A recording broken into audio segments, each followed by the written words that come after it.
planets are very nice. I'm glad we got the planets They're going. nice, aren't they? Well done, BRIC. Nice. Pretty tight. Oh, they're gone. Oh, Sorry. So let's talk about this iPhone commercial. Very interesting. Was that fun? Was that like the first major kind of TV thing you've ever done, or? Yeah. Yeah. How did that all fall into place? I don't know. They just found me somehow, and they asked me to, like, I guess, audition for it.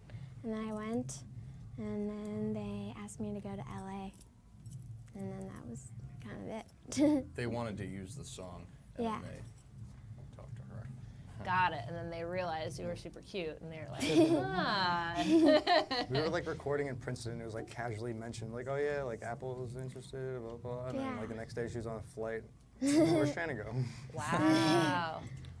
So when you went there, when you went to LA, did they have the whole concept laid out already, or were you collaborating? So, yeah. Okay. Like, they just had me walk down the street like 7,000 times. Top secret. Everything's very secret. Oh yeah. Not supposed to. A lot of locked boxes and like, I'm serious, and like Yeah. security. Yeah. Oh, about talking about? No, Talking they about- just. About it the was whole just process in general. You're there for a very fruit company, secretive. right? Yeah, they're for certain fruit companies. They're gonna. biggest company in okay. the world. Another They're not secret is messing Max is around. in the commercial. I am. One frame in the background. Are you? Yeah. I'm wearing a green shirt. You can pause. Well, it's hard to pause on the frame. You have to What pause second and is zoom. it? Do you know? Do you know? No, but if you have like a really You're good like, I know. frame by frame rewinding software, I'm wearing a green shirt. I feel like you know what second you come in. I don't. I honestly don't. Okay. You're trying to be like cool about No, it. I- Maybe Dan knows. Maybe Dad knows. My dad probably knows. He Yeah. knows. And how long did that, when did you even shoot that? Because that came out in the fall? We August, yeah, like maybe a early month September. before it came out was when we shot it. We were on tour when it came out. Yeah. Ah, okay. And what happened after that? I mean, did you see things change or blow Everything up? changed. Everything You changed. see a lot of iPhones go up when we would play the song. Yeah, whenever Yeah. we play the Strange Effects song at a show, everyone would be like, oh, that's from the commercial, and you're the girl in that. Well, people like the song. It introduced a Yeah, lot of yeah. people to the song. No, it's and to really us, cool. which is great. But it was funny to like see the like people make the connection like while we were playing it. They were like, oh, like that's. Yeah. Oh, gotcha. Yeah, there's a lot of like, You would like see that light bulb go on in Yeah. everybody's head in the Yeah. crowd. That's really You couldn't ask for a better like press thing as a band yeah. to get exposure. and It's then- pretty surreal. Yeah, sure. I mean, people probably mention it to you all the time, right? It's not, No, it's not maybe. that surreal. Yeah. It's died down. It's died down. Yeah. Okay, got it. You had your moment. She was on TV. Like everybody was recognizing her on the Yeah. streets and whatnot. And just that song on Spotify alone is Yeah. just It's up there. huge. We would show you, but Apple hasn't given us any money. So maybe we can arrange that in post. Yeah, they're paying attention. They're watching right now. Yeah, They're I'm sure Every they're watching moment. this right now. Of course. And so after that, you guys saw a little bit of feedback, but do you think? Apple did that. Yeah. Is my mic still on? Yes, Yeah. it's still on. Is it working? Okay, thank you. And so after that, I mean, has anything changed? Have you felt like more momentum? Did you get a booking agent at that point? Did your team grow? Yeah, we a lot of our team committed to working with us at that point, but we kind of already knew the people. But other than that, nothing's really changed. We just keep doing the same thing, touring, waiting for the record to come out, and just making a lot of new music. It's our thing. Yeah, and so you have more records, right? that have Yeah, we already have the been next written? record, as I mentioned, almost ready. So When do you think that one will? hopefully in like a year. Hopefully next spring. No, ASAP. sooner. Sooner, yeah. I mean, if it were up to me, yeah. Apple gets a lot of say in these things after. Right. And then do you feel like you're, like we were talking about this a second ago, you're going to catch up, but maybe you won't? Do you feel like you guys like writing a lot and you're just going to always kind of have the next record? Like I feel strongly that it's good. It's cool to have music that you recently made out and that you're supporting and kind of playing. Yeah. Because that's like a very, I think back in the 50s and 60s, you look at the dates that like a bunch of classic records were recorded, like it's crazy. Like, you know, Rolling Stones what is it? Out of our heads, out on our heads, out of our heads. Recorded like June 1st to 3rd, overdubs on June 4th, released June 17th. So it was like super fast, and I like that a lot. I think that is nice to have a synchronicity between the band's current like stage of evolution, and the music that's out there. But you know, And just Because like the music is music. Who knows what we'll be doing in like 1 year? Yeah. Yeah, of course. don't Things know. have been, I mean, could you even imagine you'd be like at this point Valentine's Day last year when I was, you know, when we were doing the first We show? hoped. Yeah. Yeah. That's cool. So has anything been surprising to you in this process that you weren't expecting besides like the iPhone, of course, but just anything surprising about like being professional musicians? I mean, I didn't expect to love Ben so much. Aw. When we first met, I This was is like, Ben he's and pretty Evan are cool. Bevan collectively. Yeah, we've got a good partnership. It's We make easier. some good rhythm tracks. is it harder than you expected or easier? No, I mean, me personally, like you grow up wanting to be playing and doing it, you know, for your life. So. And you're ready. You're Yeah, like, it's yeah. here and you're present. Yeah. That was the plan. I think we've all been ready for like a long time, and now it's just happening. Cool. We're doing Kendrick it. Lamar says, careers take off, just got to be patient. Good. Good line. I like that. Let's do the next one. Cool.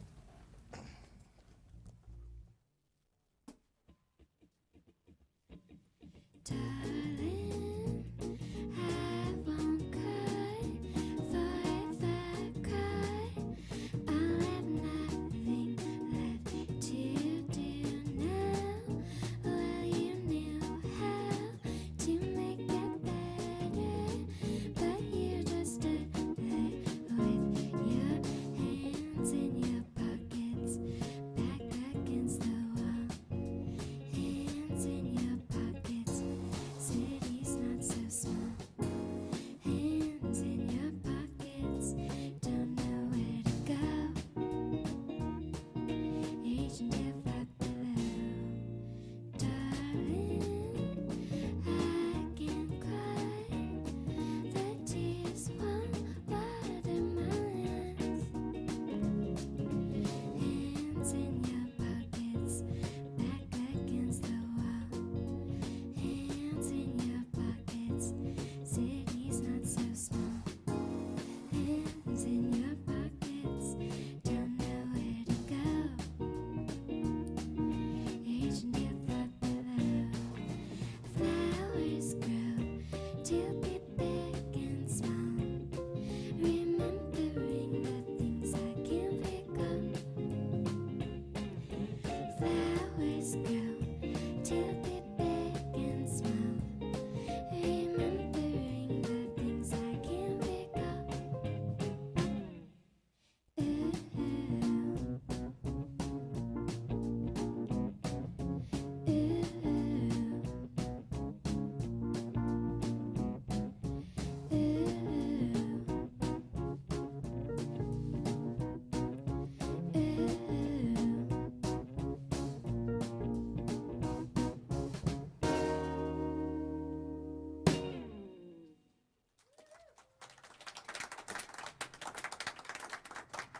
Shannon, love a girl bass player. Did you and Khruangbin, what's her name from Khruangbin? Laura. Gloria? Laura. Laura. Did you guys bond over being badass Yeah. chick bass players? Is that hard to, is it hard to be the only vocal and be playing bass at the same time? Has it ever tripped you up? Depends on the song. 'Cause some songs, I guess, the bass part is, if it's super different and like a different rhythm than what you're singing, it can be pretty hard. But other songs, Like it makes this a lot thing? of sense. Yeah, exactly. But yeah, other songs, it makes sense in your brain. Do you play any other instruments? I play guitar and piano, and like a little bit of other instruments, but not really. Cool. Do you guys ever switch off ever? Do you guys all play other instruments? Yeah. The synth line on Strange Effects is. Yeah, Yeah, I didn't play the keyboards. drums You on didn't that. play drums. I played all the keyboards Ah. on that, actually. Okay. I love playing Yeah. drums, but no one ever lets me. Oh, are you thirsty? I'm so thirsty over You here. crawl over Lights are across hot. the stage. I'm desperate. Oh. You play drums, did you just say? Sometimes. Sometimes. She can. Yeah. Everyone always gets really annoyed though when I play them. Why? I get inspired. Because I play really writing loud. songs. That's good. Got a heavier touch I got a couple You have voice a heavier memos. touch on the drums. on than the most. drums? You have such a quiet voice, and then you get on the drums and Oh, just you, hit the you have drums? no idea. I got a couple voice memos of songs that could be Yeah. with her on drums. Wow. So, just wait. Amazing. Max, do you play anything else? Yeah, I played drums as my first instrument. A lot of drummers here. Yeah.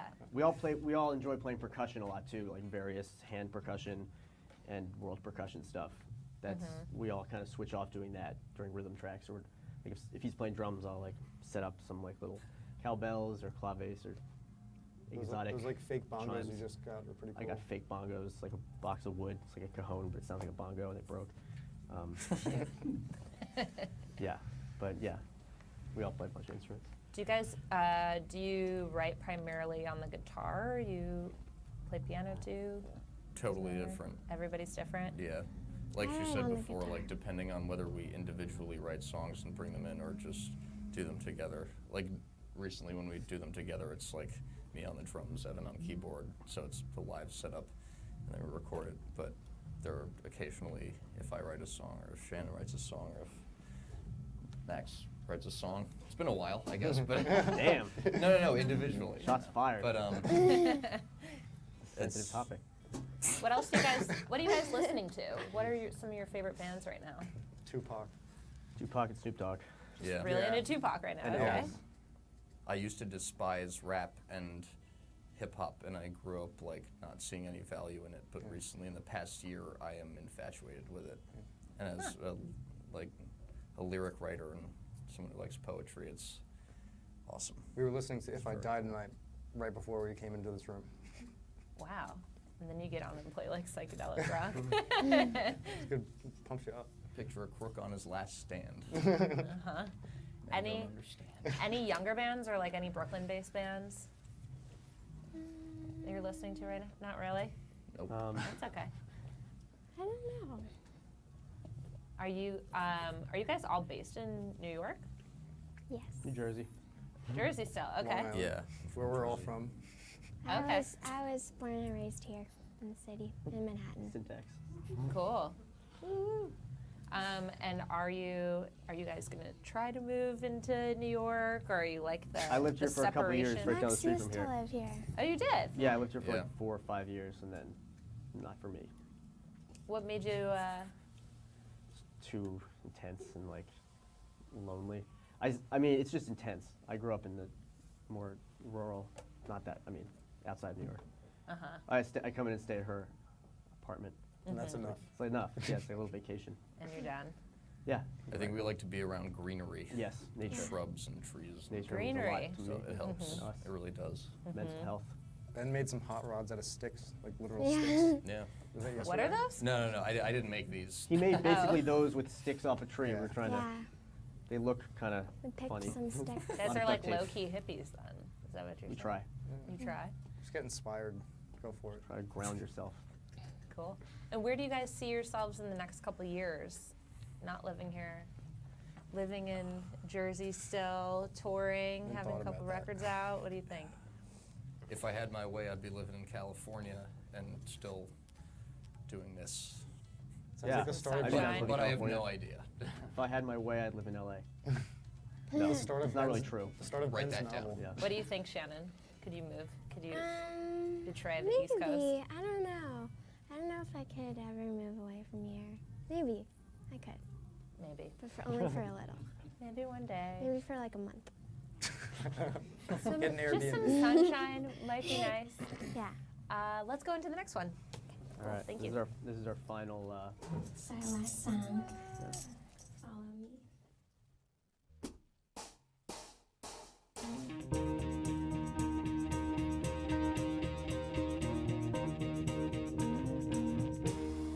I hear a sound makes my head go, though it's spinning fast, but time's moving slow. We've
thank you guys so much. It was so fun hanging out with you.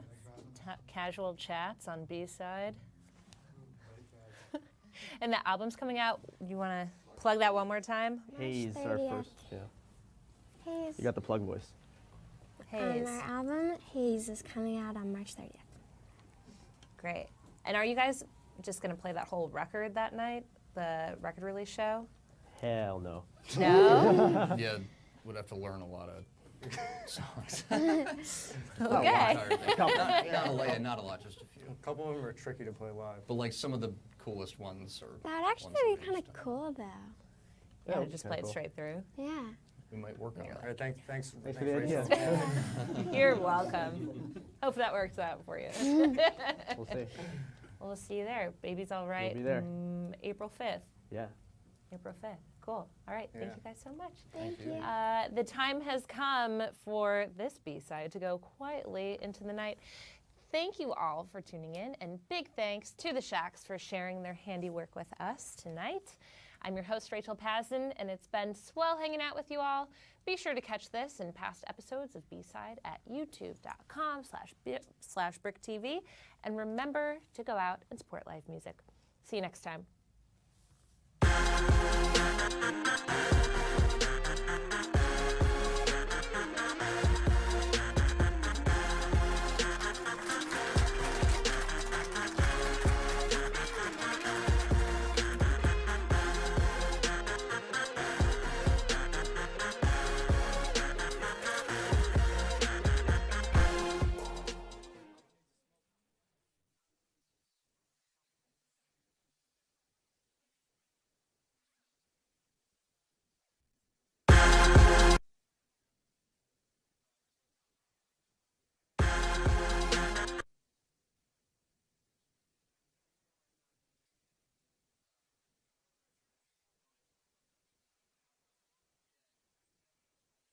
There's no kids anymore. They've been picked right off the floor. And when you slammed the door, it hit my head and hurt my heart. Baby, I was crying. I'm not crying anymore. There's no orchids in the vase. Only water at the base.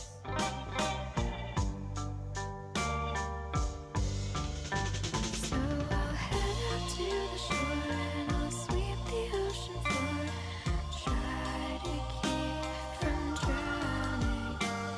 I don't know if it's true, but there's an answer coming through, reflected from the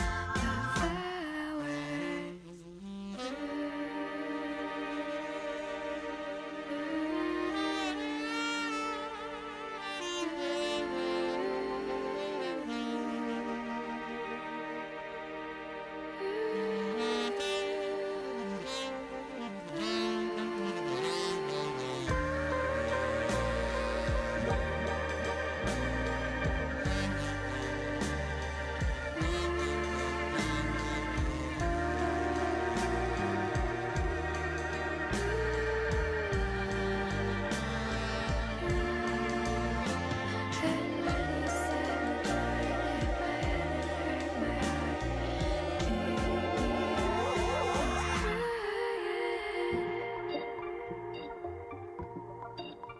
hurt my heart.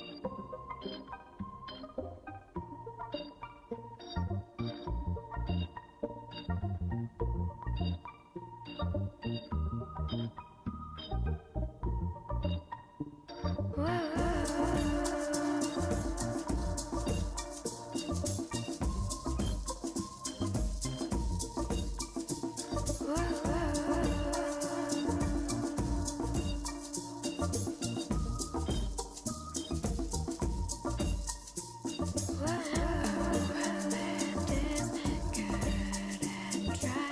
One day orchids will grow.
never know. Oh, dream of the beauty within your soul.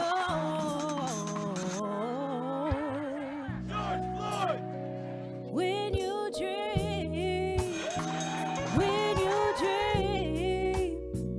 dream slow.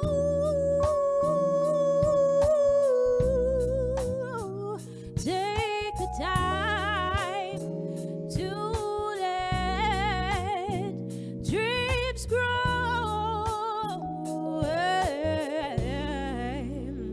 Just dream, just dream, just dream. For a blink moment in time, people are aware of what they're feeling every day. If you're going to restore and sustain a democracy, there must be an informed and engaged citizenry. I spent 2 years in immigration detention. You know how much they spent to feed me for one whole day? How much? 75 cents. Immigrants as a whole, migration as a whole, is associated with lower rates of crime. Immigrants make our communities safer. What causes climate change, the selling and burning of fossil fuels, benefits most the power elite. And so they have a disincentive to address it, and they have an incentive to deny it. They're not going to funnel more money into our schools. They're not going to do it unless they have to, right? And the way they have to is by our participation, our organization, us taking accountability for our actions.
A space to be means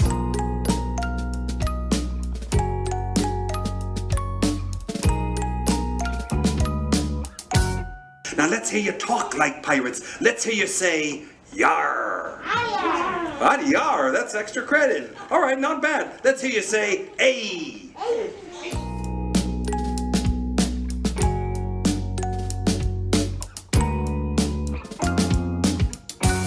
You like after school? Yes. What about music class? Do you like music class? Yes. Yes. What I think is so wonderful about Extreme Kids is every family gets something different out of our programs. When I started speaking with parents, I just felt like, you know, it's okay to cry. It's okay to be excited about things that people take for granted. And I was able to speak about some of those things. So, I'm feeling great about Extreme Kids because they teach me a lot of things, and I play Roblox and I learn something new.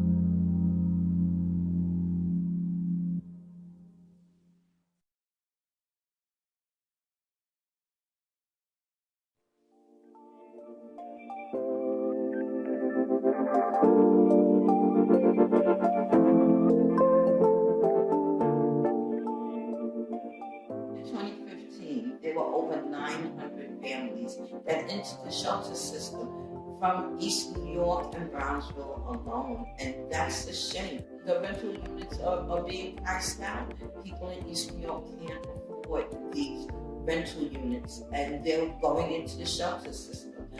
We are, like I said, in a housing crisis, and we have all these vacant lots in East New York that are not being utilized, that are underutilized. If we look at this lot right behind us here, this is an HPD lot, right? And it's being used for parking.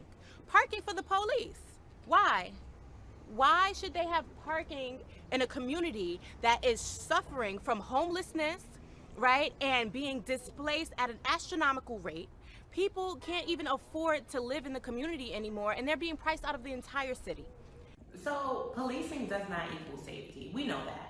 We know that. We've seen so many police-involved incidents go left really fast. The 75th Precinct in East New York has a long tradition of abuse, corruption, of malengagement with the civilians and residents of East New York. Why is NYPD taking up public parking? Is being blocked by NYPD. How is my brother supposed to get onto the bus? So we did a database and we found out that there are over 145 NYPD lots throughout the city. Why should the NYPD, that has caused so much harm to our community, continue to take over and use our public land for free parking? We should be having these lands put into COTs so that we can build truly, not low income, but truly affordable homes for our Black and brown people.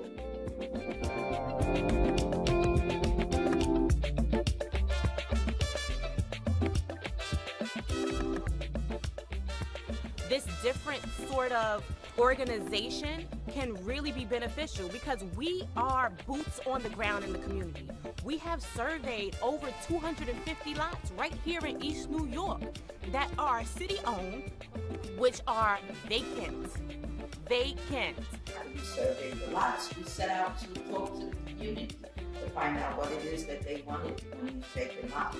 Yes, some of them wanted housing. Yes, some of them wanted commercial spacing. Yes, some of them wanted entrepreneurship, commercial space. Community self-determination. It's different when you're being dictated to, being told, but it's something different when you sit with a body of people and decide what do you want to see. How we, the East New York COT, that's how we operate in Brooklyn and Brownsville. We go out and we speak to the community. Join our movement, the land justice movement. We need our land back, our community, our land, our decision. Public land, public hands.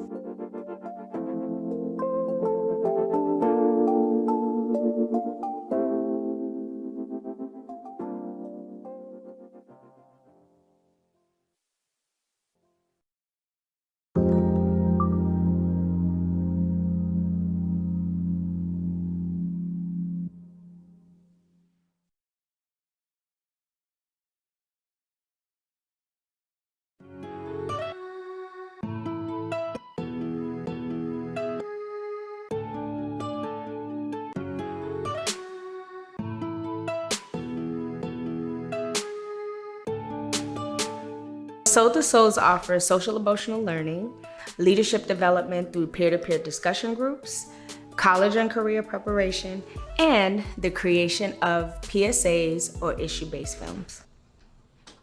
So, Jalen, I heard that you have a crush on someone. Yeah, it's all over Insta. So, what's my name, Jillian? Oh, it's not you, Omar. Oh, I know. It's me. Who said it was a boy? Cashley, don't. Don't what? So, I remember you have a crush on Diana? Hey, you two need to stop. We call it issue-based filmmaking. What are the issues that are going on? What do we want to change, and what do we want to make better? That's what Soul to Souls is about. I walk through life completely alone and think that everyone is talking about how bad I look. First, teaching students how to storytell. So once they discover that, they create what is important to them, and they decide as a group of their topic. Looking back though, I see that everyone has their own problems, and they're not talking about me, but having their own conversations. After that, we then start to teach the different aspects of filmmaking, producing, utilizing the camera, lighting, and all of that. What I like most about Soul to Souls is filming, because I like to film and I like to play parts. I love to write and I love to act and I like making plans before we even start acting. Our kids are a powerful influence over each other.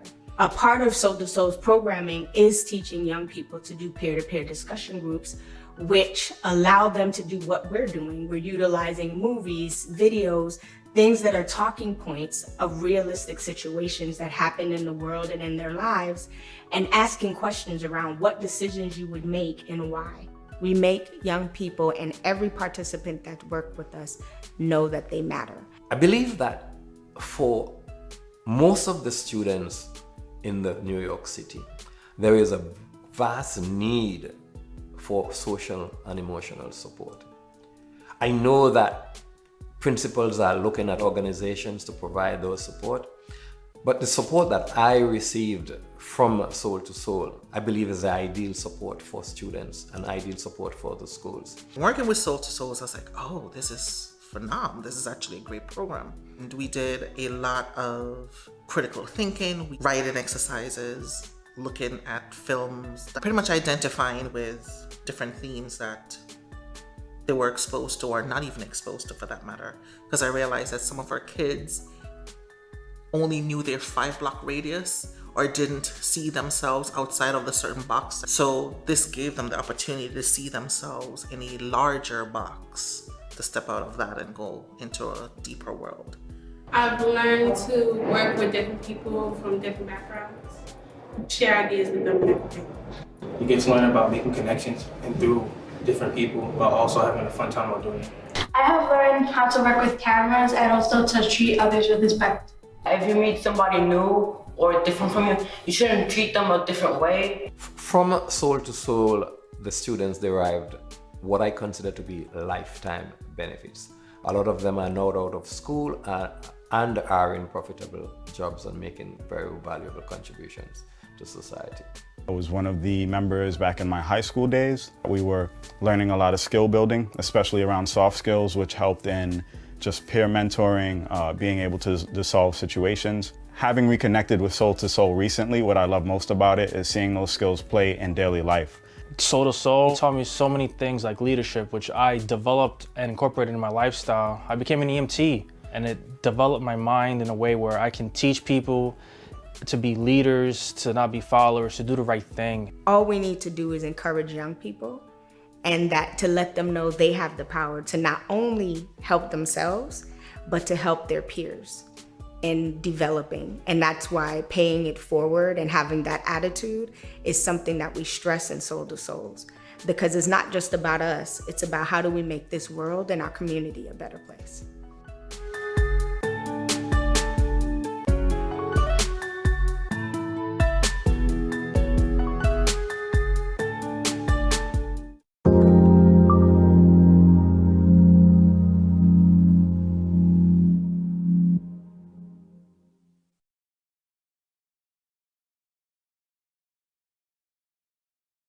Hello and welcome to Real Brooklyn, powered by BKReader.com.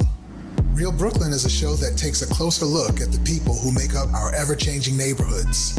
In this episode, we go to Crown Heights to meet Malika Oyo. Malika is a top real estate broker and the founder of the House of Oyo, a unique brownstone mansion that is both a private residence and, as she describes it, a quiet event space. What's up, everybody? It's Takala here from Real Brooklyn, here with Malika Oyo, here in the House of Oyo on the second floor deck. It's so beautiful out here. When you describe the House of Oyo to people, how do you describe it? I describe it as a unique brownstone mansion that is meant as a home sharing space, and we do quiet events. People always say, "What's a quiet event?" One where people aren't jumping up and down, playing a bunch of music. It's bridal showers, it's board meetings, it's readings. First of all, that lamp is a superstar. What's going on? Oh yes, the giraffe lamp. So the giraffe lamp. So apparently, this lamp was in this club called Treehouse in the city, and when they went out of business, they auctioned off all of the lamps. I think there were 12 of them. Mm-hmm. Rumor has it Brad Pitt has one. Really? House of Oyo got 2. Awesome. Hey! Awesome. In this room, this was an interesting piece. When we came through, this was a solid wall, right? Really? It was a wall, and it was awesome. It was a dope room, and we're sitting outside, just in the house, in front of the house, just talking. I'm looking up, and I'm just like, "Did y'all see another window in that room?" And we come back in, and it was like, "Yo, there was a window behind the sheetrock." Man, we pulled that out, and it was like bling bling, so much sun. Wow, awesome. Yeah. We call this the landing, right? Mm-hmm. What else? Come up the steps, get to the landing, you go to the next one, it's the landing.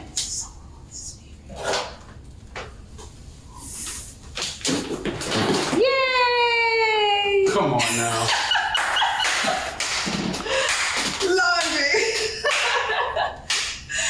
Right? Bananas. And so this is like the best laundry room ever. Come, let's sit and have a drink, you know? Oh, I just had these real posters from this guy over on, my name is Ronnie. He's like, everybody in Brooklyn uses Ronnie for real upholstery. It's a beautiful bathroom. Yeah. This is a stylist bathroom. This is an IG bathroom. It's like... I like the man space.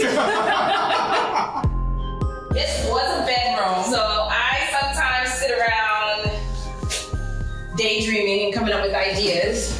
And so I had this idea. So this wall had originally been red, and we were using it for set locations. And then I rented it, and the tenant painted the wall white. Can't have no simple white wall. So I was like, what am I gonna do with this wall? I gotta do something. Do I just put a big piece of art? You know, I love art. And I was like, nah, man, the wall is the art. And so if you come in close, you can see all the different tapings. And you gotta get it right. And so what I've done is it's a black and white wall, an ode to, did I tell you I grew up in a zebra house? No, you didn't tell me that. No. Yeah, so I grew up on Bedford and St. Mark's, and my father painted our house black and white. And we were known as, you live in that zebra house? Wow, crazy. Quite embarrassing in elementary school, we talking about I live in a zebra house. And yet, we all loved that zebra house. And so, this is an ode to 1390 is what we call it. That was the address, 1390. It was a beautiful space for a beautiful person. Thank you. And we're happy to be here. So that's us signing up from Real Brooklyn. Takala in the house, Malika Oyo, House of Oyo, Crown Heights. Come check it out.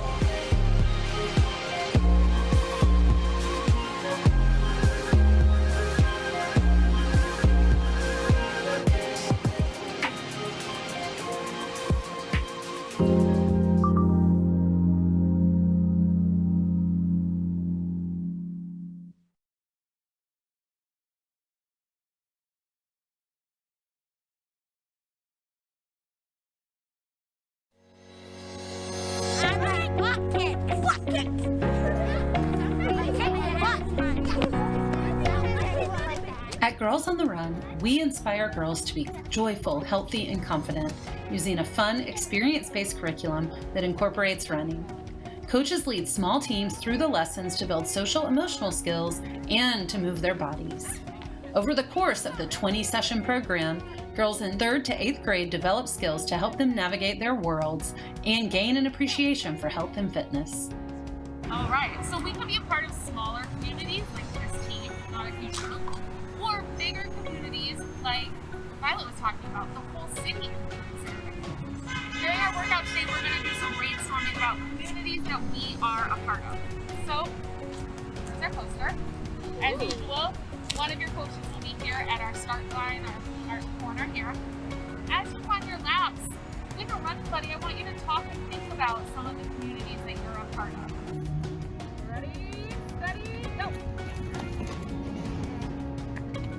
Social emotional learning is the foundation of our research-based curriculum. Lessons are 75 to 90 minutes and support girls in identifying and processing their emotions. We teach critical life skills like how to manage emotions, help others, make intentional decisions, and resolve conflict. By knowing that they are the leaders of their lives, these are the girls who will change the world. And also, I like Girls on the Run because we get to learn about friendship and we learn about like star power and how to do nice things to other people and help the community.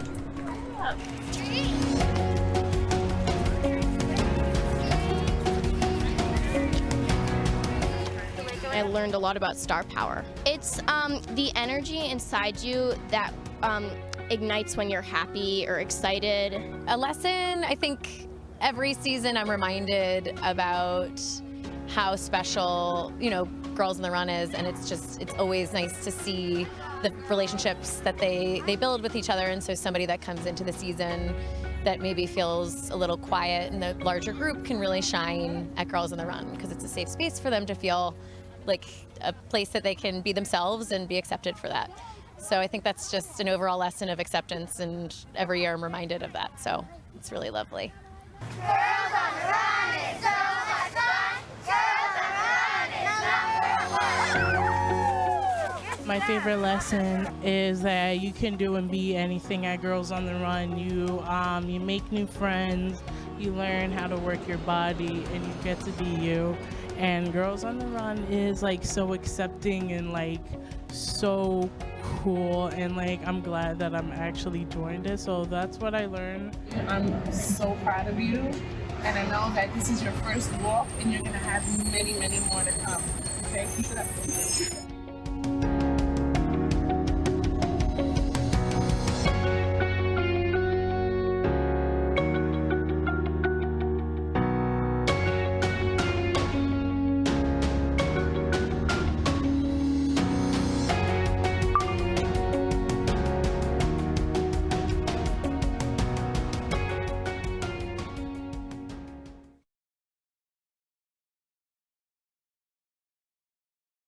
Thank you.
Hotep community, this is Man Up Inc. We are a Brooklyn-based organization here to service the community. Due to COVID-19, we need you to help us help you. So wash your hands, wear your mask, and maintain your social distance. Practice these safety tips and remember, stay safe, stay home, and don't pass it on.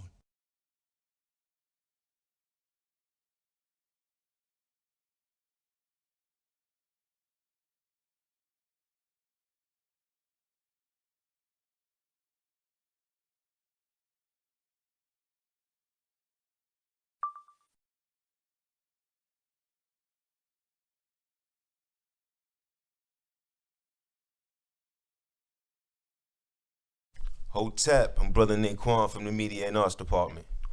Hotep, I'm Brother AZ from the Media and Arts Department and the Athletic Department. Hotep.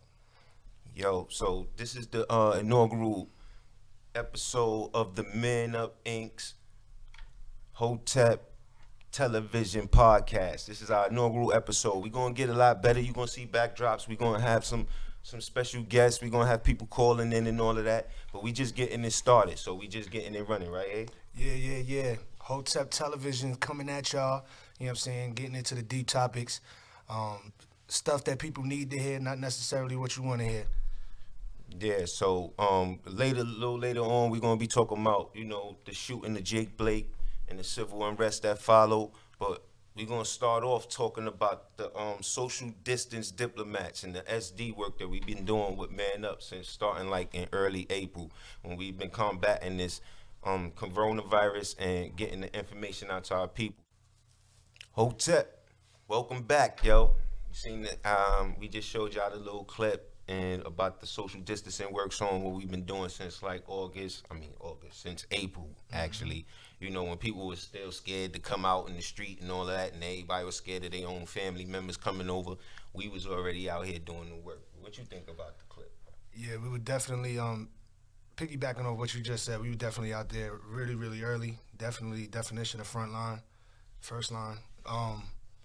About the social distance work for me, I appreciate being a part of it. It's fulfilling. It's a fulfilling feeling, helping the community and helping give information about this virus that's really penetrated our community.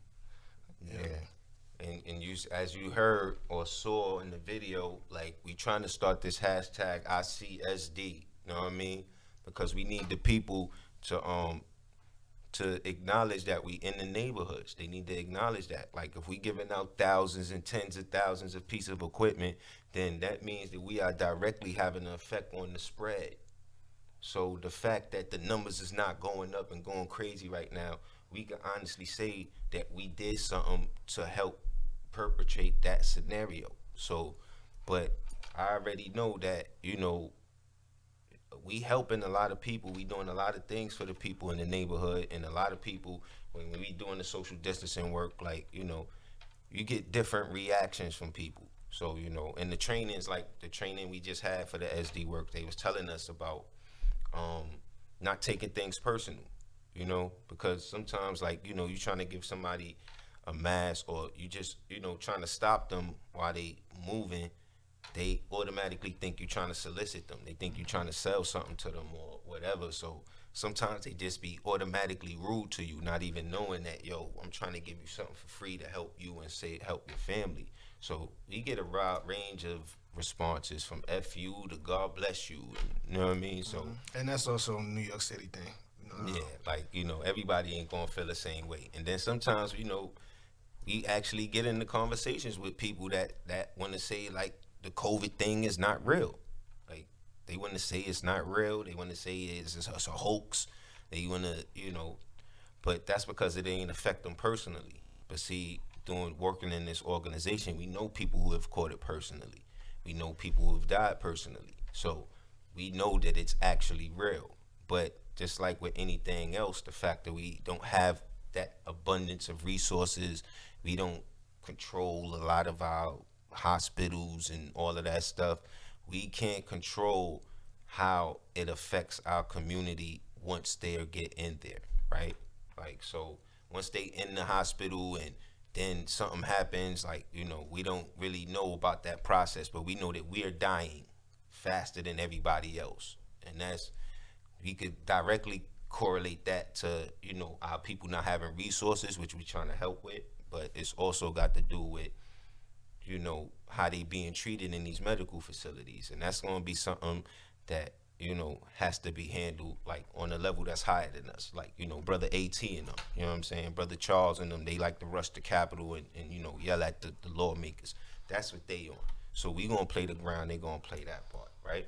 And also, the important part of this work is the communication. You can't learn and succeed at anything without communication. And we're on the front line communicating with these people, spreading the information, giving them the information, which is literally more important probably than giving them a mask, because if they don't know, you know what I mean, for example, what you just said, some people would be like, yo, it's not real.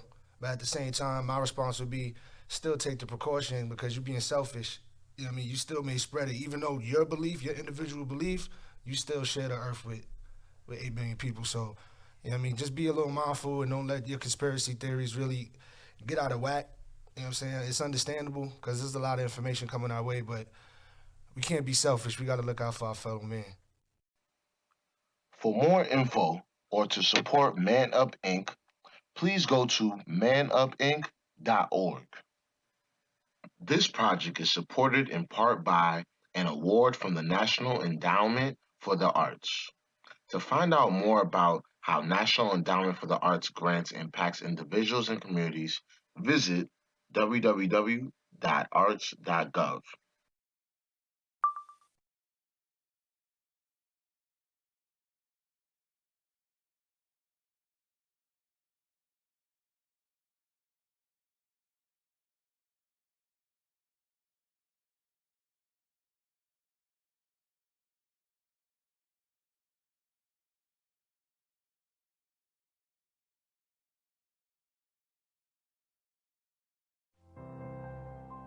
This is the Bronx Baptist Church. I'm Reverend Frank Williams, and I serve as the lead pastor here. The church was founded in 1964 as a chapel or a mission of Evergreen Baptist Church. They commissioned and sent Reverend Dr. Samuel G. Simpson and his wife Lola Simpson to the Bronx to start this work. The ministry has seen the Bronx through some of the most challenging times, including the burning of the Bronx in the 1970s, where so many of these buildings in the neighborhoods were burnt out and abandoned. Dr. Simpson, along with several other pastors, founded organizations that would revitalize communities. In the area of health in particular, our medical ministry here at the church continues to provide blood sugar screenings, blood pressure screenings. The church has operated a soup kitchen and a food pantry program. This program began sometime in the 1980s, and since then we have been providing food packages for members of the community. And this is done through our women's ministry, but it involves the men, it involves our youth who participate in packaging the products and distributing it to the members of this community. The church has been involved in the area of community education for many years. We've also had our mental health training that we've done more recently. We've also had sessions in the area of parenting. It involved parents within the church community, parents who are residents of this community, and also parents whose children attend the daycare. We've had seminars, we've talked about immigration, we've talked about financial wellness. So from our food distribution that's been going on for many years, to the housing that we've been involved with, to more recently some of our education programs, I've seen ongoing impact of this ministry and its work in the community.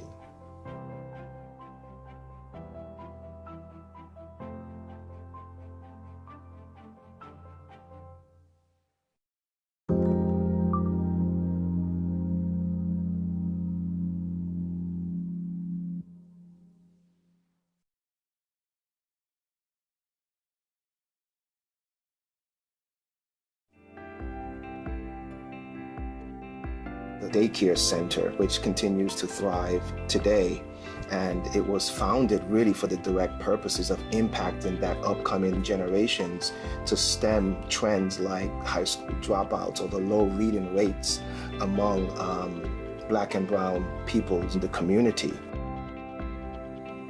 The work that we do here at Bronx Baptist Daycare and Learning Center is extremely important, not only to the community, but to society as a whole. We believe that it's easier to build a strong person than it is to fix a broken one.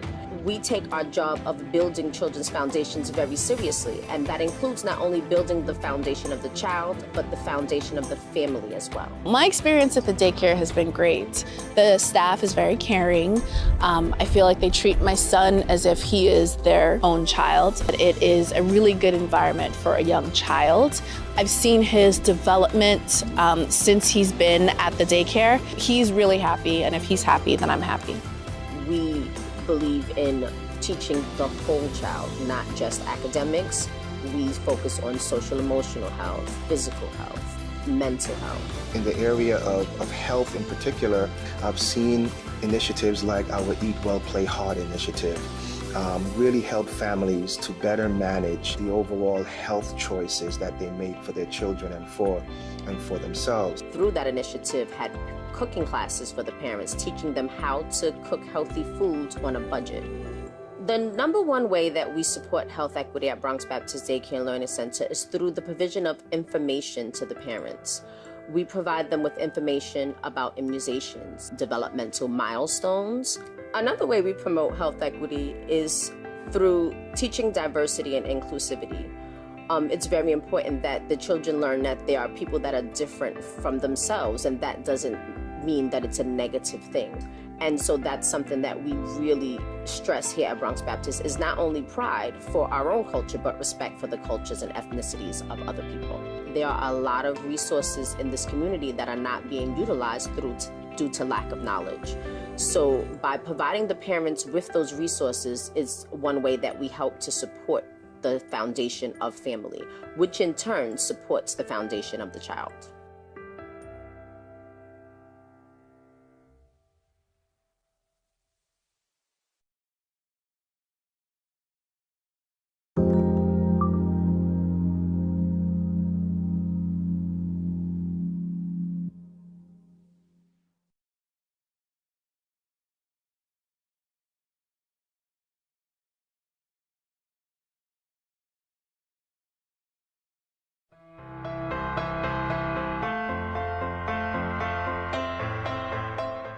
Everyone has a gender identity and a sexual orientation, but these are not the same thing. When we're born, parents, the doctor, society at large will categorize you as either male or female based on the parts that you have. But that's not the same thing as your gender identity. Your gender identity is what lives in your mind and in your heart. It's how you see yourself. And all of those things are also different than your sexuality. You might think of your gender as who you go to bed as, and your sexuality as who you go to bed with. You can never tell who is transgender, gender nonconforming, or non-binary in the room that you're in. Gender expansiveness and fluidity helps everyone, including cisgender people, because the gender binary and the rigid gender roles it produces is the primary reason for gender-based discrimination and violence. Often when trans and non-binary individuals come out, they may change their name or their pronouns. And the best way to show support is to simply ask them what terms feel most affirming for them. In that way, you can show your support and show them that you do care about affirming their new identity and who they are. What's really important in this stage of the process is that we are supported by our friends, family, or even a support group. Because in the year 2020, even though transgender and gender expansive people are very visible, we are not protected and we are not included in the conversation of what we actually need. What does acceptance for trans and non-binary individuals look like? It can take so many different forms. Acceptance is fighting injustice at every turn. Acceptance is fighting housing discrimination, unemployment, poverty, and other issues that trans adults might be facing. Acceptance is supporting trans youth in schools by creating inclusive and welcoming environments. Acceptance is creating community resources that is accessible to all trans and non-binary individuals. Acceptance looks like protecting transgender, gender nonconforming, and non-binary people. One such example is including pronouns in your introductions. If introductions start and pronouns are not being used, a cisgender ally can step in and request that they be used so no assumptions are made. Many trans and non-binary individuals will attempt to come out at some point in their lives, and this takes so much bravery and resiliency. But unfortunately, often they are faced with rejection from their peers, family, coworkers, and other environments. And so the best way that we can show our support for the trans and non-binary community is by allowing them space to be free, to be themselves, to develop their identities, and to build community together. Ultimately, it comes down to the practice of believing people when they say who they are. Transgender and gender nonconforming and gender expansive people, when given acceptance and when they're valued in their communities, can go on to have healthy and fulfilling lives. Acceptance is protection.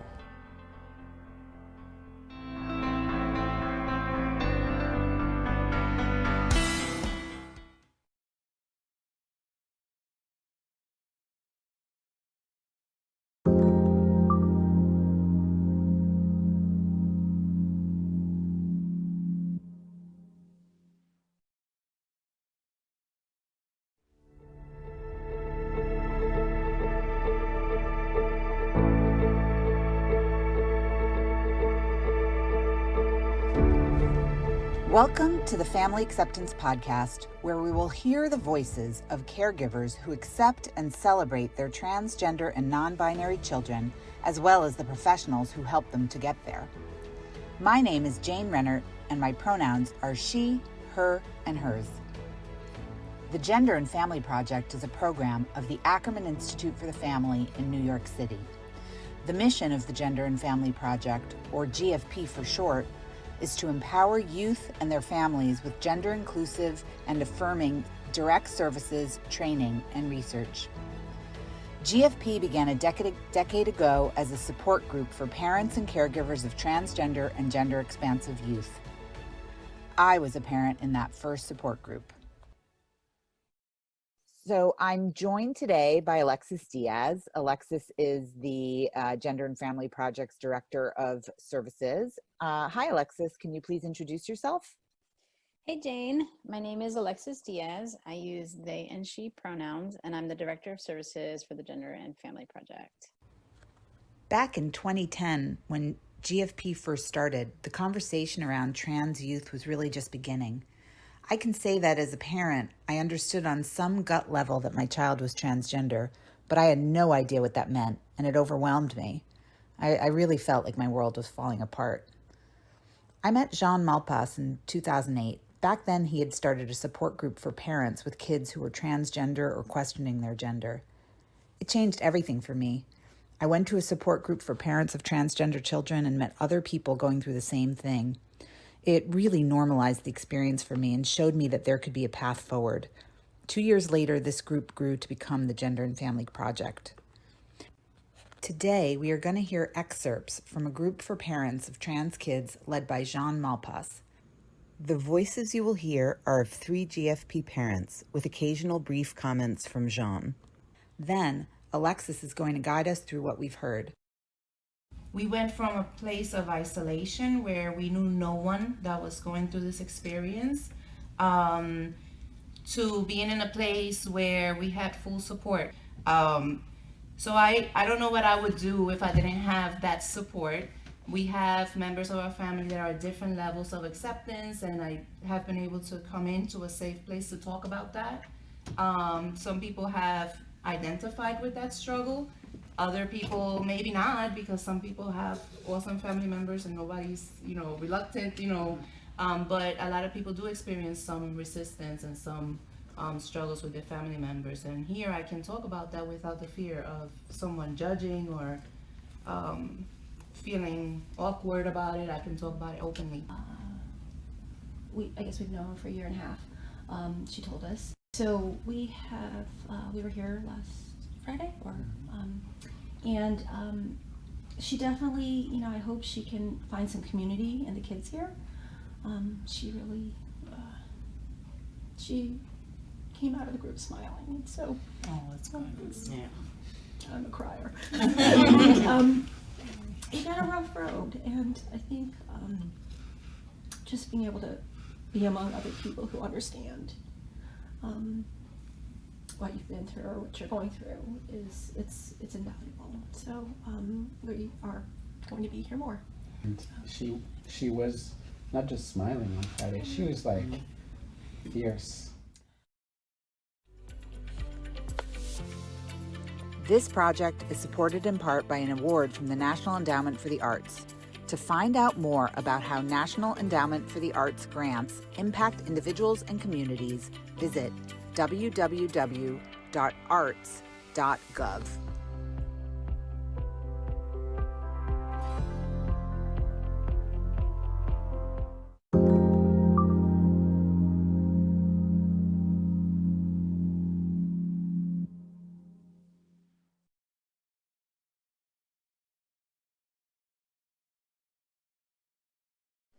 I think the thing that Venture House does for me the most is it's enabled me to explore myself, explore what I can do, and have a community to share my work with.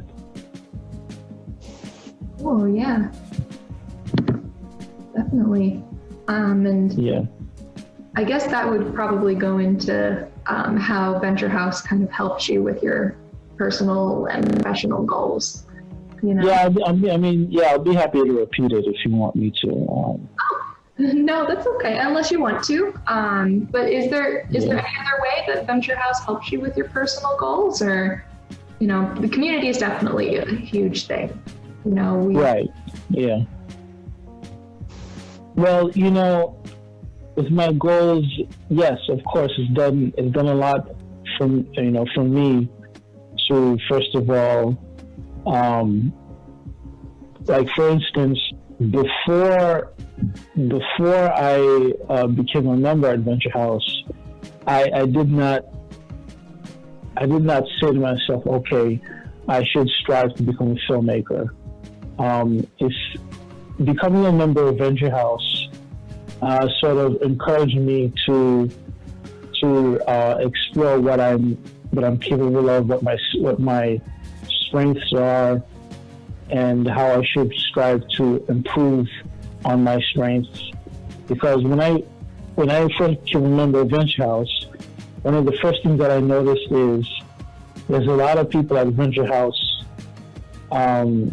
getting into creative endeavors, or they might do something creative as a hobby. And one thing that really impressed me was the paintings around the building, the artwork, also some of the videos that were put out by VHTV. So it really encouraged me to explore who I am, as what my goals are, and I quickly established that my goal was to tell stories visually. Awesome. Definitely. From what I've seen of some of your work, you've become very, very good at that too. What am I doing? What am I coming here for? I don't want to just sit around no more. You know what I'm saying? Like, I want to be productive and I want to help out. Yeah, and I think you definitely emphasized. Also, thank you for the pitch to the E&E unit. Come join the E&E unit, everyone. Oh yeah, well, it's you too, but I mean, I'm just saying that's what it is. Like, that's why I say, all right, man, I can't wait till it opens again. But even without, like, the ideas to come up with all this stuff is good, man. It's motivational, to be honest. It's good that somebody somewhere is listening, trying to, to maybe even get motivated that they want to do one. But, it's fun. It's fun. It really is. The Clubhouse is fun. I'm not the longest attending member, but I'll tell you this much. There's not nobody that come to Venture House more than me since I've been there. I come 6 days a week, just about. Yep, he does. I know I come in every day and I'm like, oh, hey, Wade, good morning. I'm always there. Like, I live 4 blocks away. I could walk home from BRIC House if I really wanted to. But, I like to go there. I like to, and now I realize even more because I did a lot of times sit around. But, I try to get in the huddles and, show that the workers as well as the other members that, we got to support each other. Yeah. So sitting in those meetings, having that positive attitude, wanting to apply yourself more, that's the whole defining moment of this whole podcast, tell you the truth, if you ask me. Yeah, and I think you really emphasized like a key point, being in the meetings and doing all this stuff. It's, we really can't do it without each other as well. Somewhere in the world, somebody needs to hear it because they could possibly be going through the same thing themselves, but we don't know because we don't do things like this. And as these things go on, everybody will eventually tell their story pertaining to who they are. So more than learning anything new, you get to understand the person more. And you get a better idea of who they are as a person. So it's not like I'm going to tell you something so historical on this podcast that you might not already know. But it'll help you better understand me moving forward. That's all we aim to do with these podcasts.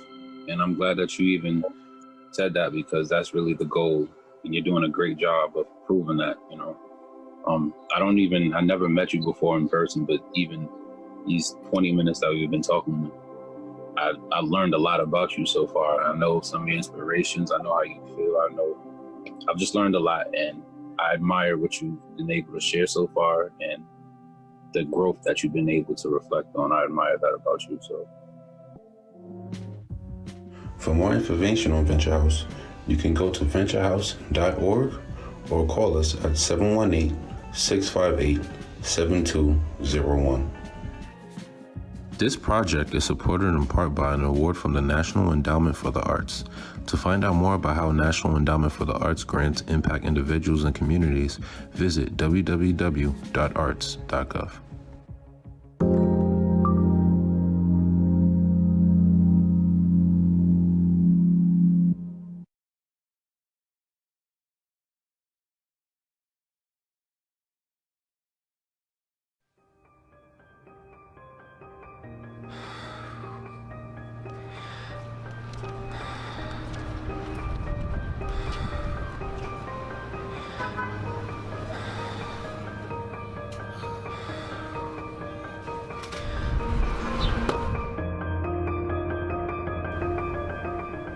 Close your eyes. Stand up straight. Relax your shoulders. Relax your belly. Let your body do what it does naturally. Breathe.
Let's do it.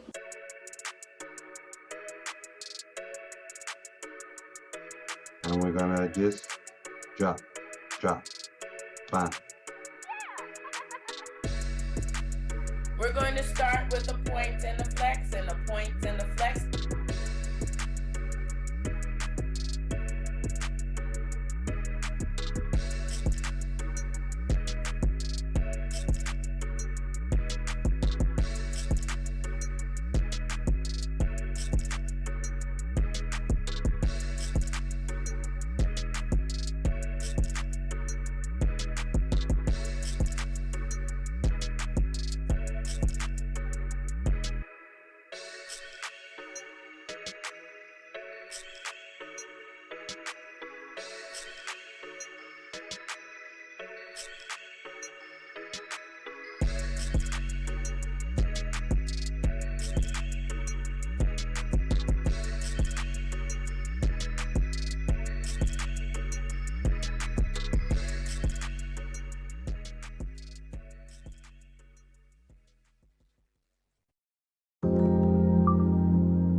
So again, welcome to BRIC Care.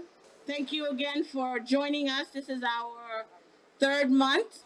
Please practice social distancing. Please make sure that you are apart from each other. Please be patient. No rushing. Keep your mask on, please.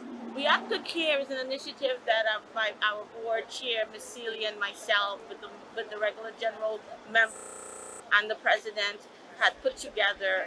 We know that there's a need in our community, and we got together. We decided to start this initiative about early May. We've been doing this every Wednesday. We've been feeding approximately 300 to 400 people every Wednesday. And you can see that, there are senior citizens within the community, single moms, single families. It's amazing to be able to provide a hot meal. Everybody should care about what goes on in your community. We have the census going on. We've got elections coming up. We got a lot of things on that is on the line for our community, Black and brown communities. And it's important for us to be all hands on deck when it comes to those decisions. What happens to our legislation, what happens to our education, what happens to our community, what happens to our programs. Because we have to be able to foster and encourage our youth to be able to be productive citizens and learn from our example. And since May, we have fed completely over 4,500 people in our community from Crown Heights, East Flatbush, mainly senior citizens and those who are inbound, delivering food to them, hot food, resources, and other items that they need, PPE, to be able to secure themselves while staying in at home. And with this COVID relief response, it allows you to still participate, get out of that self-isolation, help most people who are dealing with mental health and wellness issues to be able to uplift themselves and be able to participate as if they were out. That goes a long way as it relates to COVID relief. We try our best to organize with everybody out here. Print out flyers and go to each building and start giving out flyers so you know the anchor having something. So everybody will come and get what they're supposed to get. Some communities might do it, some might not do it. But we making sure the people we have will get. So I always tell people I give for selfish reasons because it makes me feel good. And providing a hot meal is something that no one could really imagine. Some people will have it and some people don't, and you can never tell. It's about love, and that's what we are. This year our theme is about bringing back the love. This is love, right? You have 15 to 20 volunteers that come out their house every Wednesday, taking a risk. We wear facial masks, we wear gloves, but they show their love and their passion, and they care about the seniors in our community. They care about the community itself. So we take our time, and we're very proud of that. It matters to me because it's the way I was raised. It's family. It's a family thing. My mom always said, you have a little share, and it's always be multiple. And I'm very blessed with that.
From New York, this is Democracy Now! In the coming days, I expect to speak with Russian Foreign Minister Lavrov for the first time since the war began. I plan to raise an issue that's a top priority for us. The release of Americans Paul Whelan and Brittany Griner, who have been wrongfully detained and must be allowed to come home. As Secretary of State Tony Blinken says he expects to talk soon with his Russian counterpart, we'll take an in-depth look at the war in Ukraine, which has entered its 6th month. We'll speak to a Ukrainian feminist sociologist who fled to Germany with her children, as well as a Russian historian who left his home in Moscow after the war. Then, don't cancel Russian culture. That's the headline of a new article by Nina Khrushcheva, the granddaughter of the former Soviet Premier Nikita Khrushchev. And we'll look at the devastating economic and humanitarian crisis facing Afghanistan. I also urge the international community not to forget the people of Afghanistan, who continue to face some of the most significant challenges. Since the Taliban takeover, the country has faced an economic, financial, and humanitarian crisis of unprecedented scale. All that and more coming up. Welcome to Democracy Now!, democracynow.org, the War and Peace Report. I'm Amy Goodman. West Virginia Senator Joe Manchin's agreed to a deal with Democratic leaders on a major domestic policy bill to combat climate change and lower health care costs while paying down the national debt. The agreement caps nearly 2 years of negotiations that saw Manchin repeatedly foil efforts by fellow Democrats in the narrowly divided Senate to pass President Biden's legislative agenda. The emerging deal seeks to slash U.S. emissions by roughly 40% through the end of the decade at a cost of around $400 billion, with tax credits and rebates for home insulation, solar panels, electric vehicles, and more. The bill would also place a $2,000 cap on seniors' annual out-of-pocket costs for prescription drugs and would, for the first time, allow Medicare to negotiate the price of drugs. The agreement with Manchin does not include a tax increase on wealthy Americans. Instead, it seeks to raise about $750 billion over the next decade through a 15% minimum tax on corporations. It's not known whether another conservative Democrat, Arizona's Kyrsten Sinema, will support the deal. On Capitol Hill, progressive Democrats joined climate activists Wednesday to demand President Biden declare a national climate emergency. This is Ashley Engel, an activist with the absentee Shawnee Tribe of Oklahoma. As you may know, Oklahoma is firmly situated on the front lines of the climate crisis and fossil fuel extraction. And currently, we are the epicenter of the nation's heat wave. In fact, we've experienced nearly a month straight of temperatures well over 100 degrees, with only hotter days ahead. Wildfires, drought, and man-made earthquakes brought about by fracking that are destroying our already impacted and neglected infrastructure. With a dependency on an industry that endangers us, it couldn't be clearer that we need a just transition now. This comes as parts of North America and Europe continue to experience record temperatures. Meteorologists now say scorching heat in the Pacific Northwest is expected to last longer than initially predicted, with triple-digit highs forecast again today in some areas. The Federal Reserve voted Wednesday to raise interest rates by 0.75 percentage point. It's the 4th time this year the Fed has raised its benchmark federal funds rate, citing inflation rates that have surged to their highest levels in 40 years. Fed Chair Jerome Powell on Wednesday dismissed the concerns of economists who say the Fed's aggressive moves to raise the cost of borrowing will lead to higher unemployment and economic pain for working families. I do not think the U.S. is currently in a recession. And the reason is there are just too many areas of the economy that are performing, too well. A former top advisor to President Trump's chief of staff has recently cooperated with the Justice Department investigation into the events of January 6th. That's according to ABC, which broke news of Cassidy Hutchinson's cooperation Wednesday as the Justice Department signals it's investigating former President Trump as part of its criminal probe into efforts to overturn the 2020 election. Also Wednesday, the Justice Department said it has obtained warrants to search the phone of Trump lawyer John Eastman. Eastman was among speakers at the infamous rally near the White House on January 6, where Trump encouraged his supporters to march on the Capitol, even though he knew many were armed. Russia's military has launched strikes on Ukraine's capital region for the first time in weeks. A Ukrainian military official said 6 Russian cruise missiles struck a military base north of Kyiv overnight. Elsewhere, there were competing claims over whether Russia had seized a massive coal-fired power plant in Ukraine's east. Meanwhile, the Biden administration's revealed its estimate of the number of casualties Russia's military has suffered since it invaded Ukraine in February, saying 75,000 Russian troops have been killed or injured in the violence. CNN reports the Biden administration's offer to exchange jailed Russian weapons dealer Victor Bout for U.S. citizens Brittany Griner, the NBA star, and Paul Whelan. Bout is an infamous arms trafficker known by U.S. authorities as the Merchant of Death. In 2012, he was sentenced to 25 years in a U.S. prison for conspiracy to commit terrorism. In Washington, D.C., Secretary of State Tony Blinken said Wednesday he expects to speak soon with Russian Foreign Minister Sergei Lavrov for the first time since the war began, and will raise the cases of Whelan and WNBA star Griner. We put a substantial proposal on the table weeks ago to facilitate their release. Our governments have communicated repeatedly and directly on that proposal. And I'll use the conversation to follow up personally. North Korean leader Kim Jong-un said Thursday his nation is ready to respond with nuclear weapons if provoked by the United States or its allies. Kim's remarks came during a massive ceremony in Pyongyang marking the anniversary of the 1953 armistice that ended hostilities in the Korean War. Our armed forces are thoroughly prepared to respond to any crisis, and our state's nuclear war deterrence is also fully ready to mobilize its absolute strength faithfully, accurately, and promptly to its mission. Kim also blasted South Korea's new president, Yoon Suk-yeol, saying he was pushing the Korean peninsula to the brink of war. His comments came as U.S. and South Korean officials said the North is preparing to carry out its first nuclear weapons test since 2017. President Biden says he's recovered from COVID-19 and will resume his normal schedule. Biden spoke from the Rose Garden Wednesday, where he encouraged people to get vaccinated and boosted and to wear masks in public indoor settings. Here's the bottom line. When my predecessor got COVID, he had to get helicoptered to Walter Reed Medical Center. He was severely ill. Thankfully, he recovered. When I got COVID, I worked from upstairs of the White House, and the office is upstairs, and for that 5-day period. The difference is vaccinations, of course. Nearly all U.S. states have seen steady increases in daily COVID-19 cases and hospitalizations over the past 2 weeks. Judges in North Dakota and Wyoming Wednesday temporarily blocked the enforcement of trigger bans on abortion, enabling reproductive health providers in those states to resume services after the Supreme Court's decision in June, striking down Roe v. Wade. Meanwhile, the West Virginia House of Delegates has approved a bill to ban nearly all abortions. The bill passed with the support of 3/4 of lawmakers. It now moves to West Virginia's state Senate for consideration. A bill that would enshrine the right to same-sex and interracial marriage into federal law, the Respect for Marriage Act, is nearing a vote in the Senate.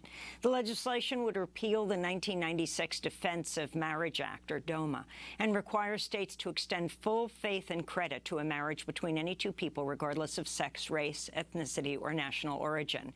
House lawmakers approved the measure last week. Among those voting against it was Pennsylvania Republican Congressman Glenn Thompson, whose no vote against same-sex marriage came just days before he attended his gay son's same-sex wedding. A grand jury in Illinois has indicted the man accused of opening fire on a 4th of July parade in Highland Park, killing 7 people.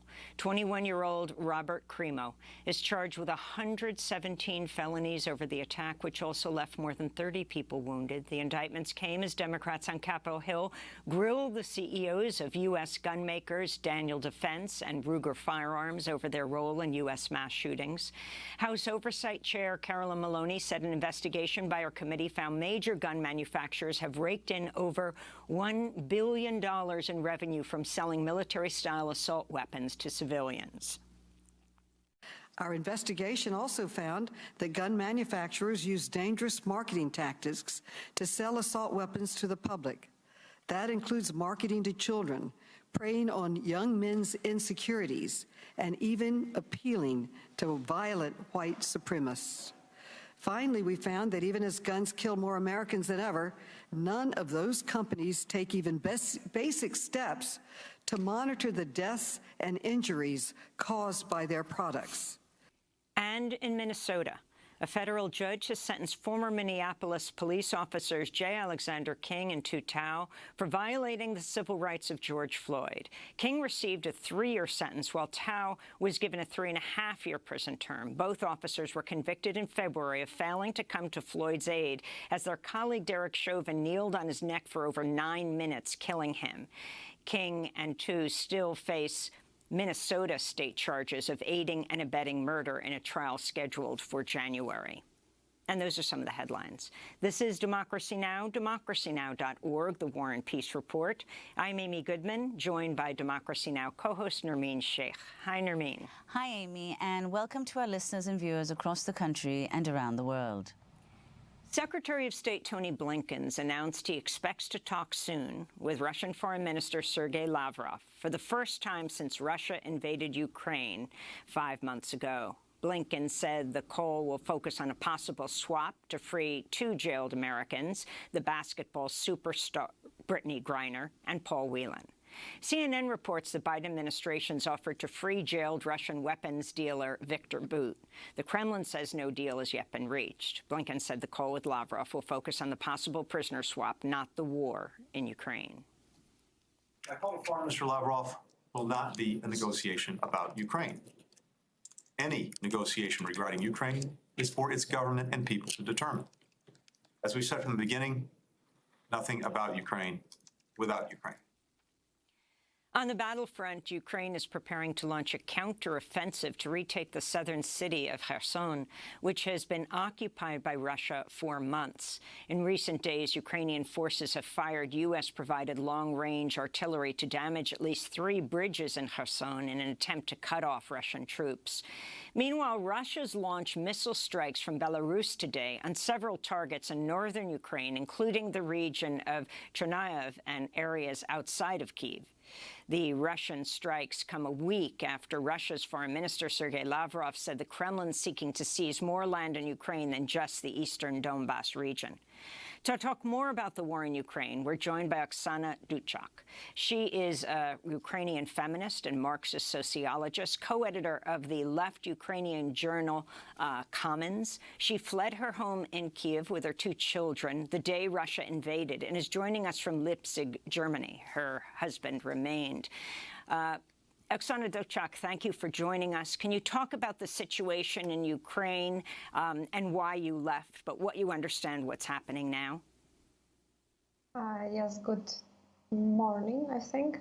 I'm glad to be here. Thank you for inviting. So the situation in Ukraine is, of course, very complicated for months already now. Yeah, I'm among those who left the countries, and a number of both internally displaced people and refugees from Ukraine is like unseen probably in the recent European history.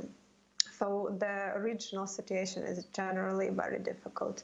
I personally left for various reasons, but also, of course, for fear for my life and life of my children, and for inability to live under the constant pressure of fear, which you have with daily strikes and daily sirens, and warnings about the possibility of strike. Currently, I'm trying to be engaged in a numerous way to be helpful, at least from the distance, and many of my comrades back in Ukraine, they are doing all they can actually to support the resistance of Ukrainian society. Some of them are either doing some volunteer and fundraising for civilians, evacuating people from dangerous zones and providing them with humanitarian relief. Some of them joined the military force of Ukraine. Some of them are supporting military force of Ukraine by providing protective equipment, medicines, and things like that. But in any way, like many people in Ukraine do it, and the majority of leftists has also joined this common effort of the society. And Oksana, could you comment on what you think, what kind of support the international community, Europe, the US have been providing, and what you would like to see more of?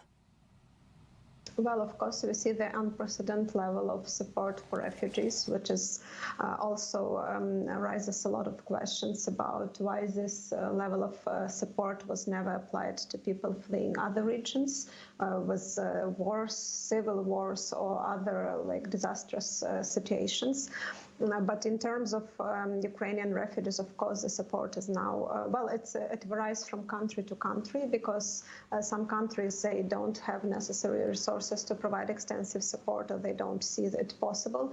Some are providing far more support, of course, than others, but it's also the question to the inequality of countries inside the European Union and other non-European Union countries of the region. On the other hand, there is, of course, military support, which to my extent is should go on, and there is a support on the side of the economic sanctions against Russia, which I still find not quite satisfactory, because the question of the main source of export of Russia, like exporting fossil fuels, it's still under the big question whether this sector of Russian economy will be under the sanction, a substantial sanction, and when it will happen. So that's what I see from the position, and I know that there are a lot of discussions in, between like different leftist groups and movements to which extent this support is necessary or desirable. But as being Ukrainian leftist and supporting Ukrainian resistance against imperial invasion and the Ukrainian resistance for self-determination of Ukrainian society, I of course find this support necessary. And Oksana, I want to go to an article that you wrote. You co-authored a text earlier this month that was published earlier this month in the journal that you co-edit, Commons. The article was really a manifesto called The Right to Resist, a Feminist Manifesto. And I'll just read a short excerpt of what you wrote. We, feminists from Ukraine, call on feminists around the world to stand in solidarity with the resistant movement of the Ukrainian people against the predatory imperialist war unleashed by the Russian Federation. War narratives often portray women as victims. However, in reality, women also play a key role in resistance movements, both at the front line and on the home front, from Algeria to Vietnam, from Syria to Palestine, from Kurdistan to Ukraine. So could you talk about what prompted this statement and what a feminist solidarity would look like? Well, this statement was a collective effort of several Ukrainian left feminists, and it was we tried to get as much support as possible, both from Ukrainian feminists, but also from international feminist community. And basically, it was a reaction to some highly problematic statements by various participants and groups of the mostly Western feminist movement. Explicitly, that was a reaction of one anti-war statement signed, if I remember correctly, by 150 people, which is called Against the War. And it was published in spring, like when the war started. And we found it extremely problematic, both in its content, but also by the very fact that it was not signed by a single Ukrainian person. So we kind of felt that Ukrainian voices of Ukrainian feminists are basically not represented and not listened to. And in order to for them to be listened to, at least there would be a possibility to hear them, you need to present these voices. And we decided to write this text, the collective statement by Ukrainian feminists, and it was heavily supported, of course, from Ukrainian feminists. Basically, this statement criticized the position taken by many on the feminist movement globally, which is that basically Ukrainian society either should not resist or they are using this general notion of that war is and militarism and war in general is something extremely patriarchal and we don't have to do anything with it as feminists, but you can easily state it if you are sitting in some safe place and your life and life of your family and life of your communities is not affected by the war. But if it is affected by the war and if the very existence of these communities and people you relate to is threatened, of course you cannot say like, okay, we just won't do anything and just call for stop the war, which doesn't make sense. This is a very abstract call. What does it mean to stop the war? How it should be stopped is a very the questions which should be in the center if you want to give a political answer to the challenges Ukrainian society is facing and region in general, not only Ukrainian society. So we decided to draft this paper as under the motto of the right to resist, that Ukrainian society, Ukrainian activists, Ukrainian feminists, Ukrainian left feminists, and all the people concerned have the right to resist to the imperial aggression of Russia Federation. And we called international global feminist movement to support this right, to express solidarity with it and with the demands we were voicing in this manifesto. And have you been communicating, Oksana Duchuk, with Russian feminists? Have you found common cause with them? And I'm wondering if you can also comment on this number that's come out of the U.S., not confirmed by Ukraine, not confirmed by Russia, but about 75,000 Russian soldiers dead in this war so far, which is just an astounding number, well more than the Russians died in 10 years of war in Afghanistan. Yes, we are communicating with Russian feminists as it appeared so, and there are historical reasons for that Russian feminist movement is now maybe the most in the core of Russian anti-war resistance. So there is this Feminist Against War initiative, which is a horizontal network of activists from various, from Russia, but they are in various countries, both in Russia and in European countries and other countries, and they are trying to make some kind of rhetorical but also practical resistance to Russian invasion in Ukraine. We are communicating with them. I also participated during some events with them on some common, some discussions or panel discussions or presentations.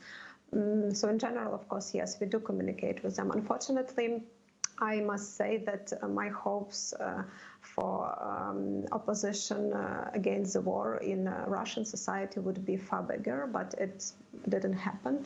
It's still very weak and very small. And here comes the number of 75 soldiers, which were either killed or injured on the Russian side during the war. In general, 75,000, yes, according yes, to the U.S. Yes, of course, we don't know the exact number, and we would not know them for quite long. The war should come to some logical end before some figures, reliable figures, will come up. But of course, it is totally possible, this figure, because many are missing, many are killed, many are injured, and so on. And it's true that it's bigger than for all the bigger number of casualties than during all the campaign in Afghanistan. I also have some hopes that in the long run it can trigger some changes inside Russian society, some changes, some opposition to what is happening and what their government is doing. Because unfortunately now Russian society is very demobilized, and it is a result of the conscious politics of Russian government for years.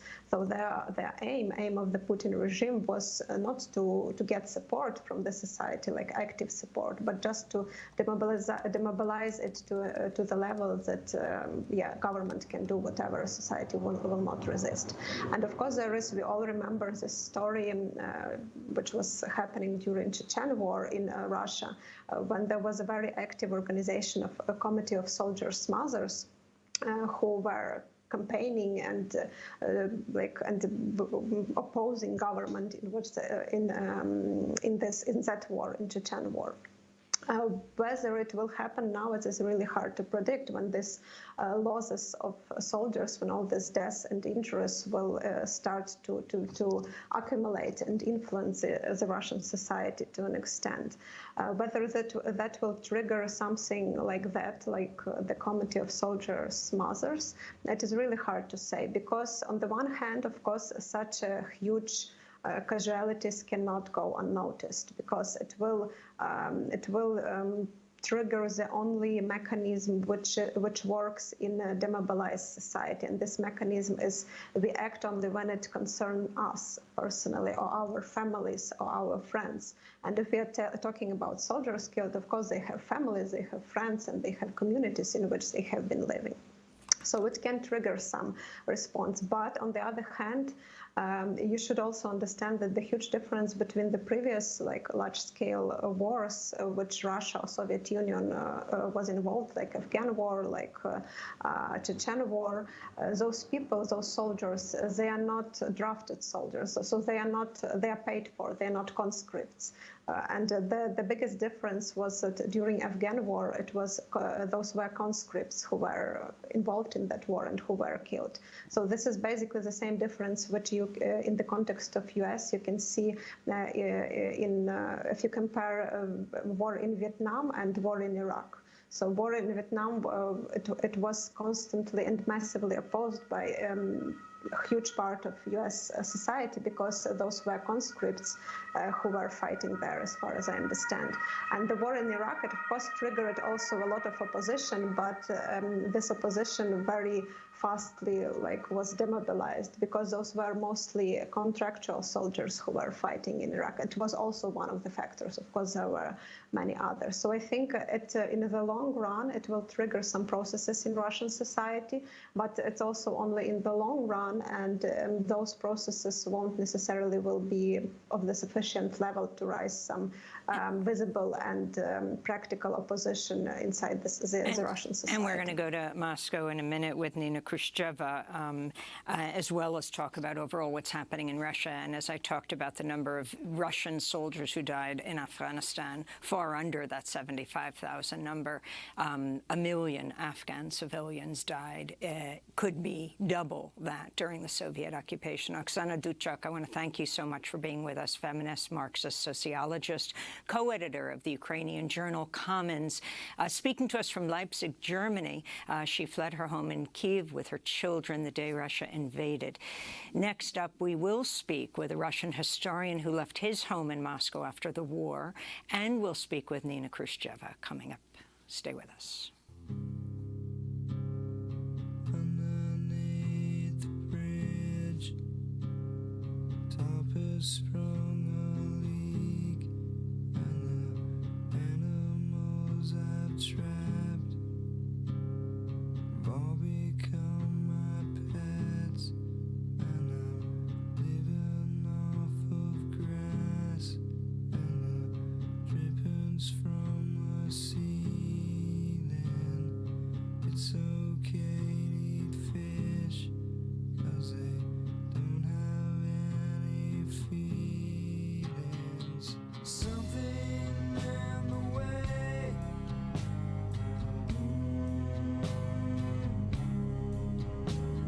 something in the way, yeah.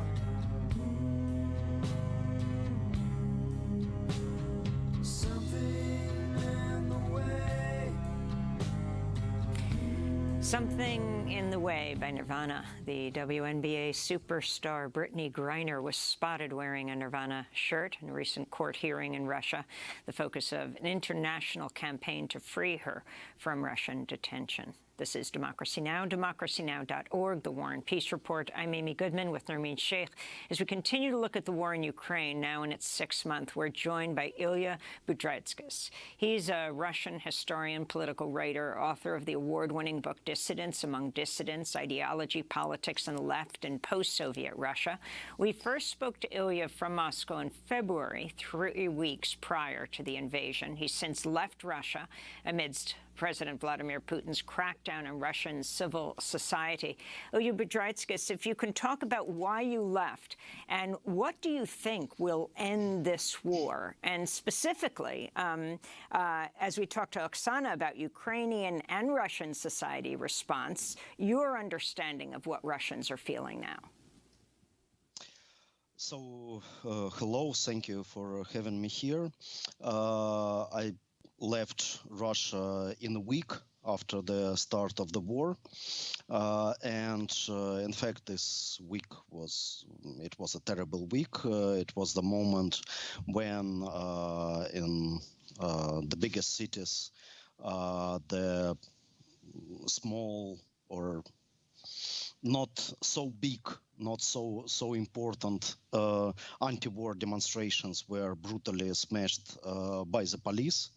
It was the week when all the independent media, which still existed in the country for that moment, were banned. And it was the moment of the high the lack of any predictability. Yes, so there were expectations that some general mobilization for the army will be possible, that the borders will close, and so on. So, in fact, during 2 months after the war, the government implemented the huge wave of repressions with the aim to destroy any possible resistance, any possible anti-war public statements and sentiments in the Russian society. So for now, the situation is quite strange because most of the people in Russia, they were scared. They understand that any expression of the disagreement with the war and the regime will put them at risk, and at the same time they pretend that the situation somehow come back to normal. Because there was not such a huge decrease of the Russian economy as it was predicted in the beginning of the war, and also because it is just very kind of conformist way of life that is very general for the modern societies, but taken its extreme forms in Putin's Russia, where, you know, in some few hundred kilometers from your home, you have a full-scale war with the army of your country that started this war, and you pretend not to follow the news, not to disturb your normal way of life with this terrifying information. Ilya, could you explain, I mean, you've said in a recent interview that effectively now there is no possibility of an opposition in Russia because its structures have been destroyed. So if you could elaborate on that, and then the question of sanctions, the impact that sanctions have had on Russia. You've just said that the economy has not been as weakened as anticipated. Yeah, so to the first question, in fact, the recent 2 years were used by Putin to prepare the society for this situation of silence, of conformism, of depolitization, of lack of any resistance. Because if you remember, in the beginning of 2020, the amendments to the Russian constitution were implemented, and according to these amendments, Putin got a right to stay in power for some for some decade or even more. And in fact, that was important, decisive moment. That was a kind of the hidden coup d'état, which in fact was realized from the top of the Russian state. And then in 2021, the main structure of non-parliamentary opposition, the movement of Alexei Navalny, was totally destroyed. Alexei Navalny personally was jailed. Many of his followers were arrested or forced to leave the country. So in this way, you can say that to the beginning of the war, the main elements of the dictatorship were already there. As for the sanctions, in the recent report by IMF, International Monetary Fund, the expectation of the fall of the Russian economy to the end of this year would be some 6%. Which is less than it was predicted in the beginning of the war. So, in fact, Russian economy, of course, will lose a lot. A lot of workplaces will disappear. A lot of people will lose their incomes because of the inflation and so on. But in fact, the main elements of the stability of the Russian economy, they are still on the place. That's the export of gas and oil, and we know that the gas prices now are jumped and they're as high as never before in the recent decades. So in this sense, Russia probably will not be shaken politically only because of the impact of the sanctions. I will say that probably the human cost, the cost of human lives, the cost of the huge losses among the Russian soldiers during this war could be even more important reason for some protest feelings in the Russian society. Ilya, finally, now we see Russian Foreign Minister Sergei Lavrov has been in Africa meeting heads of state, trying to establish that Russia has not been entirely globally isolated. Now, you've drawn a distinction between the Soviet Union of the Cold War period and Russia today, saying, quote, during the Cold War, it could at least be said that the Soviet bloc, for all its obvious faults, was a bearer of ideas of social liberation and anti-colonial struggle. Today, we see the choice between the reactionary NATO bloc and the even more reactionary potential Russia-China bloc. So could you talk about that specifically with respect to this visit of Lavrov, in which he is invoking this old Soviet tendency or reputation for supporting anti-colonial struggles in the countries where he is now, where he's been visiting? Yeah, you're very true. That you're very right that Putin, Lavrov, and the Russian regime in general are trying to promote this kind of anti-colonial rhetorics for now. So even before Putin made a speech where he said that you have a so-called golden billion, which rule the earth and which provide some kind of unjust, unequal relations between the developed countries and the West.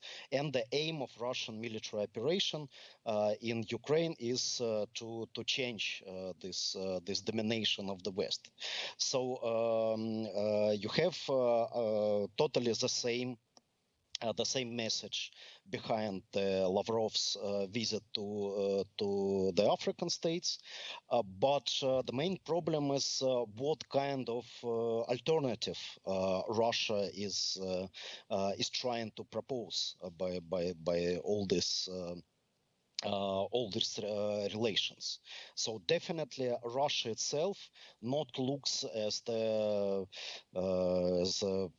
kind of role model, some alternative model to the Western domination, and the way in what Russia is trying to gain some African countries, for example, for its side is very cynical, is a pure commercial and neoliberal. So they are just proposing some I don't know, discounts for oil, or some discounts for the weapons coming from Russia, and things like this. There is nothing about the economic development. There is nothing about any real social and political alternative to the current order of things. Ilya Budraitskis, we want to thank you for being with us, Russian historian and political writer, author of Dissidents Among Dissidents, Ideology, Politics, and Left in Post-Soviet Russia. We're not saying where he is. He left Russia after Putin invaded Ukraine. As we continue to look at the war in Ukraine, we're joined by Nina Khrushcheva, professor of international affairs at the New School, great-granddaughter of former Soviet Premier Nikita Khrushchev, recently wrote a piece for Project Syndicate headlined, "Don't Cancel Russian Culture." Explain, Professor Khrushcheva. Hi, thank you.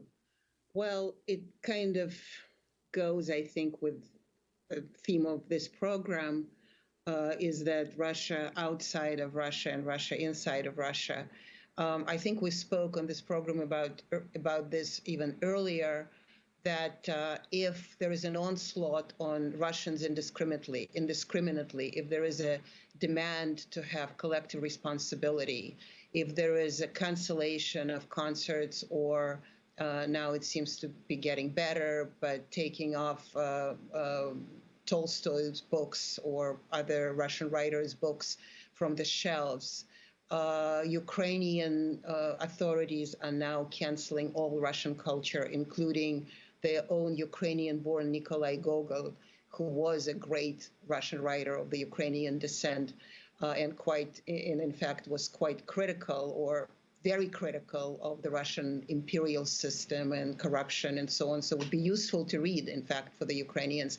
And so when there is all this cultural humanitarian onslaught and canceling athletes and sportsmen and others on Russia, it actually legitimizes Putin's regime, because it does feel and it does appear that what he does, saying, "I am trying to protect us from the others who want to cancel us," in fact, it gives it validity. And therefore, my argument is, don't cancel Russian culture, because it plays into Putin's hands and punishes Russians collectively, and they will be the victim of that. And then they will also blame the West more than they blame the oppressive regime that is there in Russia, or here in Russia, because I'm in Moscow right now. And Nina, what about the fact there have been several reports of Russia itself canceling Russian culture? In other words, there are theater directors in Moscow, multiple theater directors who've been fired, other artists and musicians who've been forced to flee the country, not able to perform. What are you hearing about that? Absolutely, and I think that goes hand in hand. So when Russians are being canceled by Russia, and your previous guest was talking about this, is just whatever semblance of opposition. It's not even opposition that all these theater directors that are now being fired. In fact, a lot of theater directors who created the theaters that they're being fired from, which is even during the great times of the Cold War after Stalin, not during Stalin, but during Khrushchev, for example, even the oppositional theater was allowed to exist. I mean, there have been critics, there have been screams by Khrushchev himself, but they allowed to continue to do their work. And so now it's all disappeared. So for the Russians who stayed, it is problematic because they're being oppressed heavily by the state, by the KGB state that is now in full bloom, basically the repressive machine that is probably even pairs with could be compared to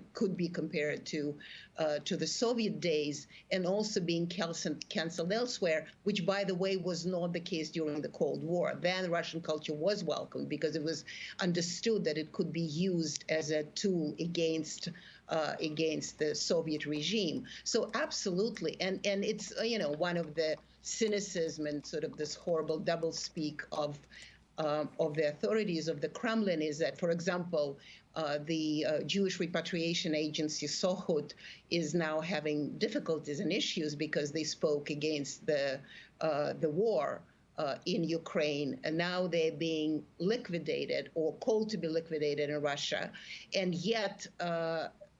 And one of the reasons is because they're supposedly responsible for the brain drain. So Russia kicks out, pushes out everybody who is the best and the brightest and the most great thinkers, and at the same time it blames others for this kind of repressions. So it is a double whammy. It's a between the rock and the hard place that Russians are now finding themselves in. And Nina Khrushcheva, you're in an unusual position. You're often in New York because you teach at the New School, but you're in Moscow now, and of course you're Russian and the great-granddaughter and adoptive granddaughter of Nikita Khrushchev. What has most surprised you that we don't get here, that you're understanding as you spend time in Moscow, of people's attitudes, including this latest astounding figure of the U.S. saying 75,000 Russians have died in Ukraine? Well, I'm not often in New York. I'm often in Moscow. I actually live in New York, so that's important.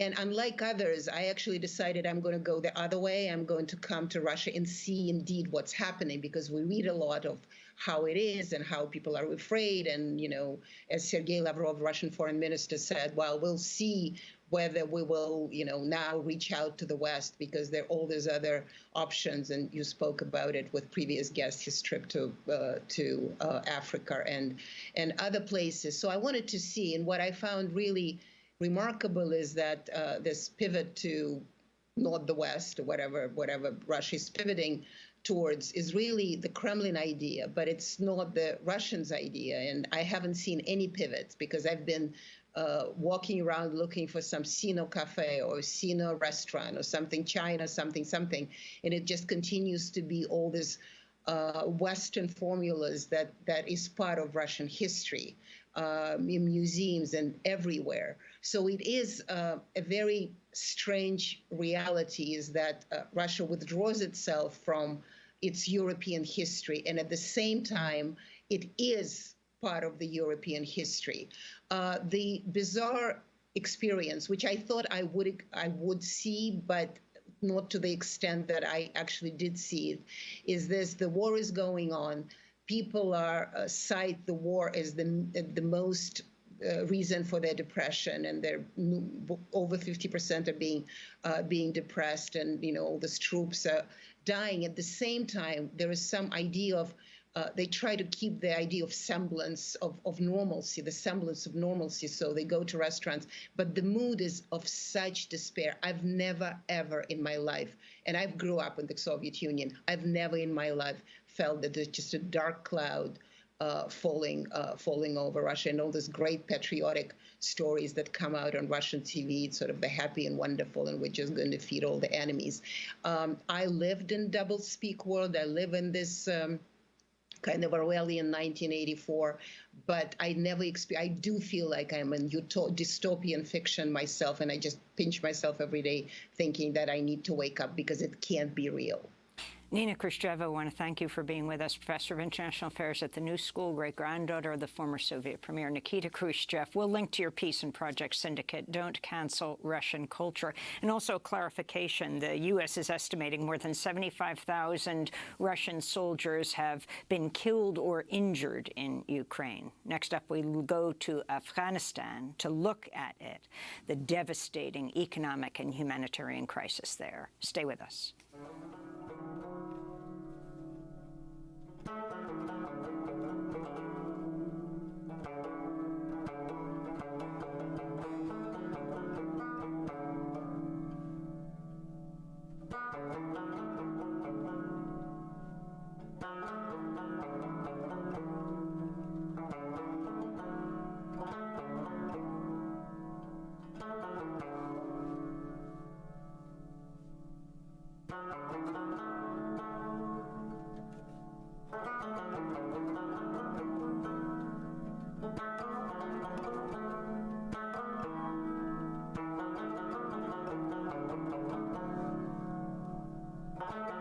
Alap on the Afghan Rubab by Humayun Sahki. This is Democracy Now!, democracynow.org, The War and Peace Report. I'm Amy Goodman with Nermeen Sheikh.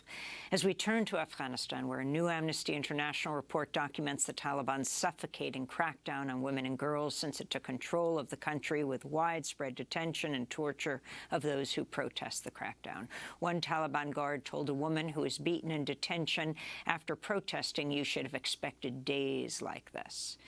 Whistleblowers in Taliban-run detention centers say the Taliban's also arresting women and girls on the charge of moral corruption for appearing in public without a male chaperone. Meanwhile, the Taliban's blocked most women and girls from access to education. The rates of child and forced marriage in Afghanistan are now surging. This comes as a staggering 95% of Afghans are facing food insecurity under Taliban rule, according to the UN, with that number rising to almost 100% in households headed by women. For more, we go to Bilal Sarwari. He is an Afghan journalist who reported from Afghanistan for 20 years. He fled the country after the Taliban takeover a year ago, is now in Toronto. Bilal, welcome back to Democracy Now! If you can talk about, while you are in exile, you have been reporting extensively about your country. We are approaching the first anniversary of the U.S. withdrawal and the Taliban takeover. What does your country look like? What is the most dire situation it is facing now? Well, Afghanistan under the Taliban is facing a number of crises. The economy has collapsed, obviously, for a number of reasons. We are seeing natural disasters from earthquake in Paktika and Khost provinces in southeastern Afghanistan, killing more than 1,000 Afghans, to flash floods and heavy rain now for weeks, destroying pomegranate gardens in the Arghandab River Valley outside of Kandahar province, to destroying grapes in Zabul province. These are some of the most remote areas in southern Afghanistan, so the economy is suffering at a village and district level. In provinces like Nuristan and Kunar in the east, all the way up in the Pech River Valley, thousands of red goats, as they are known, died simply because of heavy rain causing flash floods and landslides, also destroying important grazing land for animals. And you have to simply feel heartbroken for the people of Afghanistan. But what we also see is an epic failure by the Taliban as the de facto rulers in terms of not stopping their crackdown against the Afghan people. Who are the victims of such crackdowns? The Afghan women. Who are the victims of such crackdown, or the Afghan media family? Afghanistan has seen a situation where the best and the bright have been forced to leave their country. So as a result, the Taliban continued to paint a rosy picture of Afghanistan under them, and they continuously brag about how they've defeated the United States, how they've defeated the West, how they are the victorious forces, and they don't really hide their sort of ambitions as sort of an Islamist, style government, from which militant groups in the region, if not far away, are taking, great inspirations. And Bilal, to what extent do you think, if you could talk about the U.S. position, in particular with respect the effects of the sanctions, American sanctions and European sanctions, and the $7 billion in assets that have been frozen by the U.S. Since the Taliban took over? Well, we have to put this into the context when the United States entered into an exit deal with the Taliban, and they completely sidelined the previous government under President Ashraf Ghani. And what in reality happened in Doha were efforts to start a peace process, which never sort of materialized. A ceasefire, for example, never took place. And there was this famous quote by the former U.S. Special Envoy Zalmay Khalilzad, where he said, "Nothing is agreed until everything is agreed." Actually, what happened was the quite opposite. And as a result, the Taliban had a military victory. The United States, in my view, did end up punishing the Afghan people by, freezing the assets, which really contributed towards more problems. But it's also for the Taliban to do well by the people of Afghanistan. It's also for the Taliban to do well in 21st century. The Taliban cannot, say that it's not our fault. I mean, we have to really remember the Taliban were a party to this destructive war, which really caused a lot of pain and suffering. And you also have to put the Taliban as the de facto rulers into the regional context. They have really failed to gain the trust of the regional countries. Pakistan, a major patron of the Taliban, is really struggling to cope with some of the realities. And in that context, I think the region also is paying a price, because they either allowed a military takeover of Afghanistan or they helped it, specifically when you talk about Pakistan or countries like Iran. And do you see any of that support now waning? I mean, Imran Khan was ousted in Pakistan. He was a key supporter of the Taliban in Afghanistan. And also India. What is India's role now in Afghanistan? Well, you have to look at the promises the Taliban have made to Pakistan on TTP, the Pakistani Taliban. And I've been following that extremely closely. The TTP is extremely adamant that it wants a Sharia sort of system in Pakistan, that it blames the Pakistani establishment, the army and intelligence for all of the violence. And it does really appear that the Taliban in Afghanistan might not be able to deliver the Pakistani Taliban on the plate, as was probably the expectation. It is also incredibly heartbreaking to witness this assassination campaign in Pakistan as the talks are underway. This is what we experienced in Afghanistan, where assassinations were taking place when talks in Doha were taking place, and no one was claiming any sort of responsibility. You spoke about India. India is Afghanistan's traditional and historical friend, but India did abandon Afghanistan. I think there's a lot of anger and disappointment among many who are extremely, close with India, especially the former officials, members of the former security forces. Their visas, for example, were not, issued or extended. Seconds, Bilal. We have 10 seconds. I didn't mean to interrupt you, just 10 seconds to wrap. I think in that sense, India is seen abandoning Afghanistan. But on the other hand, it's good that India is again back in Afghanistan. They have a presence and they continue to help the people of Afghanistan, whether it's with medicine or whether it's with, wheat for the people. We're going to do part 2 of this discussion and post online at democracynow.org. Bilal Sarwawi, Afghan journalist, and also the latest news out of Reuters. U.S. and Taliban officials are talking about the possibility of unfreezing assets. I'm Amy Goodman with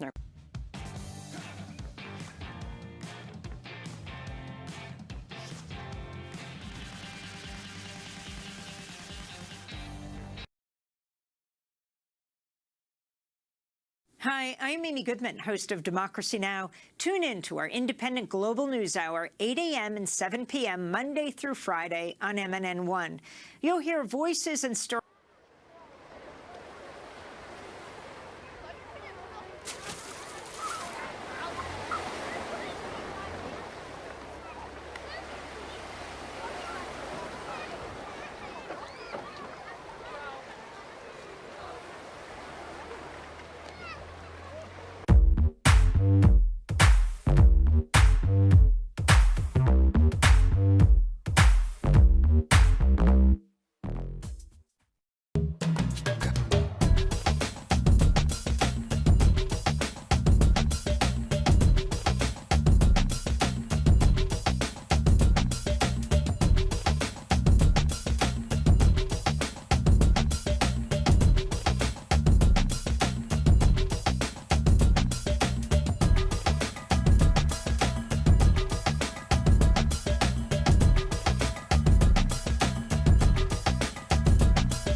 And thanks to all 7 of you who know what BRIC TV is and are watching now. Special shout out to Homeland Security, because we all know you're definitely watching, and boy, are we impressed you managed to find the most obscure channel in the history of television. Anyway, the 5 of you tuning in are probably saying, what the hell is this show about? Well, it's about being brown. And I have a lot of experience being all kinds of brown, because I look ethnically ambiguous. And for the folks at home who don't know what that is, Becky, it means there are a lot of different ways you can hate me. Conversely, it also means that my attractiveness level varies depending on where I am in the world. So let's say I'm back in Iran. Spoiler alert, I'm Iranian, and no, you are not in danger. There, I'm like an 8. That means young women's parents line up around the block to ask for my hand in marriage. But in Greece, I'm like a 4. And that means I have literally 0 reasons to ever go to Greece. And I used to look definitively Middle Eastern, but then I plucked my unibrow to create 2 separate and distinct eyebrows. And that ½ an inch was the difference between looking like Osama bin Laden or Pablo Escobar. And I think if I had the choice, I'd rather be the guy who made a mansion out of his prison cell than the guy caught living in a hole. Yeah, I'd rather be Latino, because being Latino is pretty cool. Yeah, and there's really nothing cool about being Middle Eastern. Latinos, they have tacos and tequila. They have salsa, merengue, bachata. They even have the most interesting man in the world. Take a look at other minorities. Black people got Beyonce. No woos for Beyonce. Asians have Tokyo Drift. Lots of woos for Tokyo Drift. What do Middle Eastern people have? And I swear to God, if you say shawarma, I will totally agree with you, because it's very delicious. I just want people to think it's cool to be Middle Eastern. My dream, the day when a bunch of white kids in Central PA get together and be like, yo, Habibi, let's get some falafel. Yo, it's hard out here for a Shah. Until that point, honestly, it's kind of scary to be Middle Eastern. It's a dangerous time for us. One of my biggest fears is to pull up to a red light, look to my left, see a Ford F-150, South Carolina plates, and Confederate flag shellacked across the back window. Because I know what's not in that car. Puppies. Immigrant rights. No, in that car is David Duke's abusive Uncle Earl, which you know has to be worse. And his best friend Bill, who's still making up for 9/11. And they're gonna look at me, and they'll be like, well, I don't know what the hell that is. I wanna hate him, but I don't know how to hate him. So they'll pull out the manual, and I imagine this comes standard on every pickup truck sold in the States. Know Your Hate, a comprehensive guide to discrimination. Forward by Paula Deen, obviously. They'll start flipping through and be like, well, you know, he's got 2 separate and distinct eyebrows, but he's too tall to be a Mexican. And he's got the afro, but he's too short to be one of the blacks. Finally, they'll look to me and say, hey! And I'll have no choice but to turn to them and say, scusi! And then Earl will look at Bill and say, knew he was a Mexican. You guys, we have a great show for you tonight. And for the 4 of you watching from home, stick around because we'll be right back after a quick message from our sponsors. Are your kids over 20 and still unmarried with no prospects? Are you worried they might live with you forever, never give you grandkids, or worse, marry a white person? Don't let yourself be the talk of the village. With Muslim Swipe, you too can find suitable mates for your kids right at your fingertips.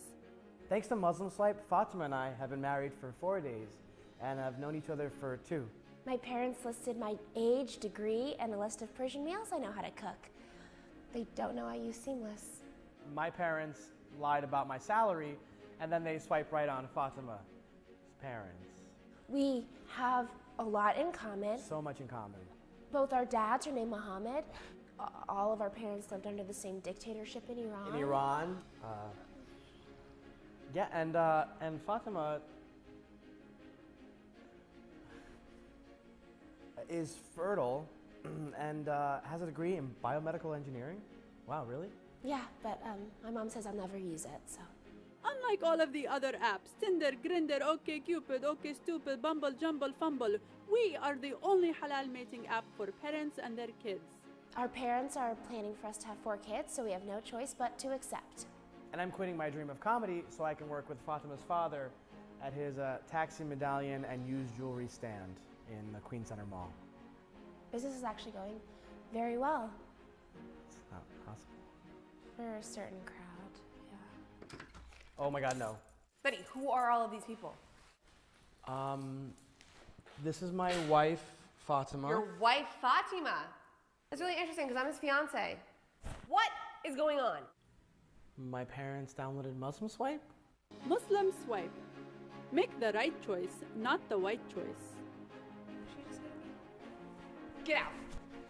Get out. That's a cut. That's a cut on this.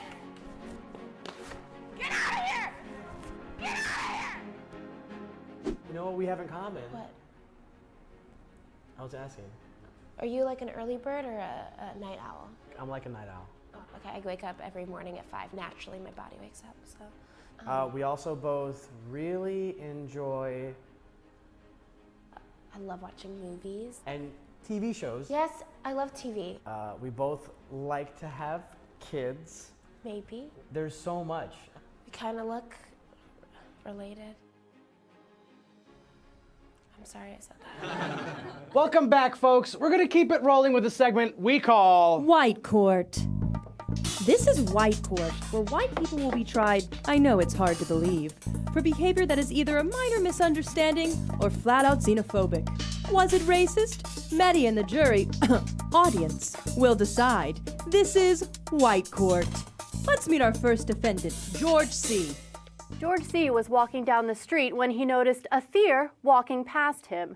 The defendant moved slightly towards the other side of the street. We believe the defendant was acting racist. Will the defendant make their case? I thought I was just being safe. Your assumption of impending danger is a presumption of aggression based on one's skin color. That sounds pretty racist to me. Audience, we find him... Guilty! Guilty! Your punishment, high-fiving every brown person you see walking down the street. But be careful, because some people are actually dangerous. Next! Our next defendant is Marissa S. Marissa S. struggled with pronouncing Middle Eastern names, though she claims to be an ally.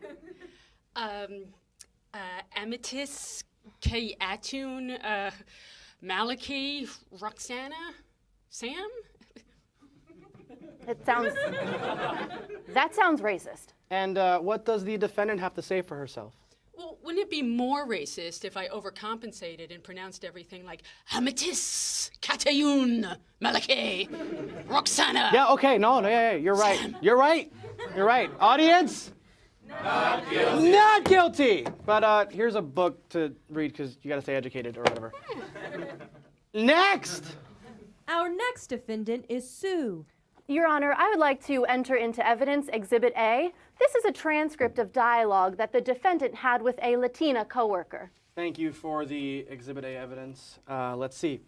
Welcome to my team. You are a part of this family. That doesn't sound so bad. No, that's right. I was just being welcoming. All right, well, let's see if the glove fits. Could you please go ahead and just read that off?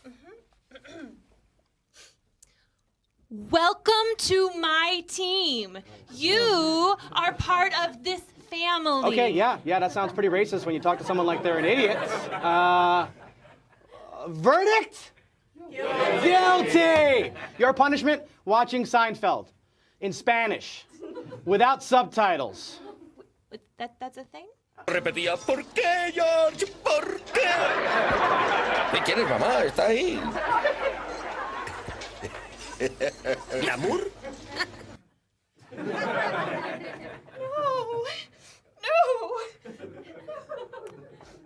And our last defendant said the N-word to a black coworker, and I just... Wow, you know what? I don't think we even have to hear this one out. Let's poll the audience. What do we think? Guilty! Guilty! You're just gonna convict a man without a proper trial? Okay, I didn't know you were... This is white court, this is court, and that's my bad, right? Do you know what I'm saying? And I did not know. This is white court.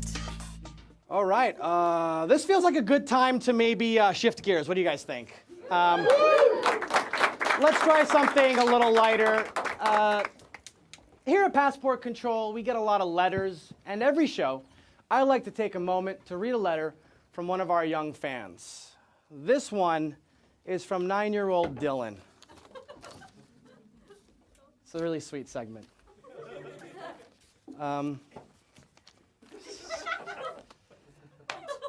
Dear Mehdi, my name is Dylan, but everyone calls me Pickles because I love pickles. I think you're very funny. I think everyone on your show is funny. I bet they treat you all like celebrities in New York. I like you so much, and you always look so happy. Someday, I hope I can visit New York. I love going to the airport. It's so much fun. Not for everyone. How old are you? How big is your apartment? Are big cities scary? Well, depends on who you are, Pickles. I don't know why people don't like brown people. You seem nice. Can we be friends? I'd love to come to your studio. Seems like such a warm and friendly place. My picture is here. Oh, let's take a look at Pickles. Oh, he's so cute. What a cute kid. What a sweetheart. Maybe someday I can help on the show. I think we could all help each other out. You're a forever fan, Pickles. Thank you, Pickles, so much. I love segments like that one. Really reminds you of like how much beauty there is in the world, you know? I'd like to move right along. Let's introduce Passport Control's first ever special guest. If you know anything about the comedy scene in New York City, you know him. He's one of the nicest and most talented performers you'll ever meet. You've probably seen his work on Amazing Spider-Man 2, How to Be Single, Broad City, Unbreakable Kimmy Schmidt. Damn, man, save some work for the rest of us. He's also one of the hosts of the wildly popular podcast, Black Men Can't Jump. Please welcome to our studio, Jonathan Braylock. How you doing, man? Good. You missed some fun stuff. I have a question for you. Yeah. Why do you get so many gigs and I don't? Huh. Interesting. I just read off a list of credits. It took like 45 seconds. Listen, I see you on commercials all the time. Oh, stop it. Don't name them because we don't have sponsors yet. Literally, those are all my gigs. Great, that's fair enough. Let me ask you a question. What is your ethnic background? So I am black and white.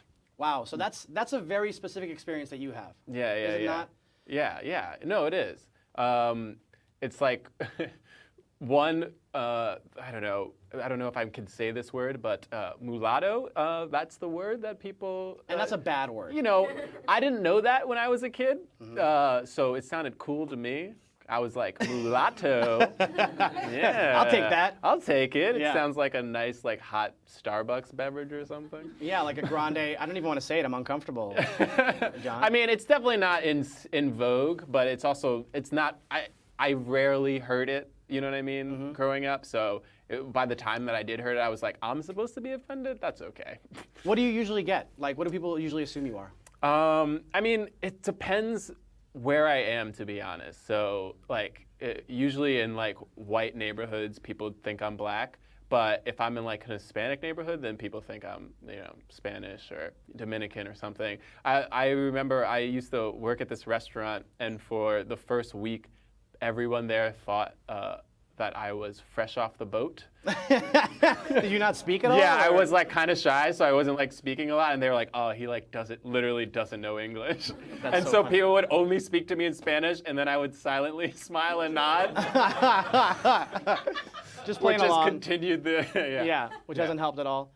Yeah, like I always felt, I guess like that's the thing. The tragic mulatto is a literary figure, and the idea is that they don't know where they belong because, you know, you're not fully accepted in the black community, and you're also definitely not accepted in the white community. Yeah. So identity is like a weird thing, and that's why it actually is like definitely a through line in my comedy. And Well, stuff what's the perception that African Americans have about who you are because you are mixed race? Well, it's a weird thing, right? Because the history of it is people who are light-skinned. I mean, you know, it depends. I mean, a number of ways that could have happened, but like probably because the slave got raped and then they had child, and then that child was like the master's like illegitimate, you know, offspring. Yeah. So the other slaves don't like you because you're getting like a little bit of, you know, whatever, just I don't know. You get to Like be in the house. better treatment Yeah. of some kind. Yeah, that you can like- even compare that. Yeah. Yeah, exactly. But also, white people hate you because you're still black. You know. But how does that translate to today? Like, how does that translate to like here and now in terms of how you're treated in an African American community as opposed to in a white community?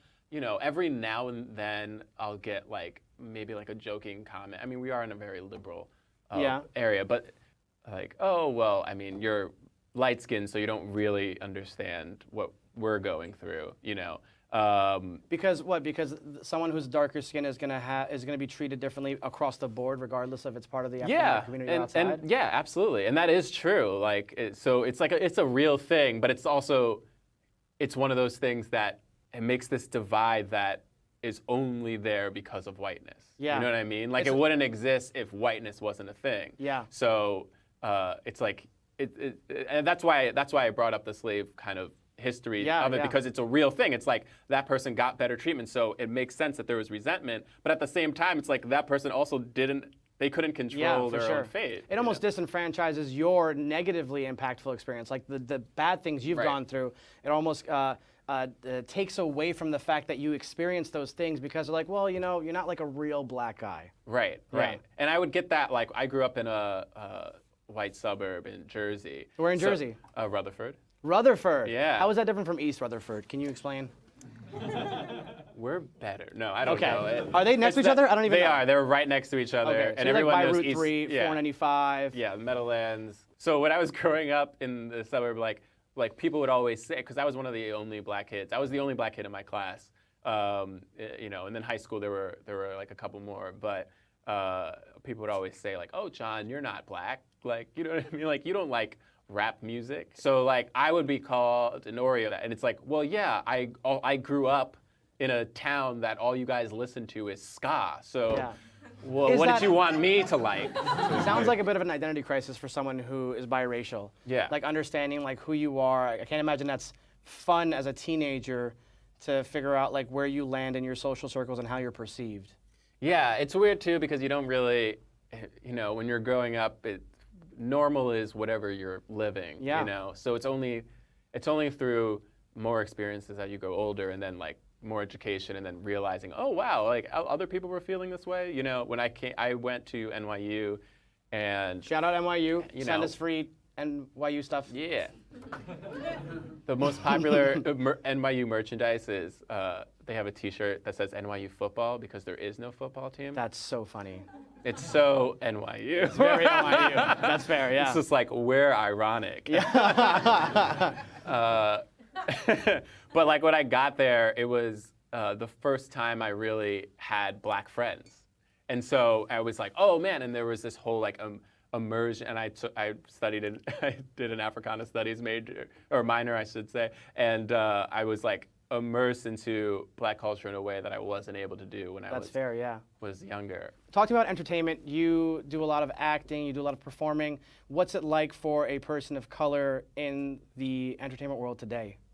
You know, things are, I don't know. I mean, things are getting better. Good for and sure. bad. Good and bad, it's good right? and bad, absolutely. But is it getting better? You're I saying think a little it bit, right? is. I mean, you know, it's weird. It's kind of like diversity is hot right now. Which so hot. Yeah, it's so hot. Yeah. Yeah. People love it. Yeah. I mean, it's the first thing someone says, like, I just shot this like TV show. Really diverse. Really diverse. Mm-hmm. Love it. Mm-hmm. Yeah, it like scores you a lot of points. You know yeah, what I mean? Does. Yeah. But the goal would be just for diversity to just exist and then it not be a thing. You know.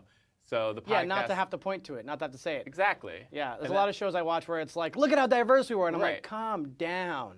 Yeah. You don't need to say it. It's weird because just do it.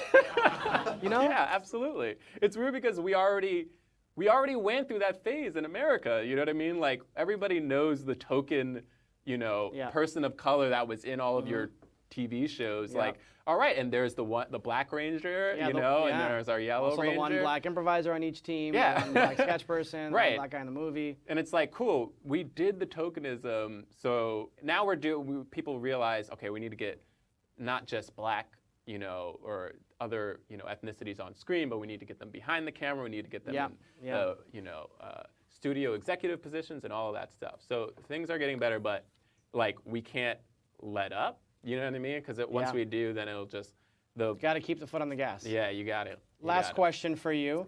In a sentence, what do we need to fix the world? Oh, that's easy. Take your time. No, what do we need to fix the world? What's a little dose of medicine? What's something we can prescribe? You know, I'm going to be cliche and say love is the answer. We need to care about other people the way that we care about ourselves.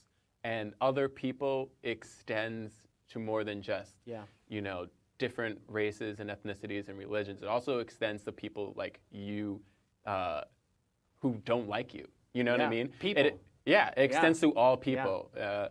For me, you know, I am Christian. I grew up Christian, and the love your enemies as yourself is something that Jesus said, and I really try to ascribe to that because violence for me is like very clearly not the answer, right? Like it just begets more violence. We get into this whole cycle. It's like, all right, who started what first? And this idea of like, that's the thing that's going to fix things doesn't make any sense. So I've noticed in my own life when there are people who hate you or like are racist to you or sexist to you, homophobic, all those things, obviously defending yourself is something you need to do, protecting your, you know, body and your livelihood, but also showing love and compassion to people who don't have it. Like I think it really like kind of shocks them into like, what am I doing? You know what I mean? Well, there's the answer, guys. There's Love the answer. is the answer. Thank you, Mr. Braylock. I appreciate it. Please check out his wildly popular podcast on iTunes, Black Man Can't Jump in Hollywood. Also, check out his sketch team, Astronomy Club, has a short-form series on Comedy Central's digital platforms this fall. Ladies and gentlemen, Jonathan Braylock. We'll be right back after this important message. Thanks so much. Are you Arab, Muslim, or just a very hairy Italian? Have you been harassed at airports because of the way you look? In this tutorial, we will give you a step-by-step guide on how to avoid these common pitfalls of airport security. Step 1. Make sure you trim your beard right before you leave for the airport.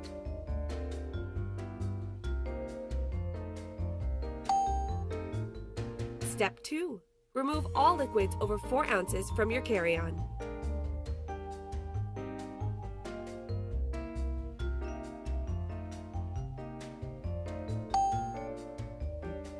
Step 3. Dress the part.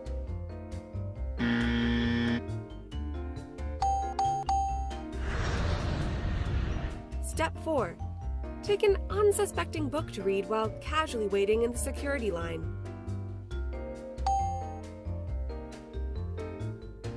Step 5. Travel with a privileged white girl. Step 6. Go to the courthouse, change your name. And finally, step 7. Cut off all ties to your brown friends and family. Congratulations! Now you're an American. Welcome back, guys. Before we go, I want to talk about something I really identify with. Mexicans. Because Mexicans and Iranians have legit been on blast for no good reason since an orange toilet seat became our commander-in-chief. I'm talking about the wall that we're going to end up paying for. I'm talking about the ban we're still fighting. Point is, I definitely feel a sense of solidarity with my Mexican brothers and sisters. Look, we all know what he's said about Mexicans, but Becky, if you're there, here's a recap. He's publishing a list of crimes made by immigrants. He's saying they're taking advantage of the system. He says he's going to kick them out. But all this talk about all these Mexicans begs the question, when's the last time you heard a white man refer to Mexicans and actually mean people from Mexico? Because usually, when I hear someone say Mexican, all they really mean is, oh, you're from somewhere, probably Mexico, I don't know, I don't care, cut my grass, but don't take my job. Oh my God, I love Chipotle. This plan to keep Mexicans out is an attack on all of us because, shocker, we've all been mistaken for Mexican. Hell, none of our female writers can wear hoop earrings without having an identity crisis. Even our one Spanish writer, not Mexican. Doesn't matter. You know, if you check the driver's licenses of any of our male writers, you think to yourself, pretty Mexican. It gets to this question, that's Sabi. Gets to this question, what are you? Because that's the question Trump wants to ask at airports, Arizona sheriffs want to ask citizens, and what your best friend's uncle is dying to ask you at parties. What are you? The thing is, they don't care about the answer. They'd rather hear you just say Mexican and think, now, what the hell are you doing here? Well, I'm here enjoying this barbecue and dating your lovely white niece. But this question, what are you, is really difficult. What are you? What are we? Personally, I will say to you with all seriousness, I am brown. Look, that might be how a cartoon bear would answer that question, but I'm serious. So what is brownness? Brownness is constantly being asked where you're from, but no one ever really caring what that answer is. Brownness is being the only black kid in your school for years, then meeting your first teacher of color, but when you ask her what she is, apologetically, she says, Indian, and you say, close enough! And then it's a few more years before you get your next teacher of any kind of color, and though she tells you that she just has curly hair, you secretly hope that her mother was lying to her father. What is brownness? It's when a kid in Queens tells another kid he's Indian, and the other kid says, yo, I'm from Trinidad, brother, and a deep cultural bond is formed that can never be broken. Brownness is being told you're not really culturally from this country. Then you go back to your parents' country and realize nobody thinks you're culturally from there either. And your cultural references are from whenever your parents were kids. So it's like walking into a party and going, how about that Hall and Oates? That's hip now, right? To which one of your cousins will say, what, where are you from? And that's the question you'll get on either side of the ocean, where you're from or where you're told to go back to, because you're brown, like a cartoon bear. You could say, I'm Filipino or Guyanese or Libyan or Mexican, but you're both those countries and this one. You are a walking identity crisis every day, at least to them, because we felt fine until you asked. So what are we? What am I?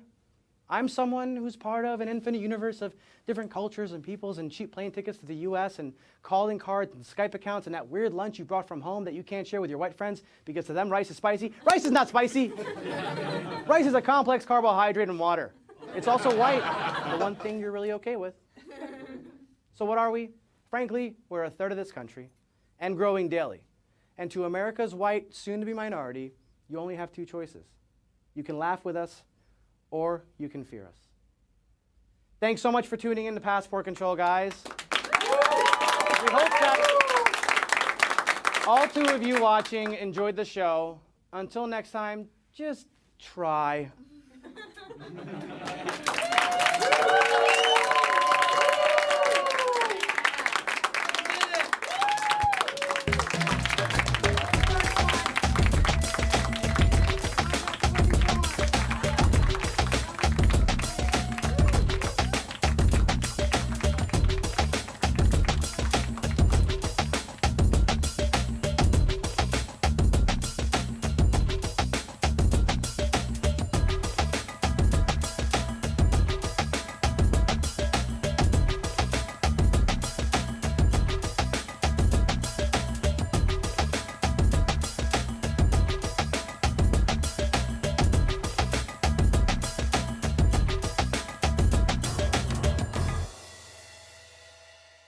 Special shout out to Homeland Security because we all know you're definitely watching, and boy, are we impressed.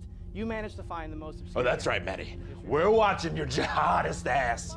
This special little comedy brown boy show. And I'm gonna be all over you, big guy. Okay? You've met your match. You've met your match. Okay, it's match.com, except it's me and you, toe to toe. You're gonna lose.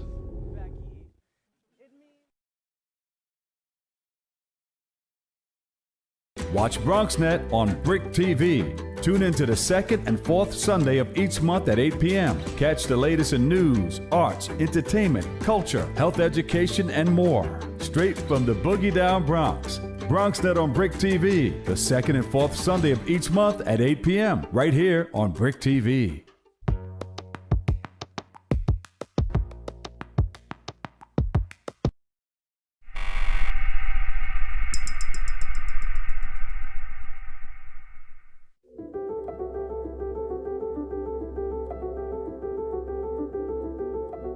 How would the 217,000 people who are subscribed to your Instagram account right now describe it for anyone else in the world who doesn't know?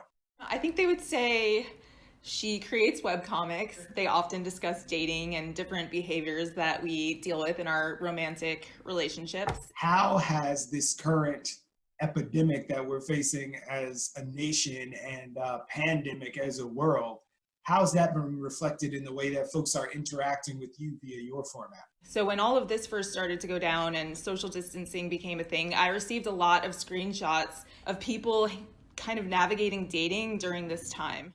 A lot of people just weren't taking it as seriously as maybe it should have been taken. I received a lot of screenshots basically of people trying to hook up and meet up while social distancing was going on and the stay-at-home mandate was happening. And I started posting the screenshots and tagging dating apps like, hey, you guys should do something. This isn't cool.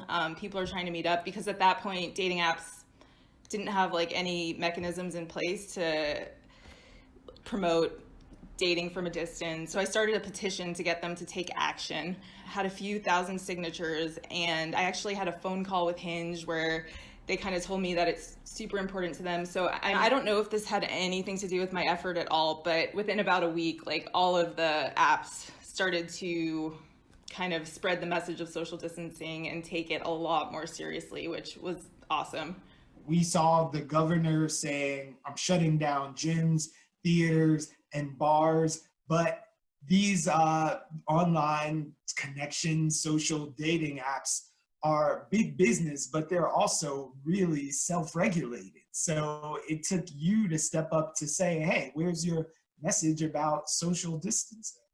Exactly. I think my stance was kind of like, all right, if every restaurant has to shut down, if every non-essential business has to shut down and not interacting with people, is this serious? I felt like dating apps, their very purpose is to kind of provide a medium where two people can meet. And I felt like they definitely had a responsibility to spread this message. I'm going to ask you if there is an illustration on your account right now at Violet Claire that would sum things up that we could share with our audience who's watching. If you had to pick one or two of your cells, which would you send out into the world as symptomatic of where we are right now? The first one that comes to mind is the comic that I have that reads, "Don't forget to wash your hands and block your ex." I'm hearing a lot of stories now about toxic people from our past coming back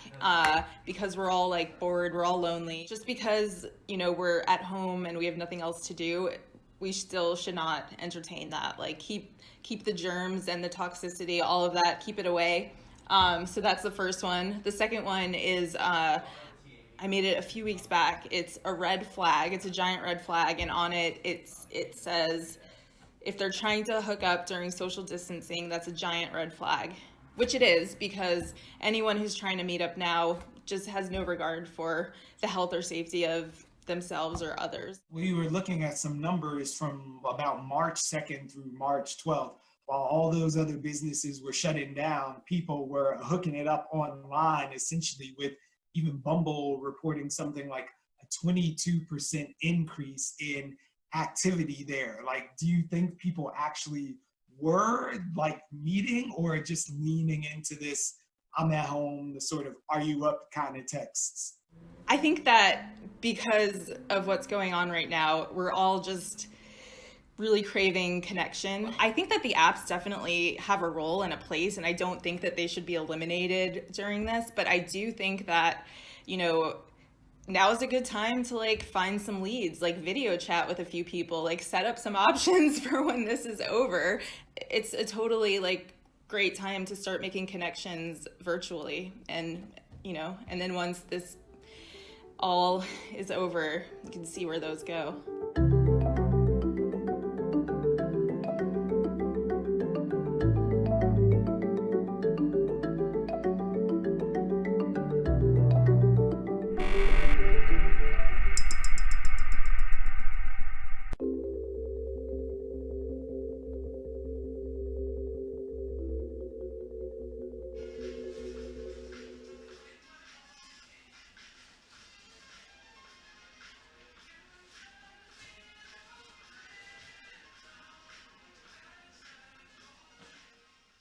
Hello, my name is Bianca, and this is my COVID-19 story. It all started in March. I was still working at my former job. I've been working for this company for a total of 3.5 years, but when COVID-19 happened, as a production company, most of our work required producing photo shoots or video shoots and being outside in the field, like actually working with talent and other people. So obviously with the new rules to stay at home and take prevention against COVID-19, producing was not something that we were able to continue doing. My role at this point was producer. That same Saturday, after the first week working from home, my boss called me. The purpose of the call was to let me go. So when my roommate got laid off, she basically told me the same thing happened in her company, like every other company in New York, and she did not really feel safe or comfortable paying the rent that we were paying here. So basically she gave me her 30-day notice, and that gave me 30 days to start planning what my future was gonna look like, because even though I had good savings and even though I had a good unemployment benefit, it just was not smart to stay in this apartment with 2 bedrooms and me having to pay for it on my own. I quickly started thinking, like, should I just move? Or should I maybe go to Dominican Republic? Because that's where I grew up and I actually have a home there where I wouldn't have to pay rent. Or to go into a furnished apartment and sell everything that was in this one. That way I get some money and also I will pay less in rent. Out of all those options, the one that I preferred was just renting a 1-bedroom for myself. I really liked a specific one in Sunnyside, Queens. I applied for it and I literally had to say like, hey, I just lost my job due to coronavirus, but I'm getting unemployment and this is what I am making weekly. That same night they got back to me and they said yes. So I was like, great, so then let's go sign the lease, right? We go into the management office, me and my parents, to sign this 1-year lease, and then when I get there, there's literally no lease. And apparently the company decided to review my application again, and they decided that they were unsure whether or not I should have this apartment. So they basically like changed their mind last minute.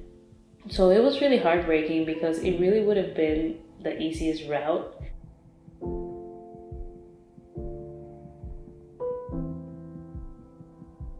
So plan B was going to the Dominican Republic.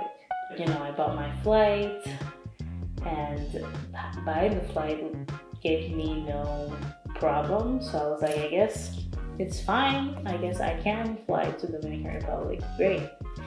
So I bought it and I started my online store. And that was really, really fascinating to see how fast everything got sold. Because you would think that because of the pandemic, people are being hesitant to like go to other people's homes, and also that people wouldn't want to buy anything that is used. But to my surprise, that wasn't the case really. If anything, I feel like the coronavirus helped me sell all of my things really fast, because all of the stores are closed. 70 or 80% of the people that came to buy stuff from here were moving into a new place. So I was like, wow, times are crazy. Everyone's just moving. So in a sense, that made me feel less alone. And so I finished selling the rest of my things by the end of May. And here I am in my empty apartment, and it feels great. It's moving day, and I'm eating ice cream. Before moving here, I was subletting in various places, but this was like my first apartment that I was able to like make my own home, and having to like wrap everything up and sell everything that I had invested in was difficult. And I feel like in that one phone call, my whole life was just crumbled and like tossed, and life was just like, you're gonna let go of everything now, and you're gonna have to be okay with that, and you're gonna start over, and it's gonna be okay. You'll figure it out. I promise. When I started contacting my friends in the Dominican Republic, all of them were telling me they're gonna make you quarantine in a specific location. So I was like, okay, what can I do to stay in New York City, at least until the Dominican Republic lifts the isolation rule? Because I was able to find basically everything that I needed, which was a furnished place, since I had already sold my furniture, that was affordable. And also, it was a short lease, so I would be able to still go to VR. That was my only option at this point, because getting a brand new apartment didn't work, going to the Dominican Republic didn't work. This had to work.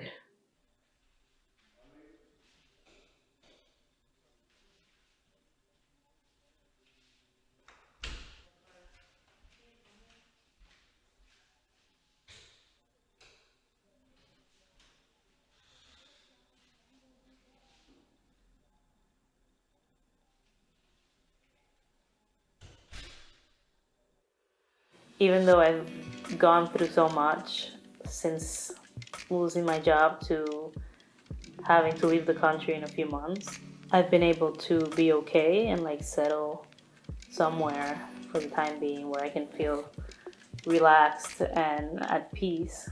And I acknowledge that I am privileged to have that. This is such a hard time to be alive, because there's so much emotional strain on everyone's life right now. If it's not because you've lost someone, it's because maybe you're battling the virus yourself, or maybe it's just because you feel really sad for the world in general. And that's a lot to take in, and you don't necessarily need to be productive during such a difficult time. But we're all in this together, and we're all going through the same things, and just know that you're not alone, and that whatever you can do to stay happy during this time, do it. Prioritize your needs right now. That's what I would suggest to everyone.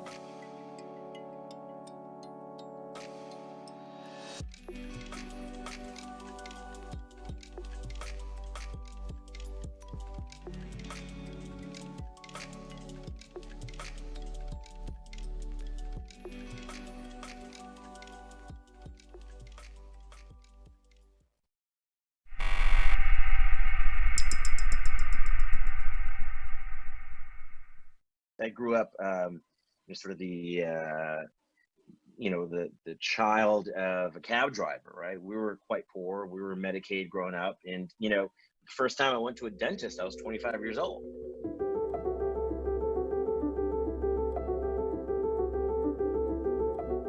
Dr. Chowdhury, you started a tweet that now has become something of a rallying cry. I placed a New York City neighborhood map of percent testing positive for COVID-19 next to a map of economic risk at ANHDNYC.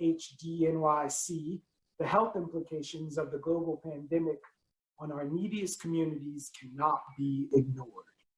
So what prompted you to put those maps on top of each other? Being a native New Yorker, I've sort of lived all over the city. You can see the areas that are red are the ones where the largest percentage of tests are coming back positive. Those are clearly the areas of the city that are lowest income and immigrant populations. And so that really prompted me to look for other maps where I can really see, if my inclination and my thought that these neighborhoods that are low income and have high immigrant populations are truly the ones that are most affected. You can see, a picture's worth 1,000 words. The areas of the highest economic risk are also the areas that have the highest percentage of patients testing positive. I think what we're seeing with the way COVID-19 is playing out, particularly in New York City, is unfortunately a story we've seen before, that many epidemics hit those who have already health disparities the hardest. Individuals from these poorer neighborhoods often really lack access to primary health care. They lack insurance. And all of these factors, unfortunately, come together as a perfect storm, if you will, and make them very vulnerable to this kind of respiratory virus infection.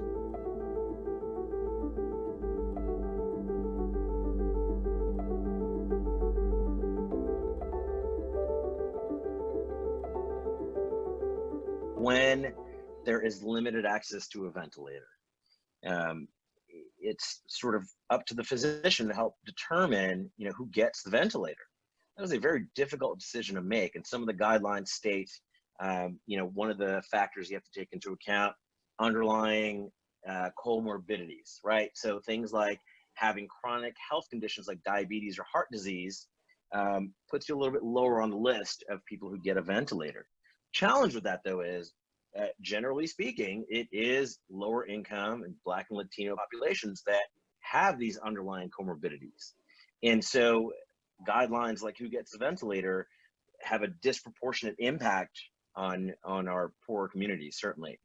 This isn't something that was a mystery, right? This inequality is something, at least in healthcare, that we as physicians, we know that there is health inequity. The public health students definitely get quite a lot of education and discussion about the role of health inequities and health disparities in understanding exactly how different illnesses and different epidemics play out. All one has to do is stand on a train platform, and you'll see that the trains are filled with Black and brown and low-income people going into communities to service those who are able to telecommute. You can't drive the bus as a telecommuter. You cannot be a 311, 911 operator, which is predominantly a Black and brown woman, as a telecommuter. 75% of frontline workers are Black and brown in immigrant communities. We're talking nurses, nurses' aides, nurses' assistants, people who stock shelves, the cashiers, MTA workers, our sanitation workers. All the folks who are listed as front line are Black, brown immigrant communities. We've seen in the ANHD report that these same areas have high episodes of people who are rent burdened, people who are food insecure. We know that many of these areas have health disparities. They came in with structural deficiencies, and this disease has exacerbated and shown the disparities that occur. So while the virus itself doesn't discriminate, our policies and our response seems to have been discriminatory and have a disparate impact. And that's something that there has to be accountability for. They may, for financial reasons, have to go into work. They may have to be around crowds. And so it's a situation in which they're having to pick between exposing themselves and their family members to risk of infection versus putting food on the table. And I don't think that's an easy decision to make, frankly. This has happened before, and we need to Just keep working harder and harder at learning our lessons from each experience, because it's going to happen again. We can save lives with policy change. And I think it all starts with education, whether it's educating our policymakers that, you know, there is this subset of the population that is affected disproportionately. And then the flip side of that is certainly, I think, educating those in low income households that there are resources available, right? These are the healthy diet and exercise saves lives, so on and so forth. So many things that I think the average American takes for granted. These are things that I think we can bring to our communities. And ultimately, at least during this crisis, I don't think politics should be a reason that someone loses their life.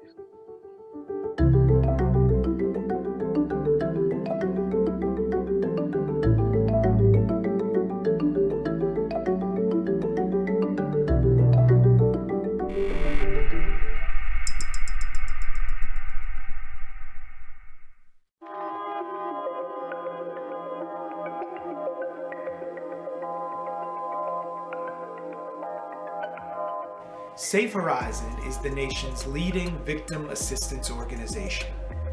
We invited Kim Cavern, their Senior Director of Crime Victim Assistance Programs, on to be heard about strategies for staying safe while staying home. It's been clearly shown that intimate partner violence is something that thrives on silence and isolation. And you even talk about the threat that some abusers are using of the fear and using it to further separate folks. Yep, I mean, we know that when you are sort of self-quarantined or self-isolating in a home with an abuser, that's a situation that's bound to increase levels of domestic violence, sexual assault, child abuse. We've heard horrific cases in cases like Pennsylvania and Italy this week. So we want survivors to know that services are still accessible, that we are still here, that you can still reach out to us. We know that your safety planning might look a little bit different given current situations, but we're here to help with that. We know that you are part of the largest network across the country for helping people who are going through domestic violence right now. I wonder how your practice has changed since the onset of this epidemic. So like most of the country, most of us are working remotely. Safe Horizon has a staff of about 1,000 that provide services to victims of all types of crime and abuse across New York City. About 800 of us are working from home. We do have about a fifth of our staff who are still essential employees going into the office, so working at sites like our domestic violence shelters and our street work overnight program for at-risk homeless youth. But most of us are working remotely in the courts, with the police department, providing counseling and therapy to services of domestic violence and other types of crime. What's open and running now versus what is closed? All of our services are still up and running. So although the courts in New York City are working remotely, you can still access the courts for emergency petitions. So police are still responding to violent incidents. If you call 911, police will still respond. Our advocates that work in partnership with the NYPD are still getting victim information and doing outreach to victims who file police reports. Our staff who work in the family and criminal courts across the city are still able to help victims. So if you need an order of protection, our Safe Horizon staff in the courts can help you with that and help you file remotely, and you can video conference in to meet with the judge. That being said, I was on your website and you have some very concrete steps and tactics that people who may be feeling a little uneasy in their homes right now can actually employ. One is that we have a safe chat feature on our website. So you may not be in a situation where you're able to make a phone call safely to a service provider like Safe Horizon. So you can go on our website from your computer, from your phone, and chat with an advocate in real time. If you need to safely escape our website, it won't show up in your search history. We're encouraging folks to think creatively about how they can stay socially connected to people who are safe in their lives. So if you have a neighbor or a colleague who knows what's happening in your relationship, are there ways through social media that you might be able to connect with that person, and to really recognize that just because you're isolated in your home and not able to physically access people, that there might still be ways for you to remotely access those supports. I'm just going to ask you right now about a workable safety plan for anyone who may be on the verge of experiencing a violent episode. Safety plans are going to look different for everyone, and we're really going to try to cater a safety plan that's specific to you. But some general tips are, if you have children in the home, is there a safe word that you can use in case your children need to run outside or need to call 911 or are feeling unsafe? Can you use social media, Instagram, Facebook, to connect with people, a neighbor, another safe person, if you need someone else to call 911 or do something for you? We've heard of people doing things like putting a plant in the window as a way of alerting a neighbor that they need help. We always advise staying away from rooms like the kitchen or the bathroom where there are a lot of hard surfaces or knives. So if you need to run away, staying away from those areas, staying downstairs, not running upstairs, things like that. So Kim, you are the first, I want to say, non-doctor that we've spoken to, because we got the call, we realized how important this is to Brooklynites living under these isolation orders right now. How else are people getting the message that this is an important issue that needs to be addressed along with health and safety and staying away from a virus? Well, we and the police department, the NYPD, the court systems, other service providers, we are really trying to spread this message far and wide that we are here and that we're working remotely, recognizing that stay-at-home orders are keeping survivors, they're keeping children away from support systems. Often school is a safe place for children who are experiencing violence in the home, and now not having access to that impacts people. So we want people to recognize that shelter is still available if that's something that you need. There are space in domestic violence shelters across the city. Our 24-hour hotlines are still open and running and available.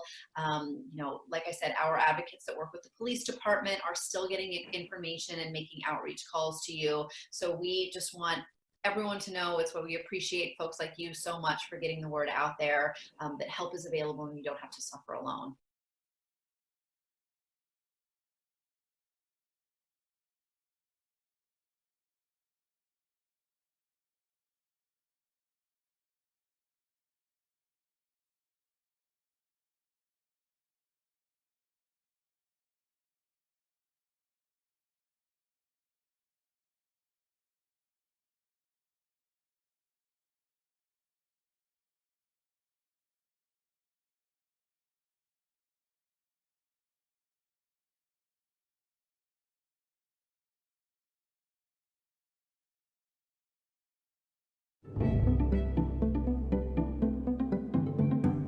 I don't stop hearing sirens all day long. It's getting to me now. It's getting to all of us now.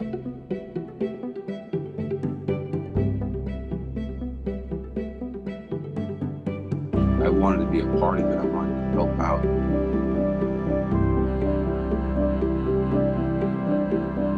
I can work as many hours, so our professionals that take care of us 24/7, 365 can go home, get the comfort that they need from their families.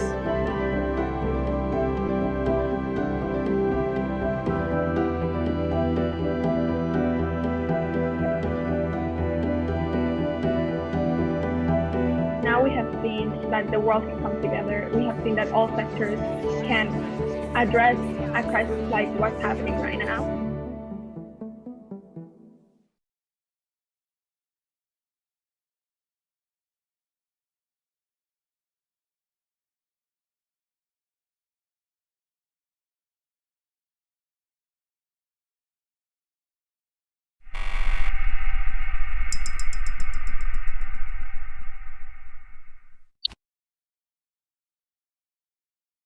Dream of but no. Oh, dream of the beauty within your soul.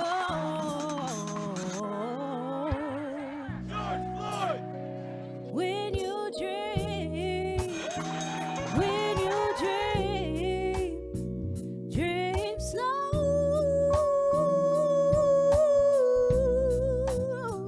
Take the time to let dreams grow.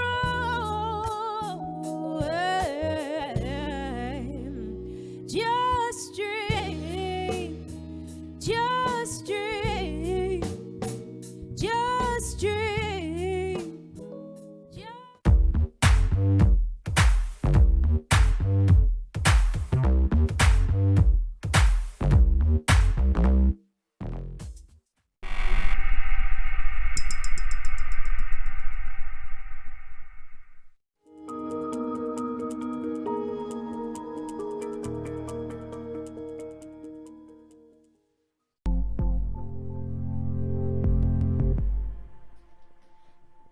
Hi everyone, I'm Andrea. I'm the production designer for the Saturday Night Live film unit. I came up with the system for a face shield out of stuff that you can get off of Amazon or in Home Depot or in Staples. We've got your acetate, double stick tape, this curly wiggly stuff. Apply your weather strip, thread that through, and that is literally it.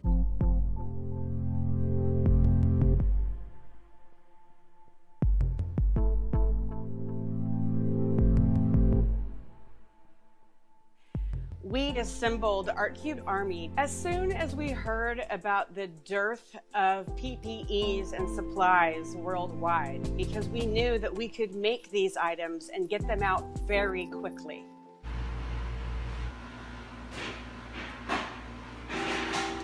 Good morning, this is Marcus at Art Effects 23. We are printing face shields with 2 Ultimaker S5s.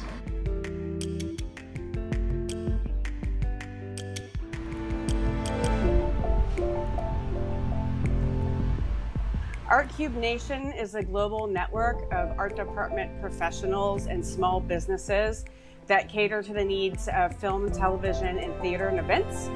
The Art Cube Army consists of about 120 volunteers from our major list. Small prop fabricators, art directors, set decorators, artisans, you name it. A lot of our members are also 3D printers and have very select skills. They're divided into pods, mostly by neighborhoods, some concentrating in the Navy Yard, where they all can work together separately in their own shops.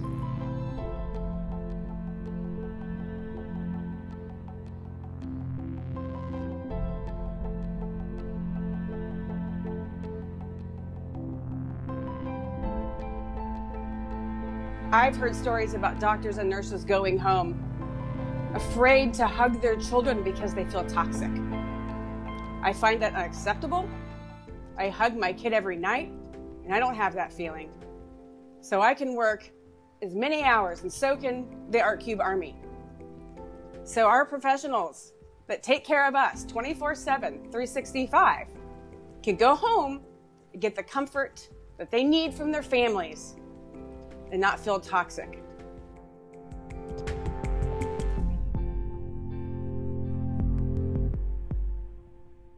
The ideal material for face shields is a 20 gauge crystal clear marine vinyl. They use a lot on boats, etc. We were able to source 40 rolls from Shields for Heroes for this. Each can produce up to 400 shields. Once we received these 40 rolls of marine vinyl, we utilized another volunteer group from the film industry called Feel USA as logistics. They're PAs, production managers, and producers that banded together knowing that logistics were going to be everything in this process. Once we get the materials over to our group, we call Feel. They pick up small batches. They distribute them to 4 or 5 different hospitals weekly.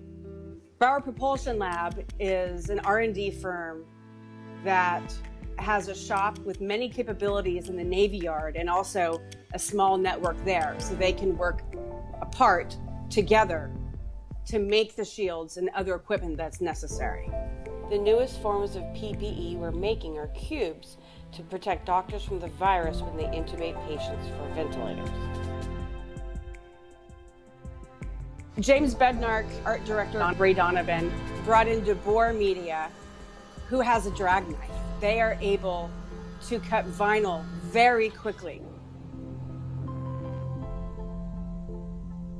We are used to making things on the fly with no room for error, no sleep, and we're particularly adept to this crisis. We have the materials at hand and the tools that we need already in our shops and in our home shops as well.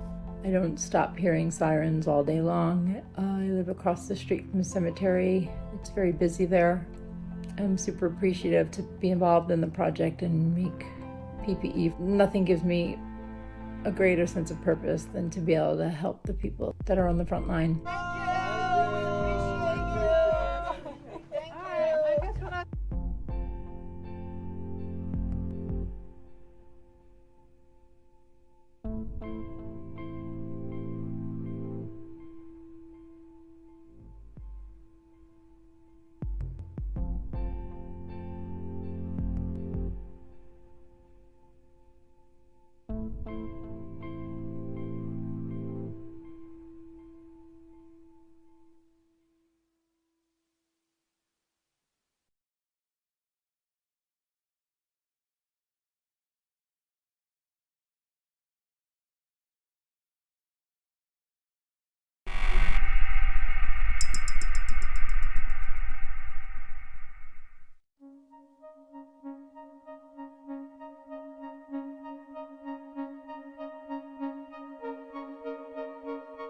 City Council member Brad Lander on exposing inequity and protecting frontline medical workers from retaliation. And your working from home actually includes work, which is legislation. You have a bill that's been introduced that really is cutting to the core of this pandemic that we're facing right now.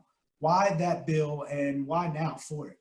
Yeah, thank you. Actually, I've got two pieces of legislation that I think are really relevant to the crisis. I think the first one you're referring to is about this bill that to protect doctors and nurses and healthcare workers who are facing gag orders and being threatened with firing if they speak up publicly about the conditions in their hospitals. So we announced legislation, and it's actually modeled on a bill that I was working on with fast food workers who also face unfair firing. You know, you can't be fired for a discriminatory reason, but most people can be fired for no reason at all, with no notice and no cause. So I realized we could pass a local law that would say healthcare workers, whether you're a doctor or a nurse or somebody that's providing healthcare assistance, you can only be fired for a good reason. You can't be fired without any notice and with no reason at all. And a good reason is not raising up your voice about health and safety conditions in your hospital. You cannot be fired for that as long as you're telling the truth. So yeah, so that legislation is being developed. I hope to get it introduced. I hope we're able to have it heard in a Zoom hearing and passed soon, because boy, every night at 7 we go out and we cheer and clap and bang cowbells to say how grateful we are to these healthcare workers protecting their jobs while they are speaking out publicly about what's necessary to protect their health and safety. Seems like a real no-brainer. And you think in this environment where at 7 o'clock like clockwork, people are out there cheering and supporting and banging the pots together, do you really think one of these hospital systems would have the audacity to fire a healthcare worker in the face of all of that we're facing and the public support? There were some reports of it actually having happened, not in New York. There was a report, I think, of a doctor in Boston and one on the West Coast who actually did get fired for this. So here so far, we saw very stern gag orders coming from the institutions. Whether they would follow through and fire people, I don't know. But obviously, those workers are feeling very anxious now. They believe their jobs are on the line because they've been told that they are, and that they have to choose between crying out to protect their health and safety and that of their colleagues and continuing to have their jobs. So if we get this legislation passed, it's not only that they would not be able to be fired, but that kind of gag order would be against the law, would run contrary to that law.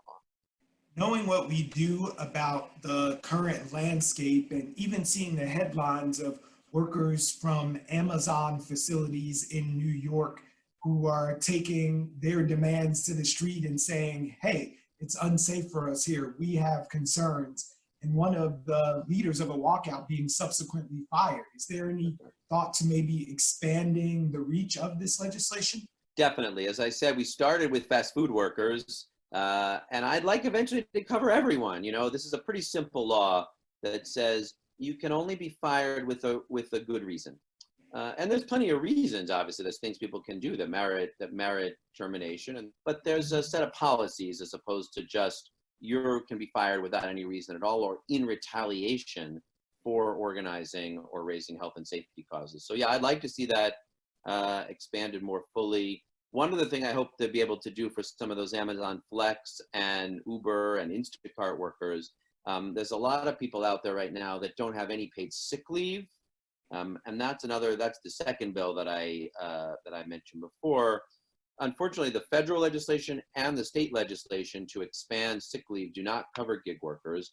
New York City already has a great paid sick leave law if you're a traditional, employee who gets a W-2, but it doesn't yet cover those platform and gig workers, and I think we can. So I think, you're seeing workers all over the country right now speaking up, and especially, I think at least people would have said before, I know doctors and nurses are very important workers, they're essential workers. But I don't know that people would have said my restaurant delivery guy or that Amazon, warehouse employee or my bodega and grocery store worker or my laundromat worker. We might not have said those are essential workers. But now we know they are, except that they still don't get paid well enough. They don't get enough benefits. They a lot of times don't get that sick leave. We need to do better. And a lot of them are organizing all over the country, rising up, doing walk-offs like Amazon did, going out on strike. Through organizing, through worker action, and through legislation, we need to use this time to protect workers right now and also build that future where, if we know they're essential, then let's pay them and treat them with the dignity that essential work, and really all work, deserves.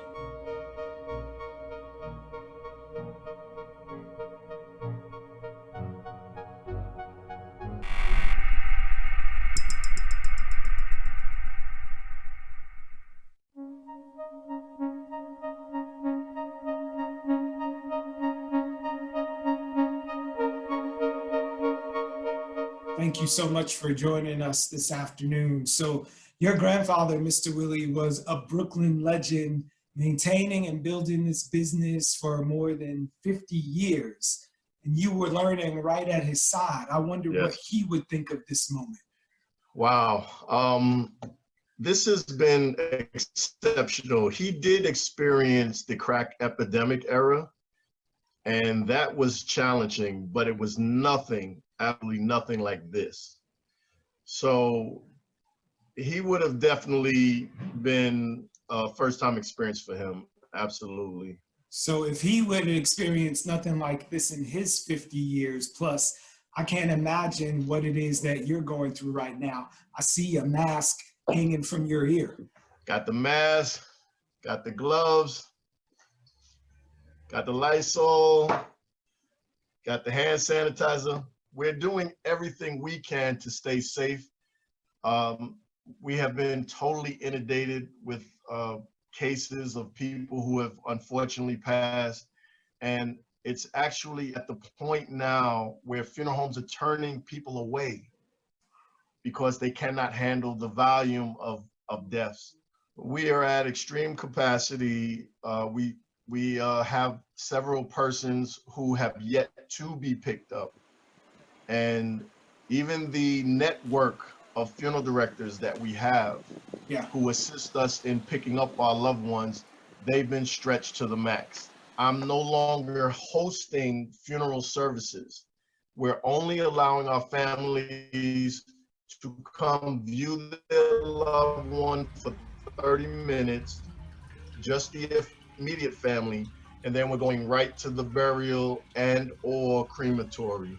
I used to have a casket selection room, and I can no longer use it because I need the space for the deceased and the caskets. And we had 2 burials this morning. We have someone going to the airport tonight. I believe I got 7 calls from different families of recent deaths just yesterday. I just had a question about how the Social Security Administration and the folks at the Veterans Administration also, I know sometimes kick in entitlements for some folks who've passed on to help defray and offset some of the cost. I wondered, have they been keeping up with the demand that surely you've been facing? Have they been getting in there and making sure that things are processed and going smoothly for families? No. Everybody has been just rammed to the rim. Crematories are now stopping us from coming as normal. We have to make appointments. So every phone call that we have to make is taking much longer. So I would imagine social service is doing the best they can, but I know their work volume has went through the roof. So we're all just hanging on and doing the best we can. How are you counseling families in this time of social distance? Right now, most of the families are very understanding. We had one family this week that lost 3 family members this month to COVID. So they're very understanding. We haven't had the opportunity to counsel anyone other than what we normally do as far as our personal compassion. But right now we have been getting cooperation from the masses. Families are allowing the condensed service and friends are staying home. It's just my heart goes out to the people who pass away at home, and they have been having to wait almost 24 hours before somebody can get to their house to take their loved one out. And a case I inherited yesterday was because of another funeral home who refused them. Have you had to refuse anyone yet? No.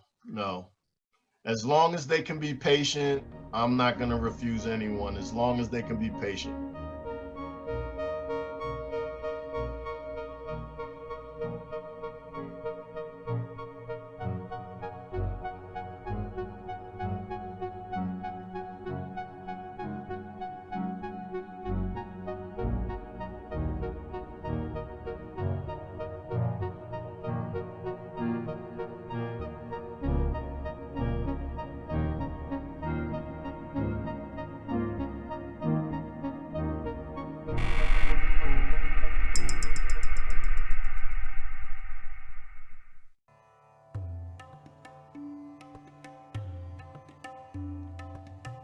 As many Americans abroad were in a panic to return stateside, beauty and travel entrepreneur Tanisha Barnes was swimming upstream with a plan to leave the U.S.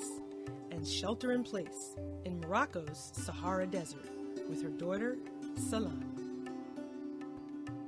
I remember I had just moved back from Italy, and maybe a year later after I had settled into Brooklyn, September 11th happened.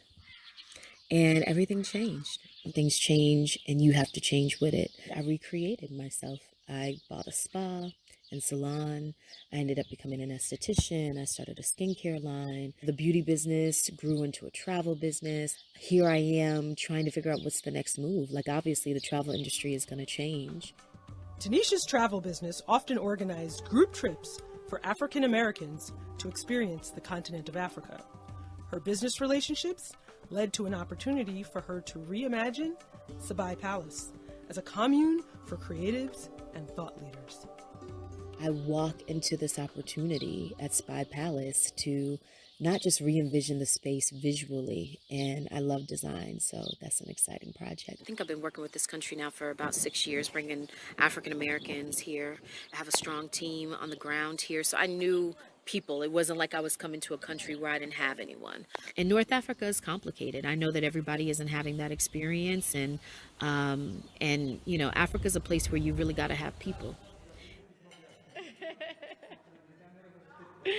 Oh, you're welcome.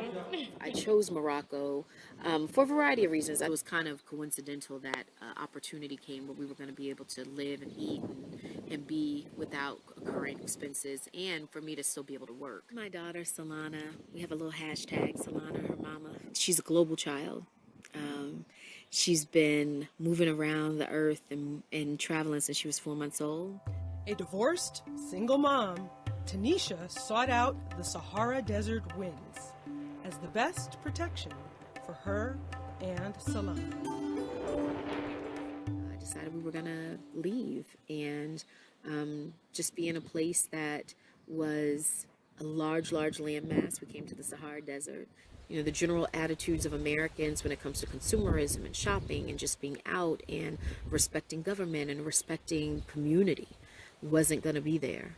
I didn't think that Black people, considering the conditions of just where we were right now, in terms of hospital care and how we're treated in the hospitals, that if there was a choice to save our life versus someone else, that Black and brown people, I think, would be left to die.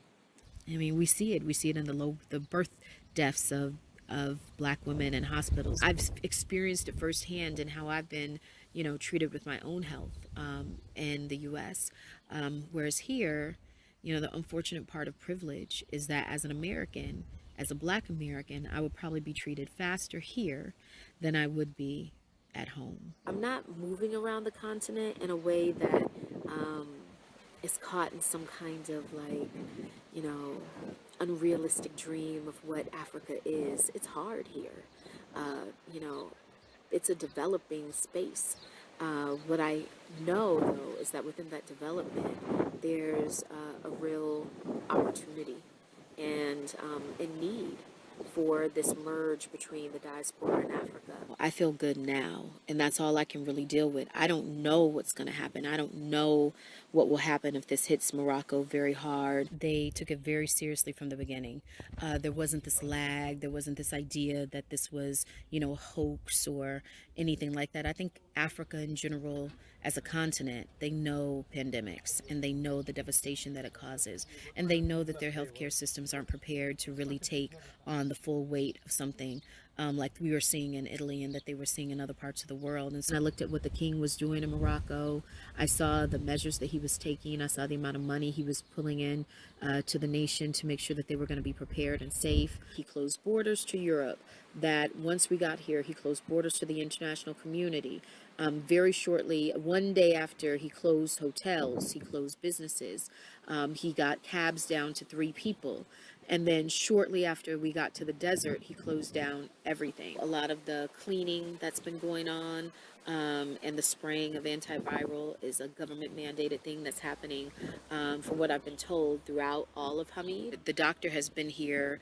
This is now, I think, the 3rd or 4th time. Actually, today the doctor just left, taking everyone's temperatures and monitoring people's temperatures to make sure that anyone is not having symptoms.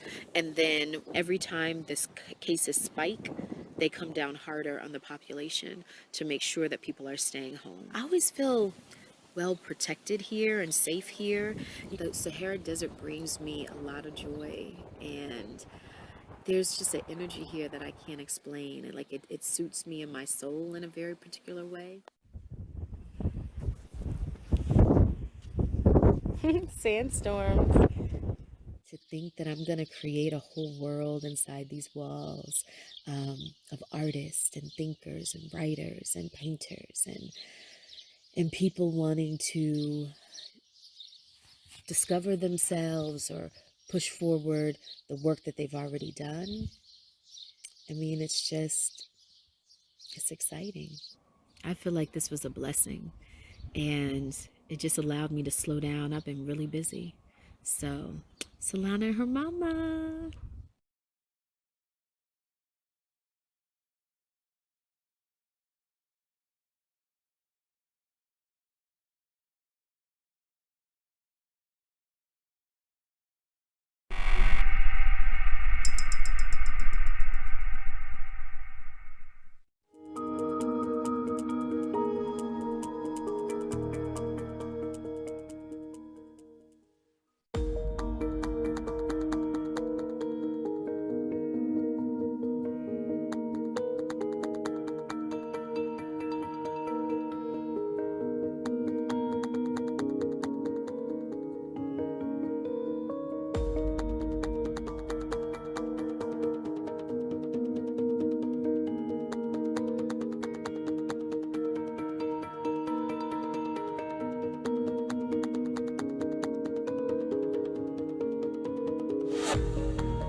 I wanted to be a part of it. I wanted to help out somehow, you know.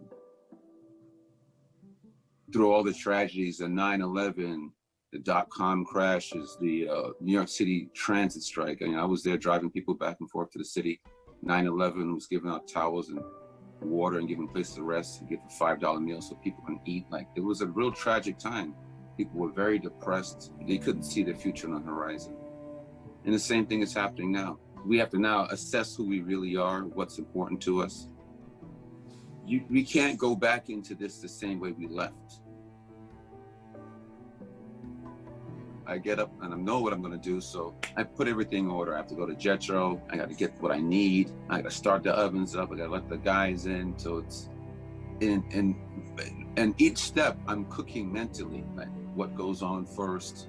So when I get to the shop, I hit the floor running, and before you know it, it's all done.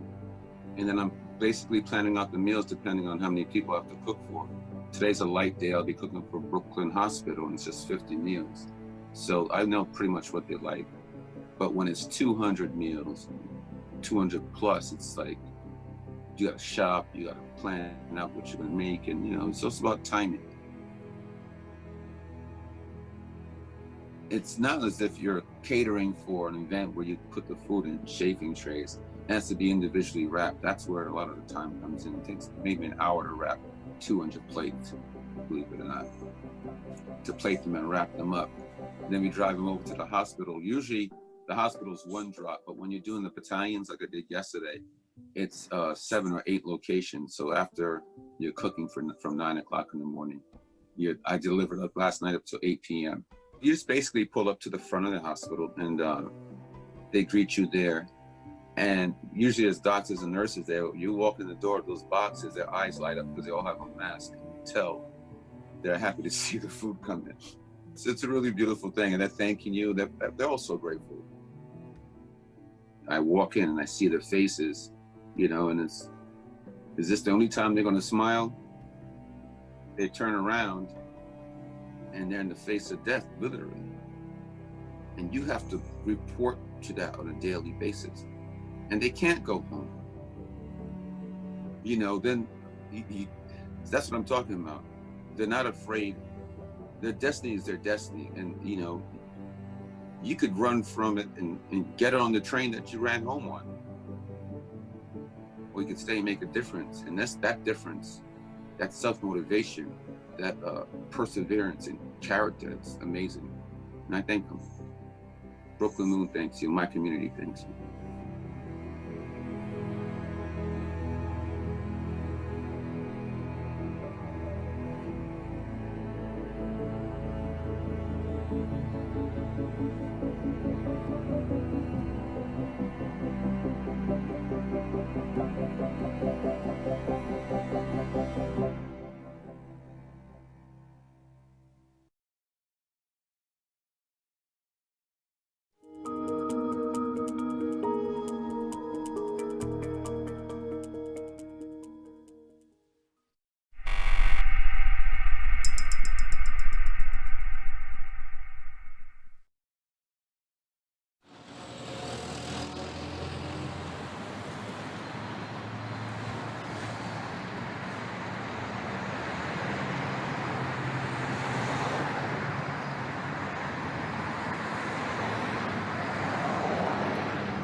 My life is everything from table tennis.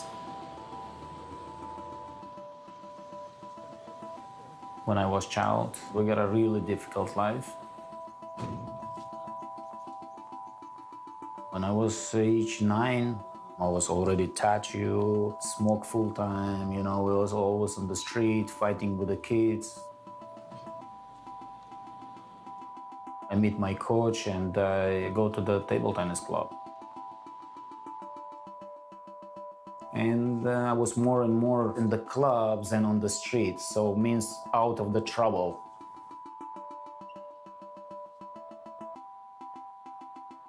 After 2 years already, I was like juniors champion in Tajikistan.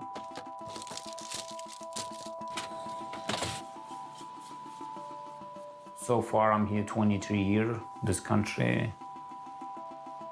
There's a lot of table tennis players my level who wants to be in exactly where I am today.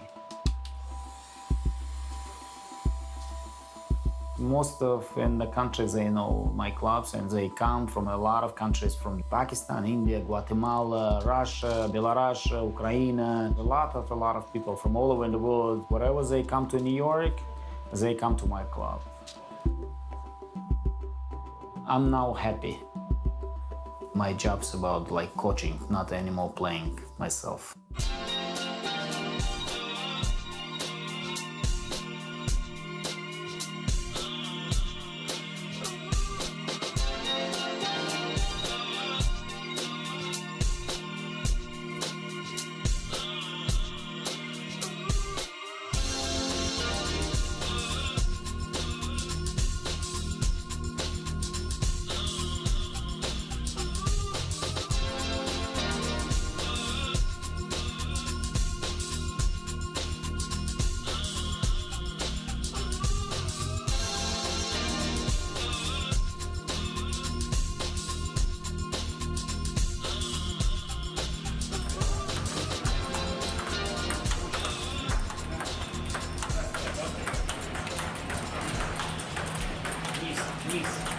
Вниз. Идешь вверх. Мягко, мягко, мощно. Still, it's not huge operation, you know, it's still small. I have juniors, young boys, they're really doing well.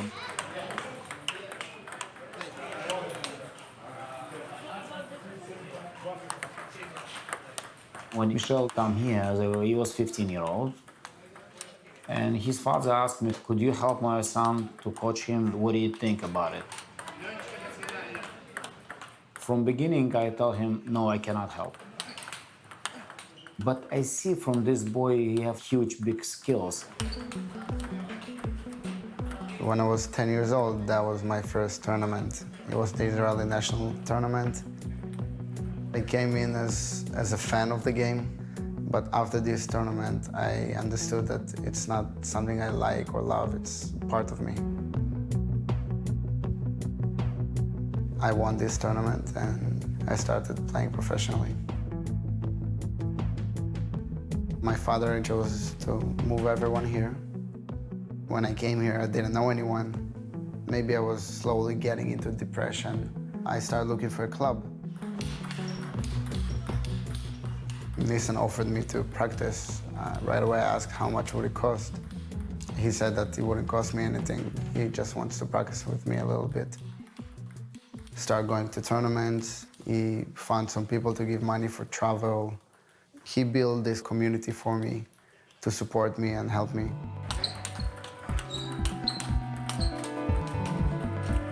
My heart say, you know what, I gotta help this boy. And in my inside ego also, you know, say, you know what, I could make it, this guy, like really good and strong players. My knowledge for 40 years, what I spent for table tennis, I was believing inside in myself, I could help it and I can coach the boy, and we got a good chance to make with him American team.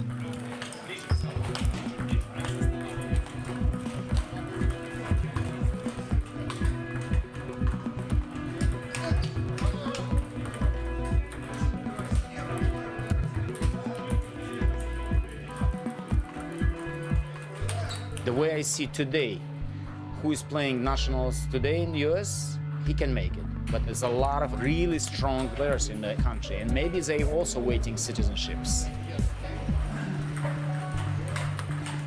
I need to breathe.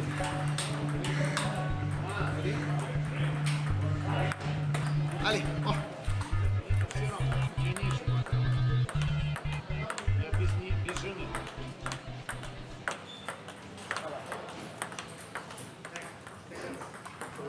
Come on. Forehand, backhand. Aggressive loop, okay?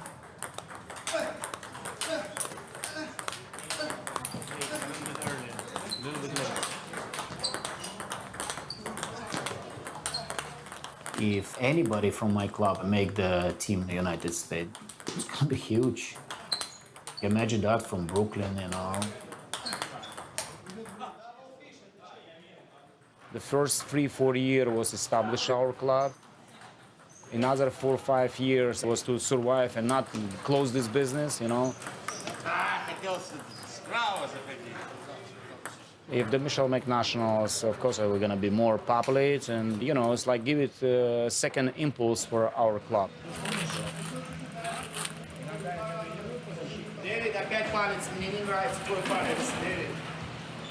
Well, after I had all my finals and work, I'm really happy coming back, preparing for the next Westchester tournament.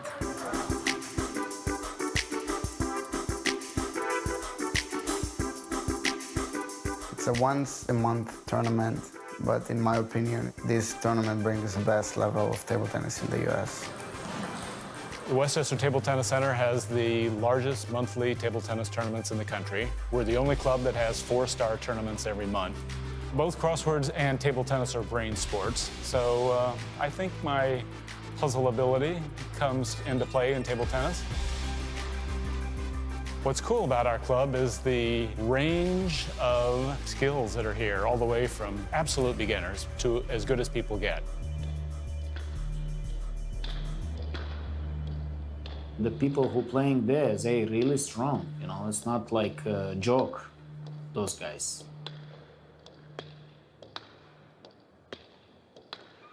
It takes a lot to win this kind of tournament. I think the goal is just to win this tournament. Once I'll be able to win this tournament, next step will be much easier. Michel? Yes, Nissan. How are you? Good, good. Did you pay or not yet pay? No, I'm going there right now. Okay, I'm gonna give them my credit card. No problem, Nissan. Bye, good luck to you, be careful. Bye, thank you.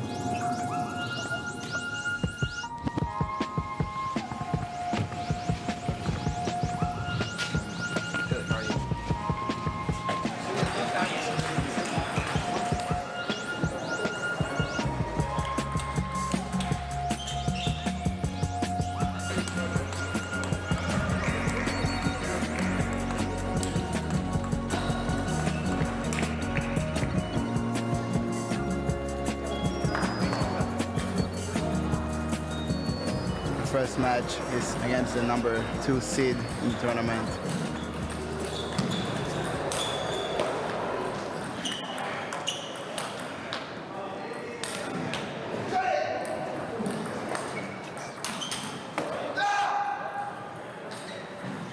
Unfortunately, his hand was on top of mine. Went to the 5th game. I lost 3-2 at the end.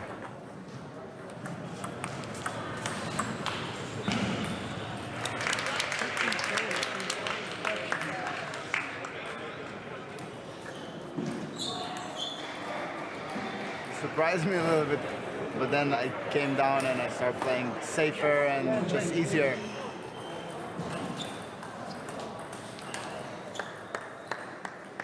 Next match is very important, so we'll see how it goes.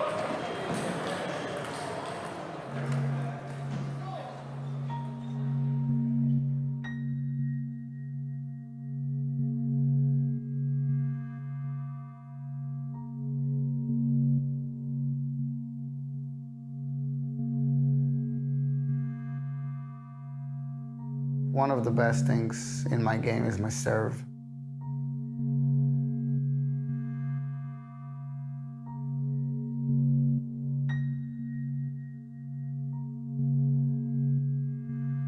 I'm able to serve almost the same identical serves with different rotations.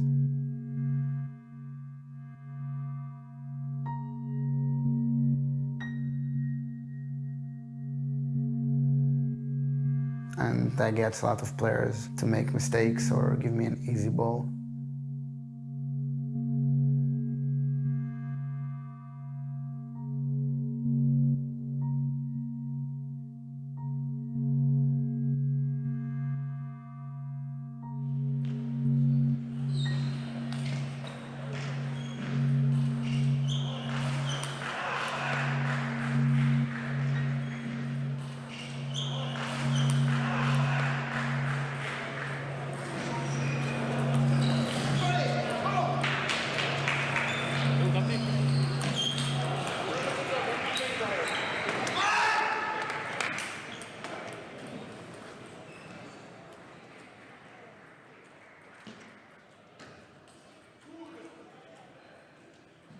This boy is very talented, very talented.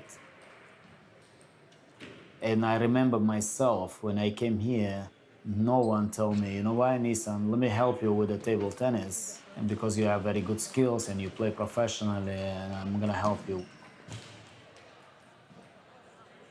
I always feel like I could help this boy, you know. I'm coaching him already for a year, and I don't wanna give up.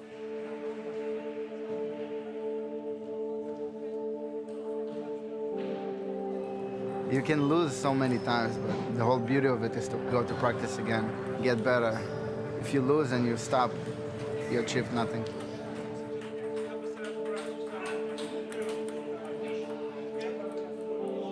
I feel that I don't represent only myself at this tournament, but I represent him, the community, and his club.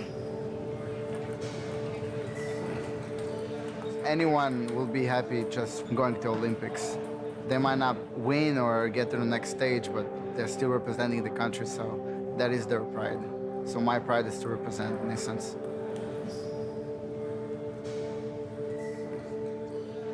He wants always his students to be better than him.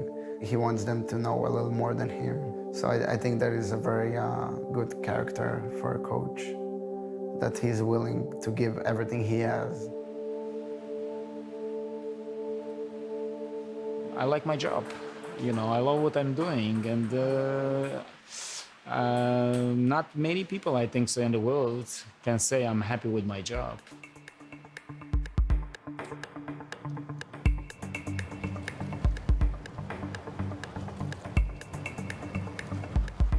When I have chance, anything food, when I know they can eat, I bring here.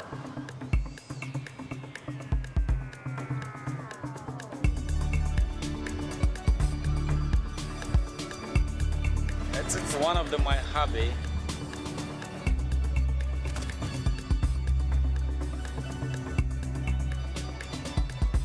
It's not gorgeous, watch it down. How it's beautiful, how they're happy.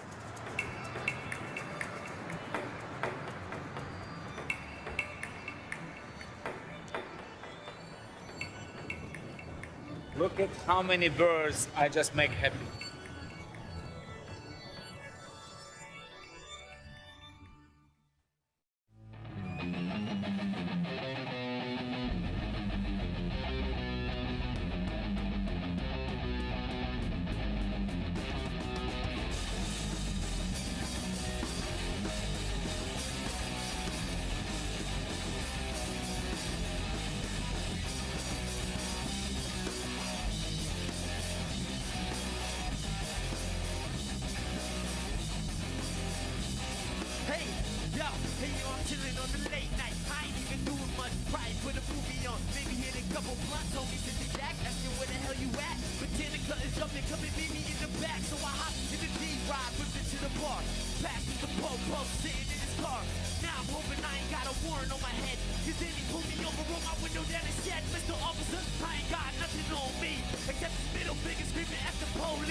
care of the music, and we'll take care of it.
If you're afraid, then it's hard to reach that point of creativity if you're afraid. If you're not afraid, if you have the courage, then you dwell in the unknown, and the good things can happen, you know, along with the bad things. So it's like you welcome that.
Take care of music, and we'll take care of you, take care of you, take care of you, take care of you, take care of you, take care of you, take care of you, take care of you.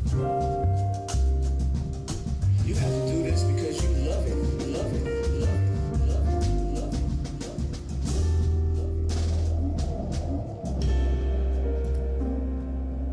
If you take care of the music, and we'll take care of you, take care of you, take care of you, take care of you, take care of you, take care of you, take care of you, take care of you.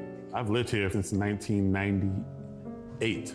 I've lived in Fort Greene, Clinton Hill, back and forth, like 6 different houses in that time period. So I've watched it move and grow and change, and people moving in and out, and things come up, and so it's just, I feel like it's a part of who I am now.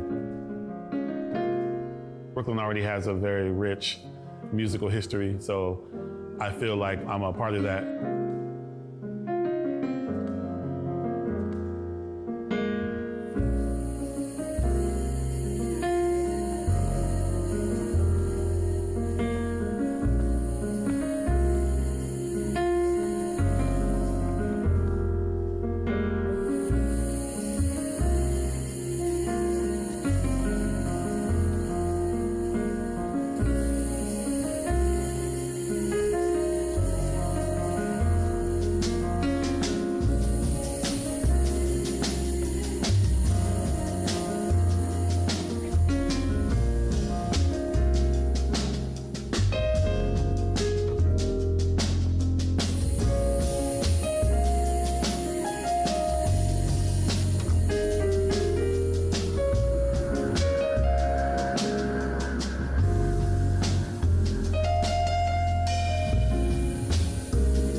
Again, this is Marcus Gilmore on the drums.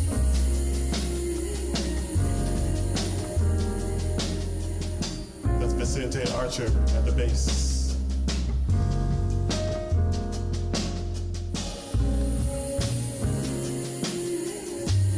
Jahi Sundance on the 1s and 2s.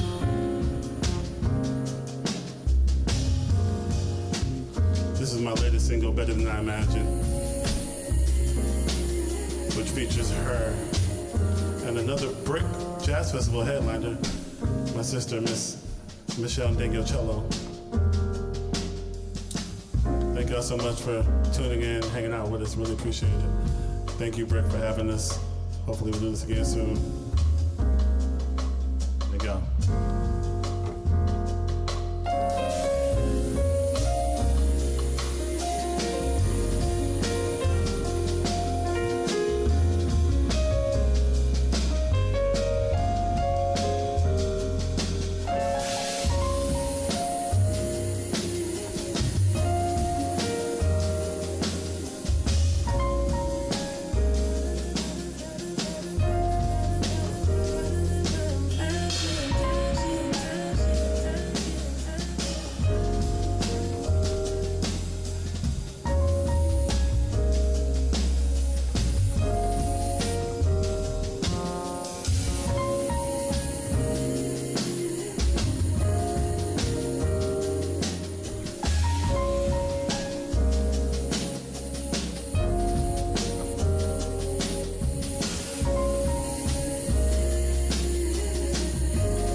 right, y'all can make noise at my show.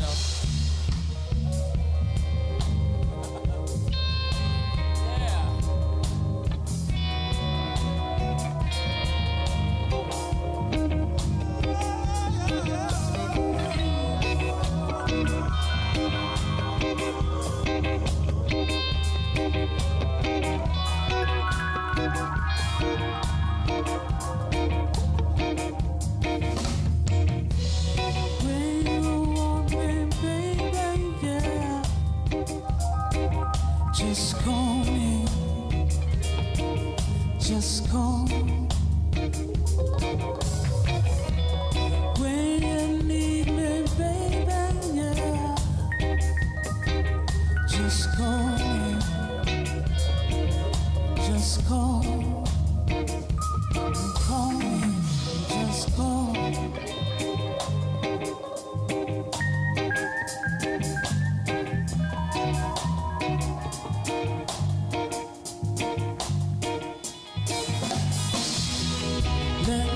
Kiss your body and fill you with love.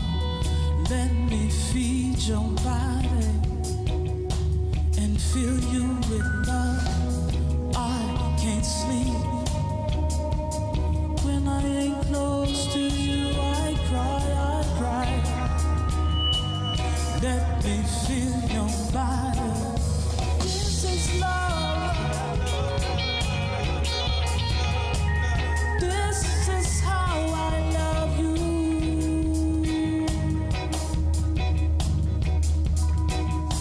This is love. This is how I love you.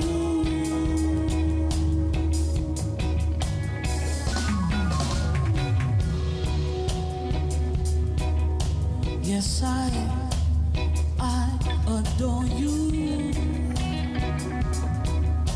You're mind, body, and soul. I've searched my whole life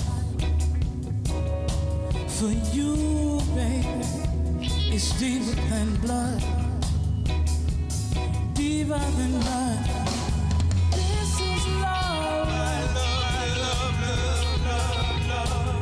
This is how I love you.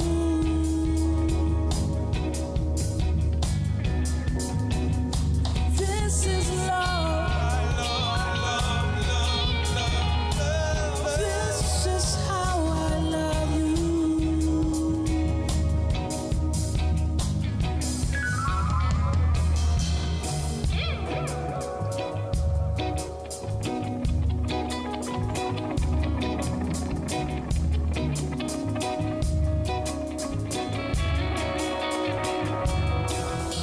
Stir it up. Just move your body nice and slow, yeah. Stir it up.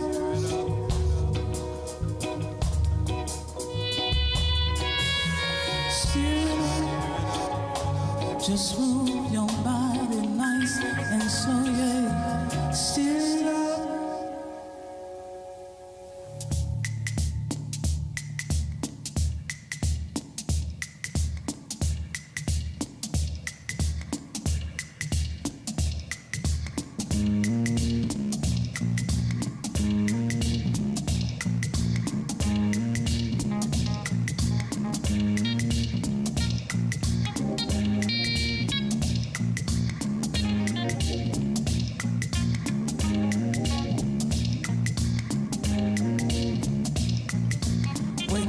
return, balance,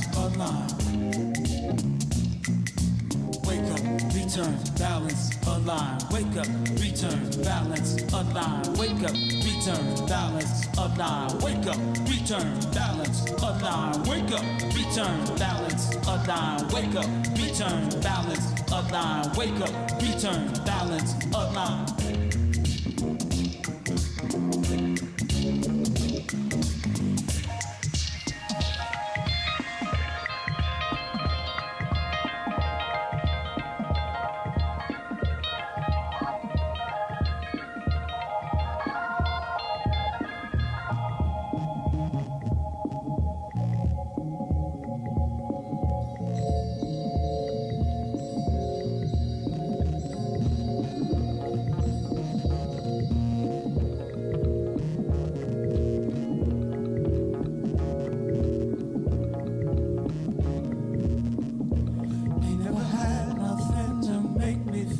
secure.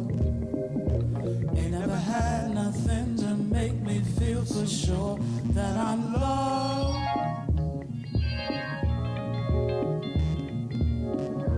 Nobody know nothing, nobody knows for sure what is real or true.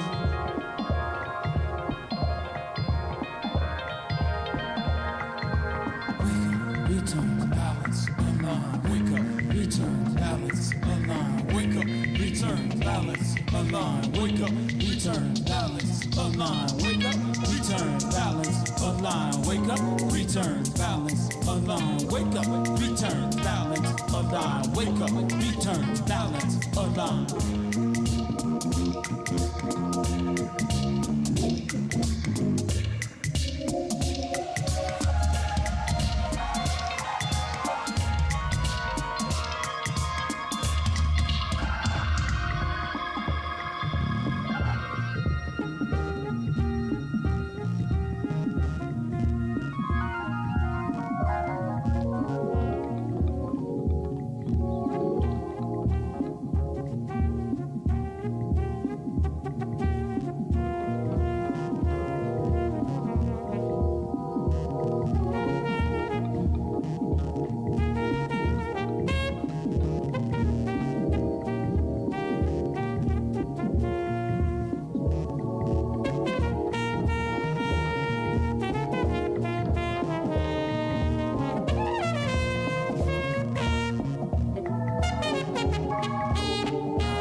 Nobody knows for sure what is real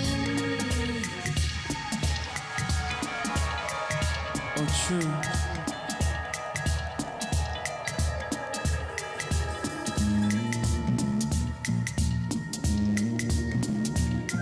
Now wake up, return, balance, align. Wake up, return, balance, align. Wake up, return, balance, align. Wake up, return, balance, align. Wake up, return, balance, align. Wake up, return, balance, align. Wake up, return, balance, align. Wake up, return, balance, align.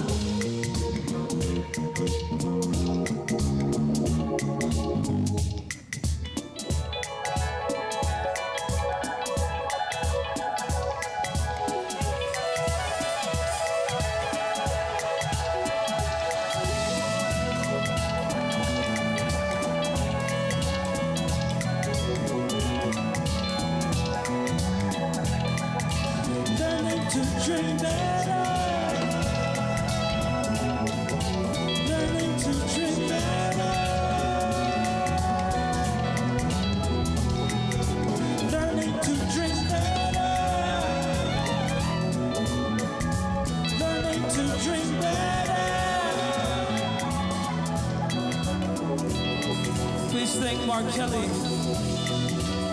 Please thank Jack DeBow. Please thank Cole Kamen Green. Please thank Adam Levy. Please thank Justin Hicks. Please thank Chris Bruce. Please thank Jake Sherman. Thank you, Abe. Thank you, Black Gatsby. Thank you, Rashman. Thank you, Allison. Thank you, Atticus. Thank you, Solomon.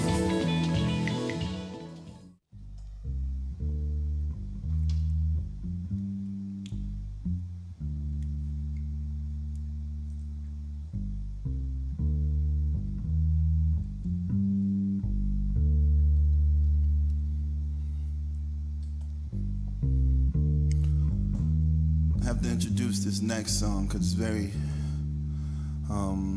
visceral to me. I wrote a song a few years ago that's about a kid that started a movement called Black Lives Matter. I'm from Ferguson, so I feel it very important that I talk about Ferguson. You know, this kid I'm talking about, his name is Mike Brown.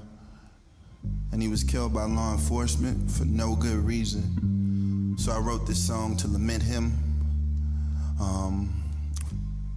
Dedication to his parents, dedicated to his family, dedicated to all of the parents of the slain people,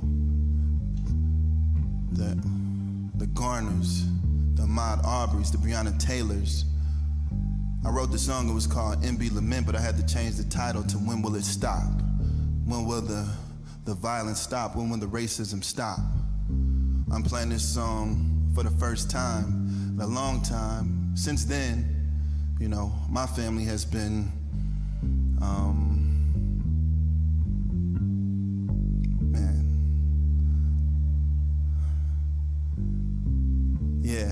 I'm playing this song, and I'm gonna dedicate this one to my son. He's still living, but racism is real, and we're gonna fight to tear it down. So when will it stop? When will the bias stop? When will it stop?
day after Christmas, my son and I made international news because it's gone all over the world. From an incident at a hotel in New York City, the Arlo Hotel.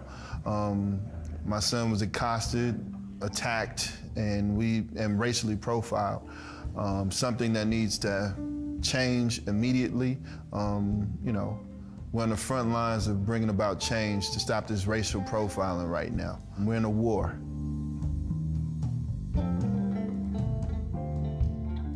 It's for the good of our nation, for everybody. That really has impacted me in so many different ways. One has to do with compositionally. It gives me a context to really speak on from a personal standpoint. Sometimes I've written songs about people that I never met before. But right now I'm writing songs about my son, about our scenario, about racial profiling, about social issues, but I don't have to have imposter syndrome about it. I'm a part of this story. As an artist, we have a duty to use our platform for something good. At least that's what I think.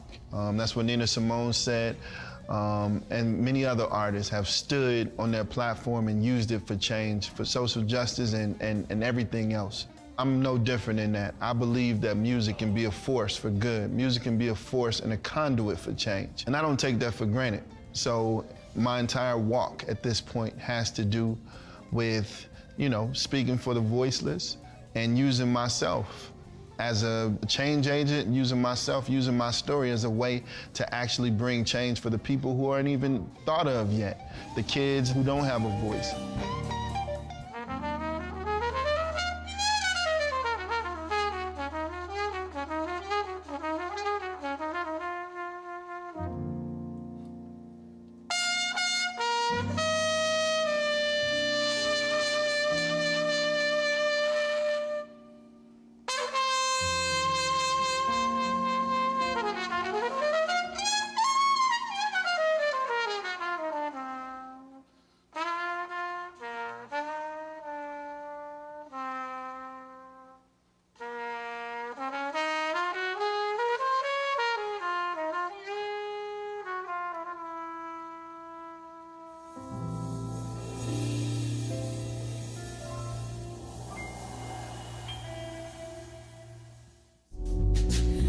Was a gifted guy. When he would paint his brush strokes, they seemed to reach towards the sky, but yo, the colors were the greatest part. The vibrancy, it shoot a hole straight through your heart.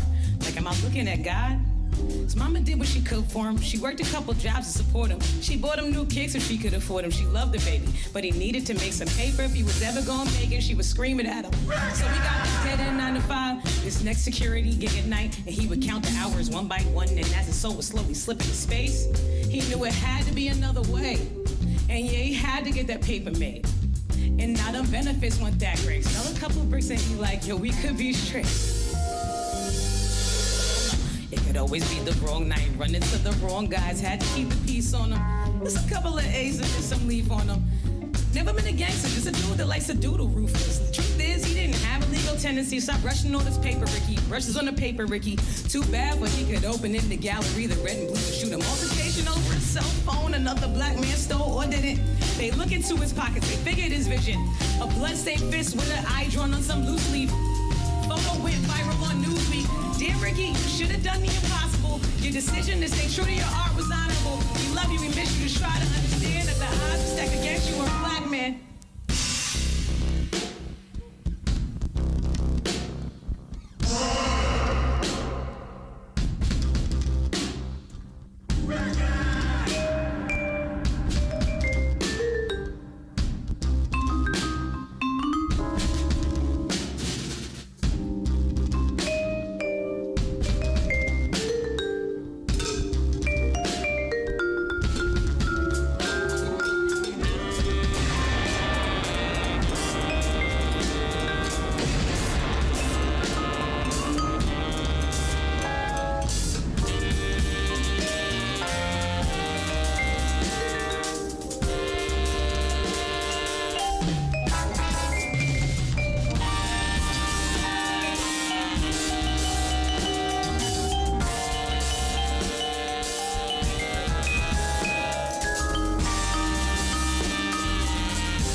probably about 5 or 6 years ago when I started the group, it really was so that we could create some awareness around the situation, as well as to highlight the beauty and the potential excellence of Black life and Black music.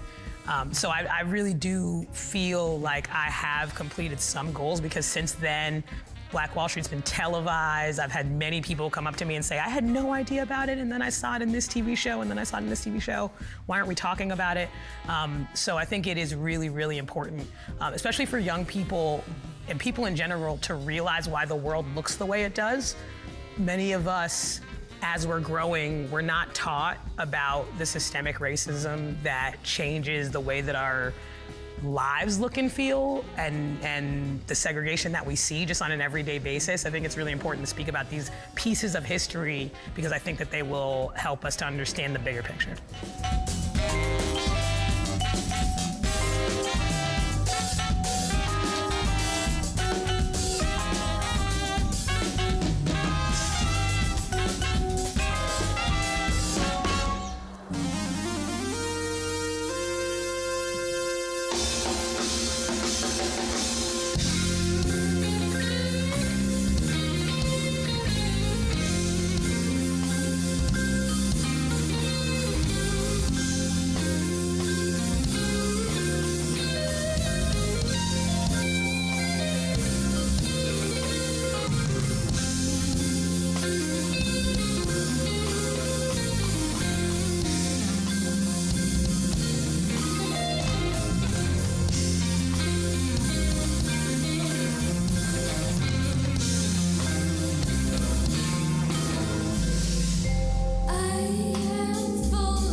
Falling over, starting over, starting over. Love is falling, starting over. Northern border, southern border, southern border. Love is broken at the border. Meet me halfway between the devil and the marching saints.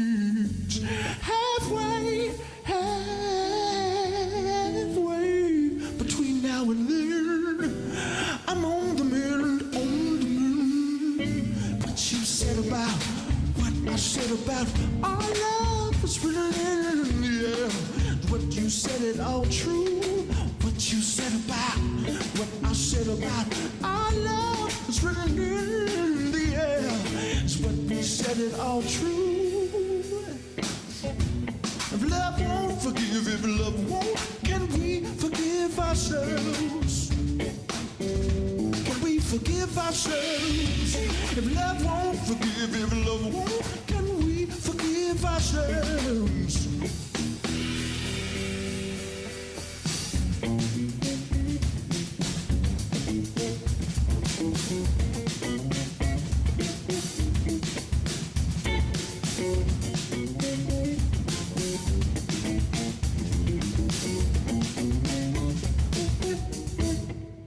Meet me halfway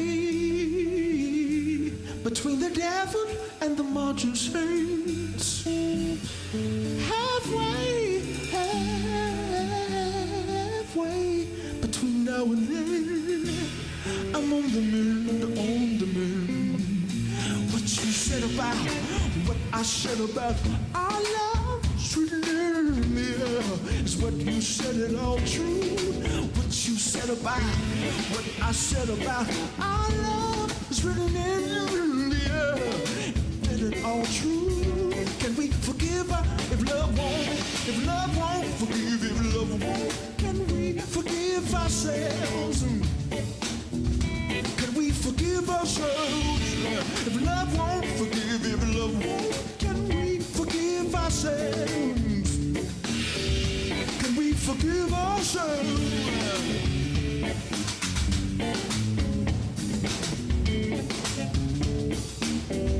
Can we forgive ourselves? Can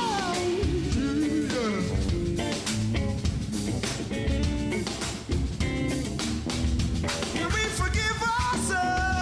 Can we forgive ourselves? Can we forgive ourselves? Can we forgive ourselves? Can we forgive ourselves? Can we forgive ourselves? Can we forgive ourselves? Can we forgive ourselves? Can we forgive ourselves? Can we forgive ourselves? Can we forgive ourselves? Can we forgive ourselves? If love won't forgive, if love won't, can we forgive ourselves? How did we come together and establish chemistry? I reached out to Van on Twitter. That's how it started. I tweeted, I want to make a record with @VanHunt. And then @VanHunt replied. And he said, let's do it. And I was blown away. I was like, oh, this thing really works. And and then I hit him in the DM and I shot my shot and I was like, Van, I love your music. I've got a band. Would you be down to do some stuff? And he hit me back. That was the beginning of it. And I was just like, man, these beat makers always on me, So I just thought he was a drum machine dude. But I like the name Nate. Nate's one of my favorite names. It's just so short and quick. Yeah. You know what I mean? Yeah, it gets the job done. That's it. Then we met, and then I found out he was an incredible musician, played everything, better than me at everything. Maybe except singing Sledgehammer. I'm a little better than him at singing Sledgehammer. Yeah, I think that goes without saying. I think what makes performing in Brooklyn so special for me, it's a different vibe. The audience is a very savvy audience in Brooklyn, and they, it's an audience full of artists and musicians, and I think it's people who can really appreciate what goes in to making the music happen. What would I do if we were perfect? Where would I go for disappointment? Love without pain would leave me wondering why I stay.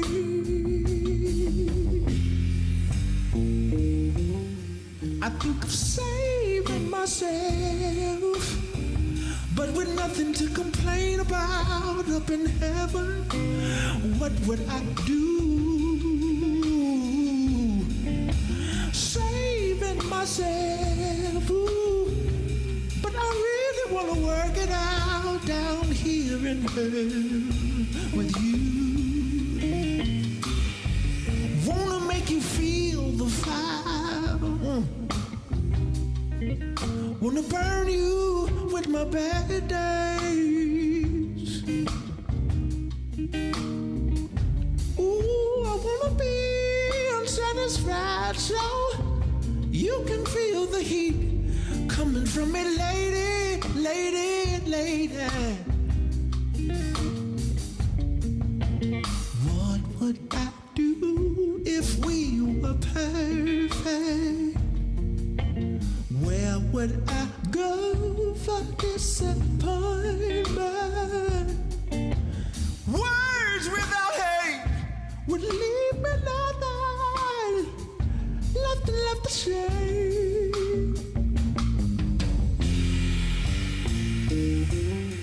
I think of saving myself, but with nothing to complain about up in heaven, what would I do?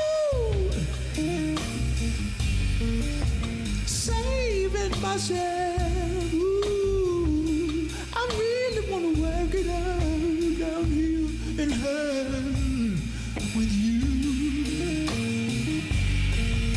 Down here in hell with you. Down here in hell with you. Down here in hell with you. Here in hell with you. Here in hell with you. We're ready for that, boy.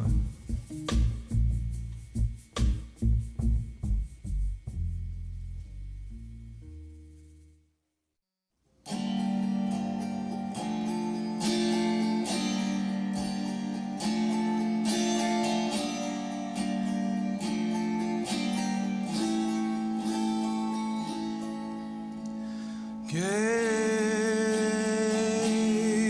in the mirror to be that for which are near me here. The lions I can see, think of this and grasp a helm.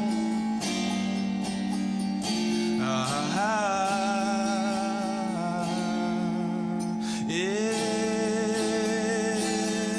when it's clearer, maybe time will lift the bigger fears. Fears reliable, it seems. Most of us are overwhelmed and overworked now. So it's chaos, chaos, chaos.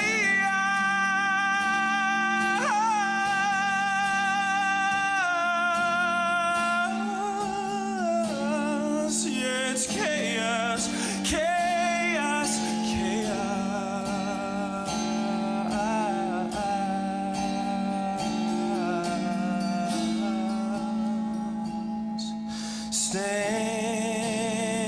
Stand and deliver, to be counted with the others here.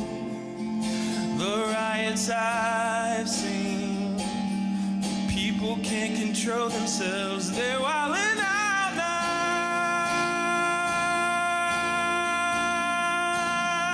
Space is a mirror, but perhaps we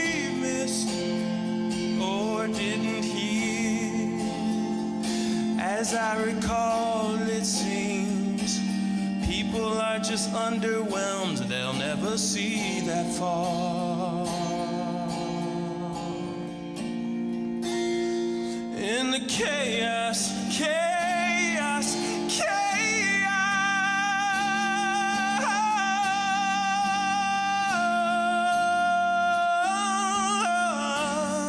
Yeah, the chaos, chaos, chaos.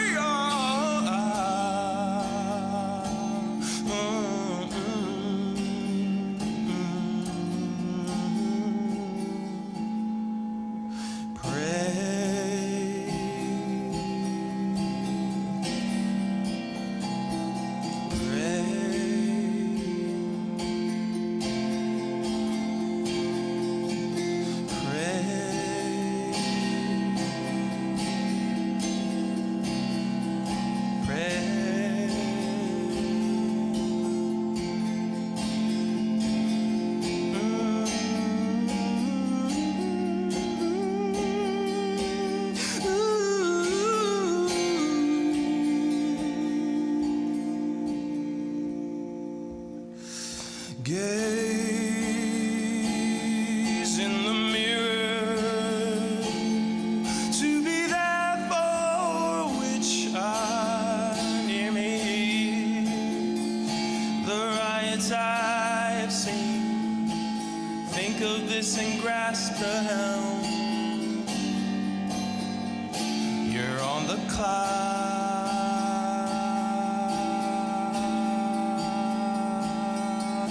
now.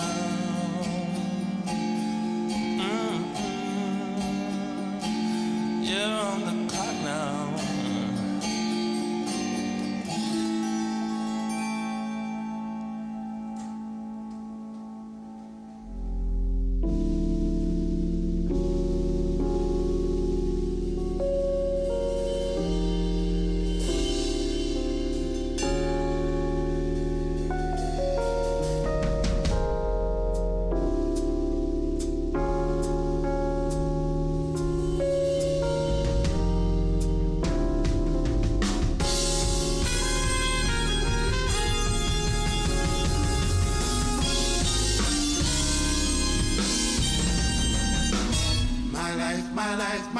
My life in the sunshine. Woo! Everybody loves the sunshine.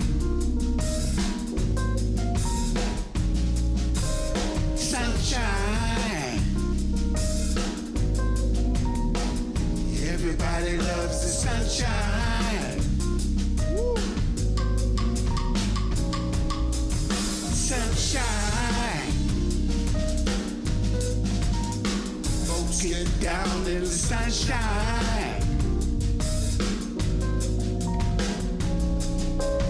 Sunshine. Boats get brown in the sunshine. Just bees and things and flowers. Just bees and things and flowers. Just bees and things and flowers. Just bees and things and flowers.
feel, when I feel, when I feel, when I feel it.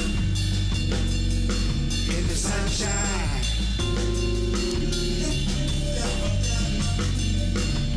Feel what I feel, when I feel, when I feel, when I feel it. In the sunshine.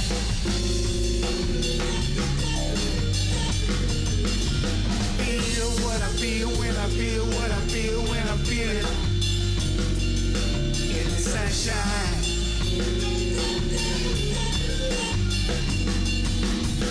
Feel what I feel, when I feel, what I feel, when I feel it.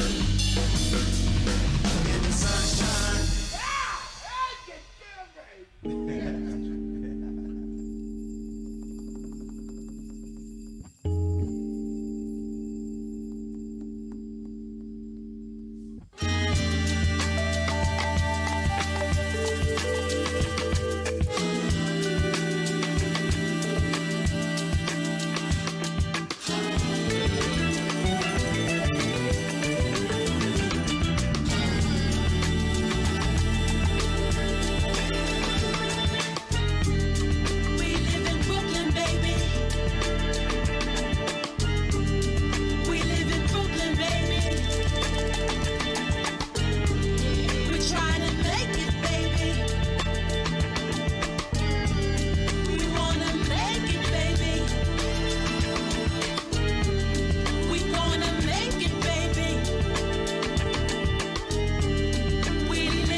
Watch BronxNet on BRIC TV. Tune into the second and fourth Sunday of each month at 8 p.m. Catch the latest in news, arts, entertainment, culture, health education, and more. Straight from the Boogie Down Bronx. BronxNet on BRIC TV, the second and fourth Sunday of each month at 8 p.m. right here on BRIC TV.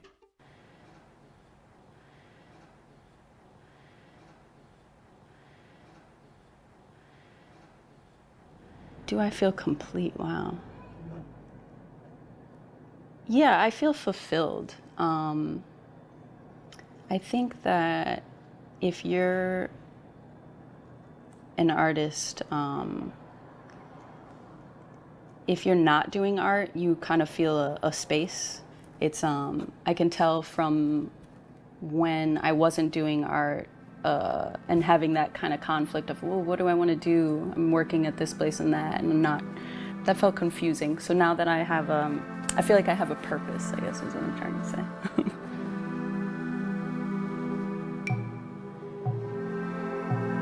Talking about the neighborhood still.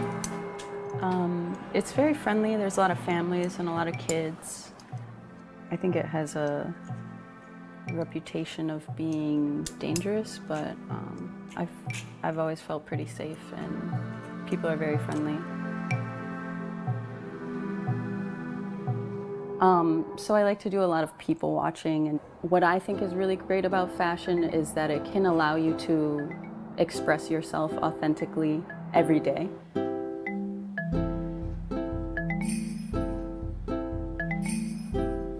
As an artist, you're just creating what's given to you, you know, and you're just waiting for the muse to come. The more important a call or action is to our soul's evolution, the more resistance we will feel toward pursuing it. When I start feeling resistance, which I did a lot this week, I'm like, oh yeah, that's resistance trying to fight me, trying to stop me.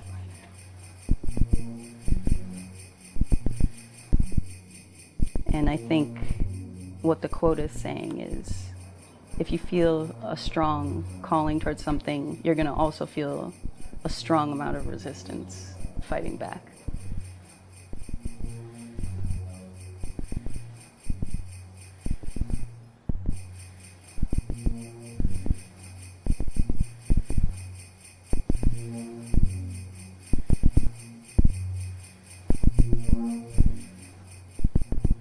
People ask me, a question I get a lot is, oh, how's Pistolette going? And that's such a big question. I'm like, oof, do you really want to know? Not usually, so I just say good, you know, it's good. But really it's hard. In my last apartment, I had a separate workspace, a separate room. I just didn't have to go in the room if I didn't want to. But now I wake up and I see my work right there, and sometimes I'll even just put a poster right here at the end telling me what I have to do for the day. So I just, you know, wake up and look over and I gotta roll out of bed and do it. I really have to motivate myself out of bed because no one will care if you don't do it, you know, except you. You're the only one who'll notice. It's like you could just stop. My mom, she's really cool. She's an artist. She's not a professional artist, but she's an artist at heart. She can do everything from drawing to interior design, floral arranging. She's just a natural. At one point, she went back to school for graphic design, and it kind of reinstilled for me that if you're an artist, you kind of have to do art, you know, to feel complete.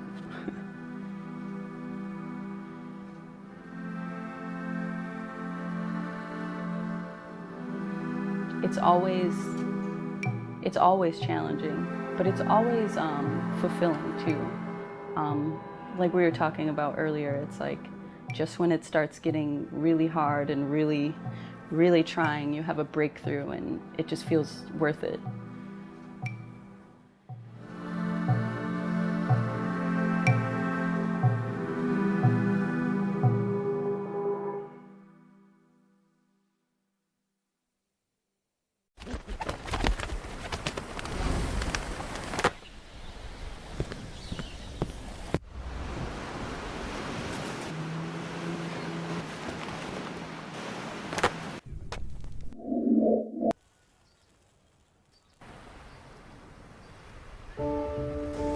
Dream of the things you'll never know. Oh, dream of the beauty within your soul. George Floyd! When you dream, when you dream, dream slow.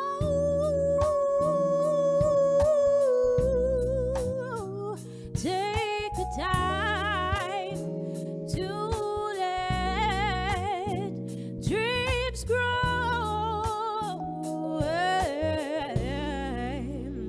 Just dream, just dream, just dream.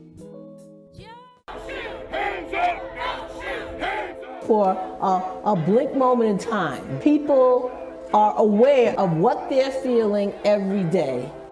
If you're going to restore and sustain a democracy, there must be an informed and engaged citizen. I spent 2 years in immigration detention. You know how much they spent to feed me for one whole day? How much? 75 cents. Immigrants as a whole, migration as a whole, is associated with lower rates of crime. Immigrants make our communities safer. What causes climate change, the selling and burning of fossil fuels, benefits most the power elite. And so they have a disincentive to address it, and they have an incentive to deny it. They're not gonna funnel more money into our schools. They're not gonna do it unless they have to, right? And the way they have to is by our participation, our organization, us taking accountability for our actions.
Are you okay?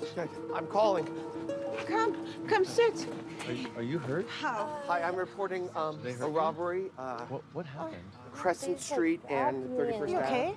Yeah, a young lady. Check your bag. She lost her purse. Two kids just grabbed I her. lost them, but I got what they looked like though. Yeah. Did anybody call the cops? Yeah, this guy called the cops over They're on their here. way. They're on their way. 2 white adults, one with a black hoodie, The one with a beard. shaved head guy. With a shaved head, yeah. Well, the police are on their way, so. Did you have something important in that bag? Yeah, my phone, my wallet, all my money. I had a lot of cash on me, my sorry. credit cards. Can we call somebody? Don't worry, don't You're worry. gonna be don't worry. okay? Yeah, I'm fine. I'm okay. Are you Thank sure? You. Are the cops coming? I'm really, Yeah, the thank police you should so be here much. soon. Okay. All right. You have to cancel your cards. Yes. Good luck. Yeah. And we have the Yes. police coming, so. We need to. When did you call them? I just called them right after. You They cancel. said they're going to be right here. You cancel your cards. Okay, thank you. Okay. So I just. We'll wait here and. I think you know what. Do you want to go to the station? Yeah. We can all go. No, we have to stay here. We have to stay here to. I think when the he's police right. Come. You take her to the station. Yeah. Are you okay? Like take, and he'll help identify the people. Okay. Is that And cool? then we'll Thank stay you. here for the police. Okay. All right. We'll wait for the police. Thank you. All right. Thank I'll you. help ID. Sure. And It's you guys just can be here, things. yeah? Yeah. Thank you.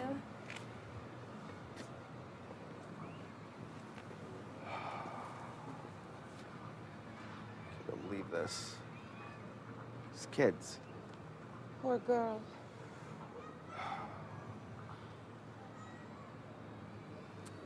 It's a good thing we were here. Yes. Yes. Yeah. So.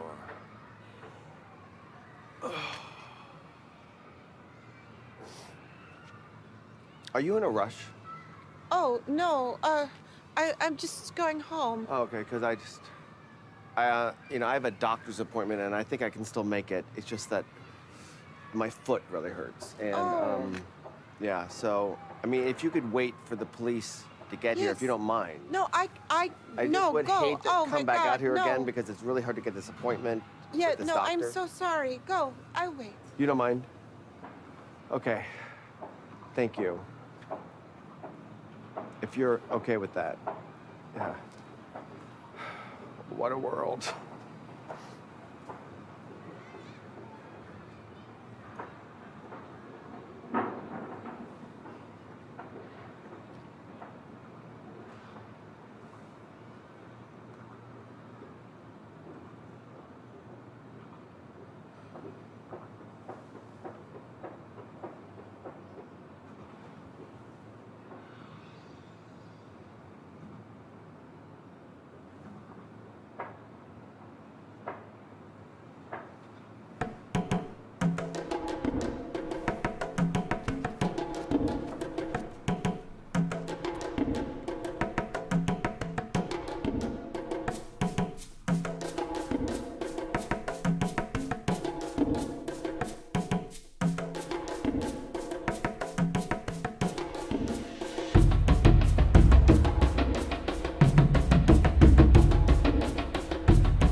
of incumbents back into office. So Democrats and Republicans alike are not into solving this problem in a serious way.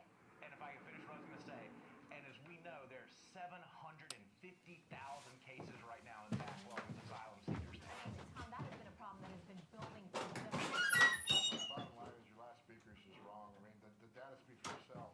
Yeah, a lot of them are fleeing poverty. I get it. I feel bad for playing people. But 89 to 90% of Central Americans claim asylum in either case in front of a judge. That's just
Oh my God. I know.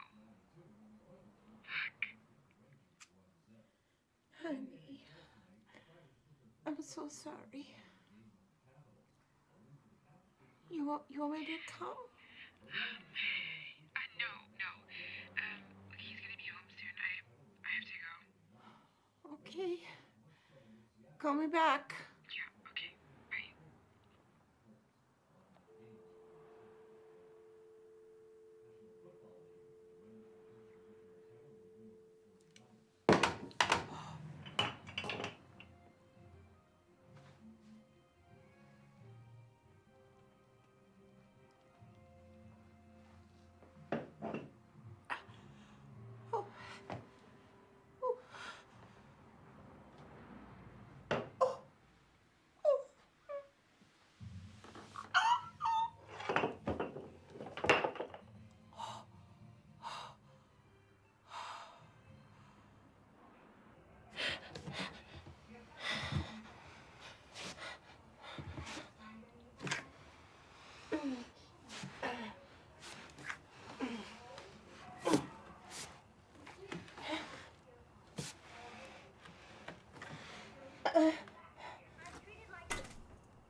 brzmi jak dzięcioł.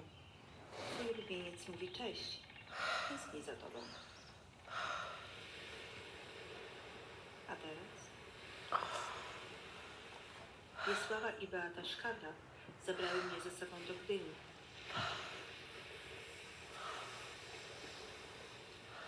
Czy pamiętasz, jak skakałaś do morza w ubraniu? Czy pływasz w Ameryce? Czy może brzmi tak samo? Koniec roku. Dzieci będą biegały wokoło tak jak te dawniej. Nie zapominaj tych odgłosów, moje dziecko. Przypominają twój dom. Zawsze będą przypominać ci twój dom.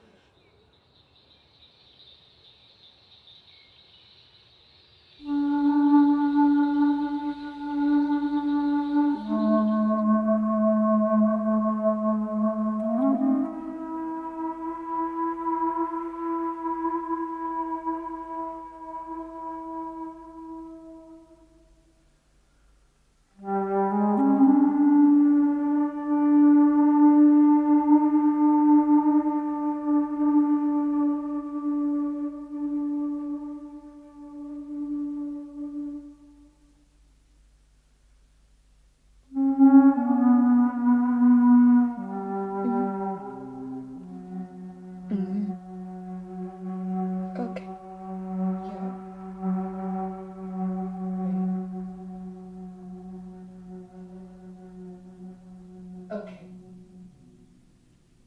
Yeah, okay, bye.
You tired? I can stir. I can help. I can. No? Maybe. I like doing it. My specialty. How's your day?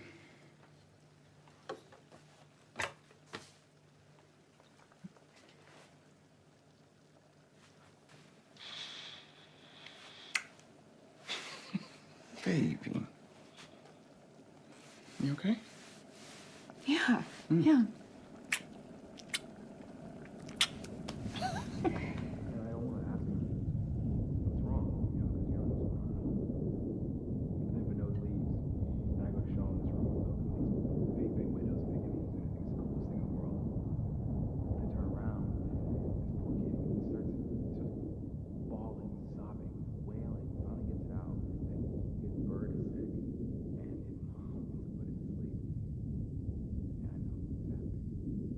Sometimes when an animal's sick, you know, we have to help them when they can't help themselves. But if an animal can put it to sleep, why should we? That's a good question. What's wrong? Let's go out. What do you want to do? Can we get ice cream? No. No, just mom and dad this time. We need alone time too, okay? Fine. Am I in trouble? No. No. I know. Next time.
You got so good.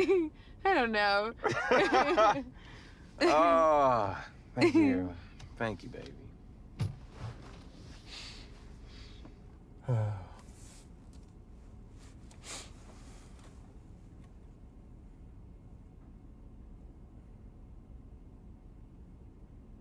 What's wrong?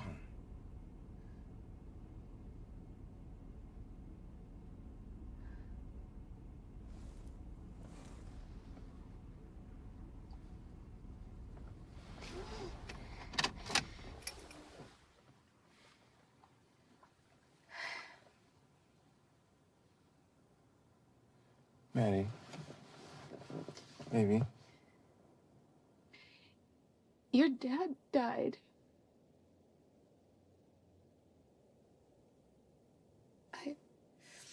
The hospital called and I'm so sorry. There was, they said there was a car accident and he was driving and then another car hit him and then he died. That's what they said. And What?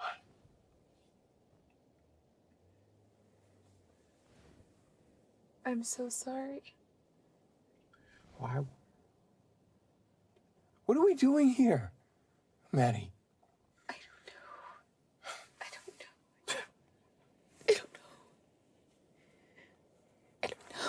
You didn't call me. Why? I don't know. You had no right. I know. Not to say anything. I'm so sorry. Let's go to the hospital. We can go to the hospital now. Where are the keys? Wait. It's okay. Please.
Dad?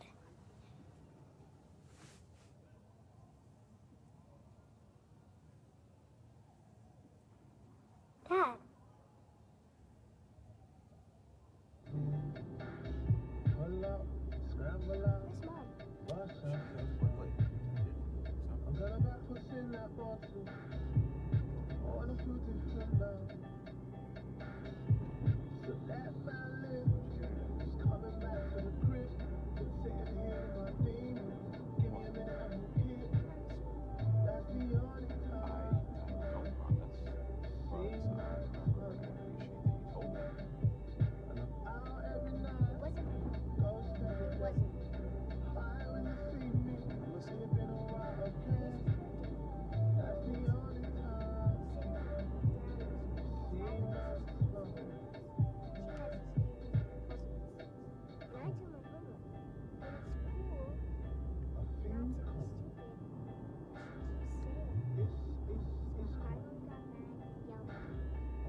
Way back at a stranger, but it's so rhyming, it's so loud.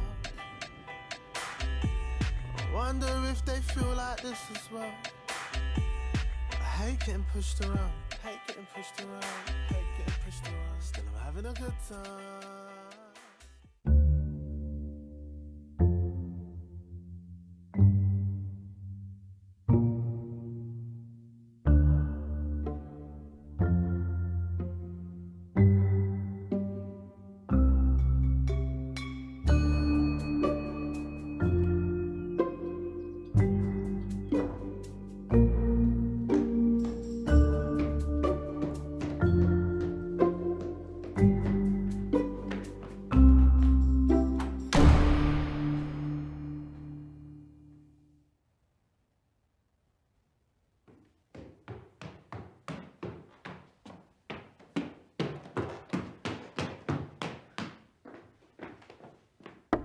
Rishi? We don't lock the door. We don't do that. Go away. What's wrong?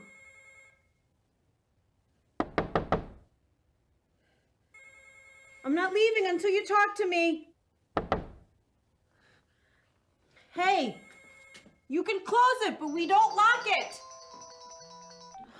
Hi, what's wrong? No, why? What happened? Okay. Oh, God, you have to say that. I thought it was... I'm sorry, can I call you back? It's just, I'm in the... Oh, I know, and I'm so happy for you. I'll call you back. Is everything okay? What's going on? Rishi's locked himself in the room. So you ran up quickly and he locked the door. Okay, I'll take care of it. No, now. Please. Okay. Finn. Calm down. Come on.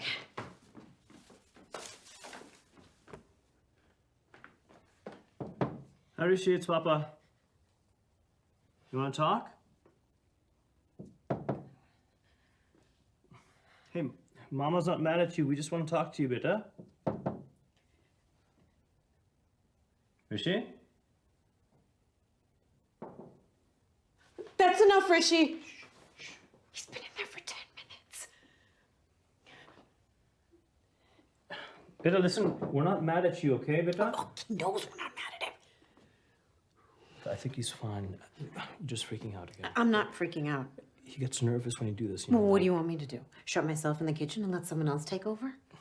Gagan, I just got here. I'm just... I just want you to be here. I am here. Okay? Do you even know what he's feeling? I'm trying to help. Rishi? Rishi, please come out, boo. Rishi, beta, listen, I just want to talk to you. Let's make a deal, okay? Mama's gonna leave, and just let me in, and we'll talk, and then we'll get some ice cream. Okay, beta? Are you okay? Stop yelling. I'm at not him. yelling at Yes, him. yes, you are. You think everything is my fault? No, that's not true. I'm here. I'm actually here with him. Rishi, open this door. Calm down. Open this door. Calm down. Open the Gagan, door, Rishi. Stop. Gagan. Gagan, stop it. I'm sorry. Rishi.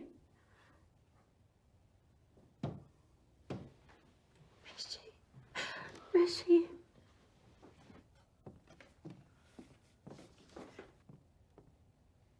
Boo-boo. I'm sorry.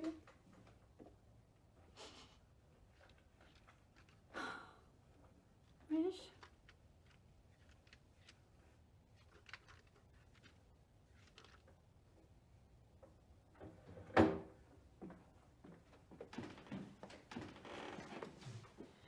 Let me try this.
Lemonade, crunchy ice. Sip it once, sip it twice. Lemonade, crunchy ice. Sip it once, sip it twice. Turn around, touch the ground, kick your boyfriend out of town. Turn around, touch the ground, kick your boyfriend out of town. Lemonade, crunchy ice. Sip it once, sip it so lemonade, crunchy ice. Sip it once, sip it twice.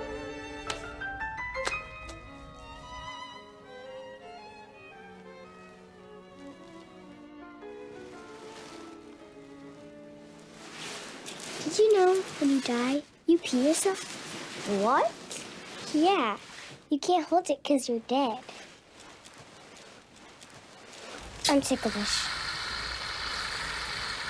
You lost. No, I wasn't ready. Okay.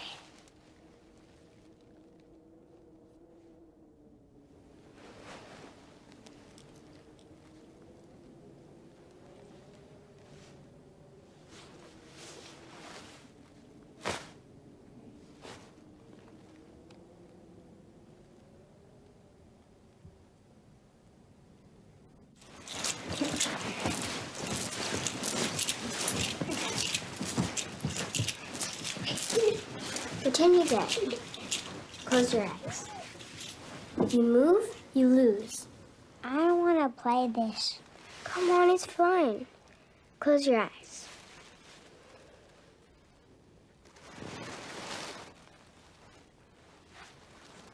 Don't move. Relax.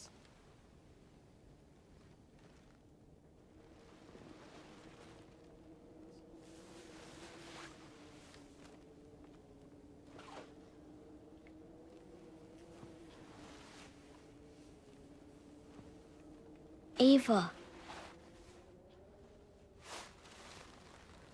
Are you crying? You're gonna give me fun if you cry all the time. I'm not crying. I'm just trying to help. When I'm sad, I pinch myself. Have you tried that? It helps. Stop. Try it. You gotta do it harder than that. Ow. See? It helps. Let's play dead.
You didn't move.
Watch BronxNet on BRIC TV. Tune in to the second and fourth Sunday of each month at 8 p.m. Catch the latest in news, arts, entertainment, culture, health education, and more. Straight from the Boogie Down Bronx. BronxNet on BRIC TV, the second and fourth Sunday of each month at 8 p.m. right here on BRIC TV.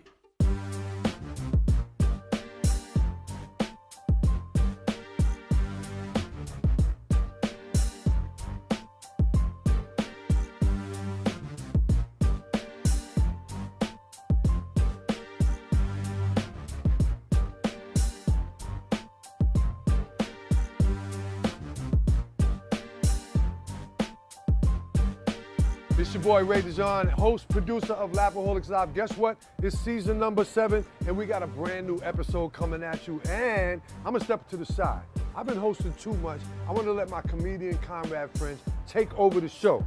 Not only are they headliners, but they're also a super host. That's the way we're gonna do it today. I got my man Timmy Hall, all the way from B-More in the building, baby. That's right, man. Your boy Timmy Hall, aka the Comic Cop. Ray DeJean decided to let us host this year, man, and I'm excited. I can't wait.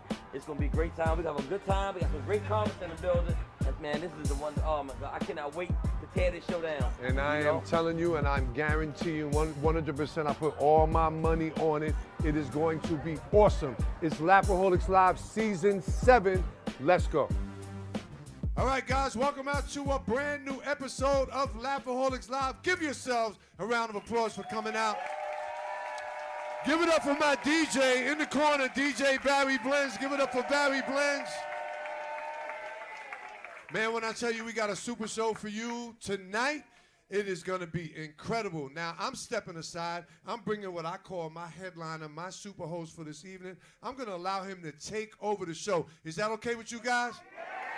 Coming to the stage all the way from Baltimore, Maryland, one of my good friends in comedy. When I tell you he's funny as hell, that's an understatement. Please put your hands together for my man, Mr. Timmy Hall. Y'all give it up. What's up, y'all? This your boy Timmy Hall, aka the Comic Cop from Baltimore, Maryland, hosting tonight the Lapaholics show for BRIC TV at the Linda One Diamond Diner in Brooklyn, New York. This is the place to be. Hey, Timmy Hall, aka the Comic Cop from Baltimore, live in the building in Brooklyn, New York. Come get it. Brooklyn, I'm here, man. Thank y'all for having me. First of all, this is my favorite part of New York, Brooklyn and shit. I love Brooklyn. This is the shit here. But y'all got some fucked up shit, too. Last time I came in, this motherfucker done stole my car. I called for Uber. He showed back up in my car. I said, fuck Brooklyn. He said, where you headed? I said, the police station, bitch. You done took my car. I love Brooklyn. This ain't no, and I love the women in Brooklyn. Like 2019, please. Stop all that goddamn trying to lose weight. If you big in 2019, stay big. Y'all be I hate women every year. That's New Year's Eve, y'all do the same shit. I'm gonna lose weight in January. Then March come, I'm gonna maintain the weight I already got. Then June comes, fuck it, be happy with who you are. I love big women. If you big, stay big. I love big women. My wife, I love that shit because y'all do amazing shit. You ever take a big woman to an amusement park and she tell you, I'm going to get something to eat and come back with some food that nobody else got in the whole park? Like, how the fuck you find shrimp scampi and King's Dominion, Sharice? She's talking about, what the fuck, what's the secret, bitch? And if you big, do me a favor, stop wearing certain prints. Stop wearing that zebra print shit. That shit is terrible. I'm fucking with one girl with some zebra print lingerie on. She laying in bed talking about, what do I look like? I said, you look endangered. You like you're the only one left. How the fuck you an elephant zebra? How the fuck you can't be an elephant and a zebra? Pick an animal. Pick a goddamn animal. You're an elephant zebra. Look at all the women looking at their clothes. He ain't talking about me, this leopard. It's hard, man. And first of all, I do comedy, and Ray got me doing I do comedy all around the country, but I ain't just a comedian. He ain't tell you I'm actually a Baltimore City police officer too. I know, wait a minute, I know y'all hate the police. I hate y'all too, so fuck all y'all. Let's get this shit out the way. Y'all don't like me, I don't like y'all. I'm there for the benefits and the credit union. I ain't there for shit else. I don't give a fuck about none of that shit. Matter of fact, y'all drink up, baby, drink up, because after the show, I go in the bathroom, put my uniform on, and pull all y'all fuck up. You are so funny. Shut up and get in the car, man. Shut up. Shut up and get in the car. It's hard being the cop of 2019. I can't even beat my son. He fucking up so bad, I can't even beat him. He was fucking up in school. I'm in full uniform. My wife told me, go up and beat his little ass. I go upstairs to beat his little ass. I open the door. He got his back turned. As soon as I open the door, he gonna turn around with a Black Lives Matter shirt on and start backing the fuck up. I turn around, his brother videotaping. I said, they done set me up. Shit! What the fuck I'm gonna beat on a Black Lives Matter shirt on? And it's hard, man, because white cops and black cops different. I love the white police. Y'all understand? White police, them motherfuckers, they ain't racist. They just overzealous. They love their job. Oh, motherfuckers can't wait. They do shit like show up to the call before the call even comes the fuck out. White cops can't wait to get a call. 11:23, 11:23. I got a blackmail. 10-4, I'm already here. Not black police. Y'all know black people, we lazy as shit. We don't do shit at work. 11:23, 11:23, 11:23. 11:23. They call my cell phone. Hello, who this? The dispatch. Answer your fucking radio.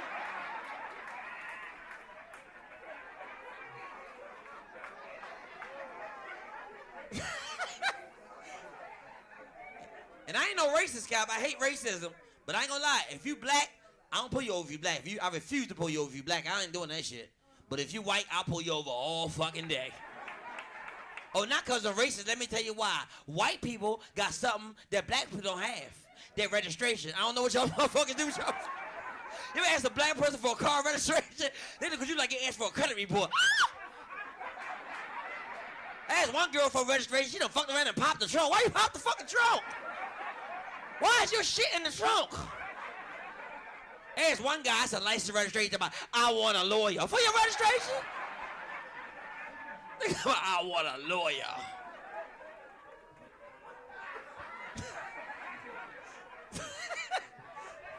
Y'all laughing. My son, 5 years old, he talking about he gonna be a cop. I can't let him be a cop. He 5 years old, and I already know he gonna be a dirty cop at 5. He in the house playing cops and robbers with his cousin. He got my shirt on my hat. He gonna grab his cousin, gonna throw him on the ground, put his knee in the back, talking about, where the drugs? His cousin said, I don't have no drug. He gonna reach in his pocket with a Ziploc bag full of sugar. He gonna throw it right in front of him tomorrow. So what the fuck is that? I said, get over here right now. I said, don't you ever throw no drugs in front of a suspect like that. Go back and put that shit in his pocket like I taught you.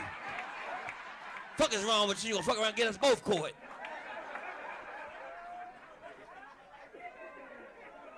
Y'all laughing. I'm from Baltimore. I ain't realize how fucked up Baltimore was. Crime fucked up. I knew Baltimore was fucked up. Motherfucker tried to rob me one time in Baltimore. I'm waiting for a tow truck and he gonna carjack me. Waiting for a tow truck. I'm in the car. He gonna put a gun in my head and tell me, get out the car. I start laughing. Why you laughing? I said, you'll see. He gonna get in the car and talk about,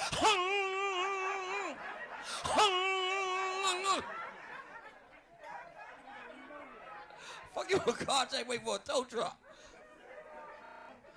And I ain't gonna lie, I don't believe y'all. I know why y'all don't trust in the police, because Baltimore got it bad. And let me tell you why Baltimore fucked up. It ain't that police don't want to help. Let me tell you why Baltimore fucked up. We broke as shit. We got broke ass city. You don't believe me? Yeah, cut to Baltimore. We got the most ragged ass police cars you ever seen in your fucking life. You think a police car fucked up when you pull somebody for a violation on their car and your car got the same violation? I said, excuse me, sir, your headlight is out. Yours too. And your windshield cracked. I parked my car and jumped in his car and deputized her. Raise your right hand, motherfucker. We riding together. Y'all think us fucked up. I knew Baltimore was broke. We done messed around and ran out of crime scene tape. How you run out of crime scene tape? Somebody got shot and killed. I had to put happy birthday streamers around the motherfucker by. They did. Well, happy birthday around us by this. Oh. This is how I knew Baltimore was broke. We only had the police dogs no more. They done got rid of the dogs. They ain't tell nobody. One time somebody broke in the store. I called for a police dog. I said, Carl, I said, the canine unit. I said, this dog gonna tear his ass up. Oh, this is it now. I'm waiting for the dog. He gonna open the door. I'm looking for a dog. This motherfucker got a parrot. He gonna spit a parrot in. The parrot gonna come out shaking to my, he in there. Next thing I know, he fly away. I said, where you going? He said, Black Lives Matter.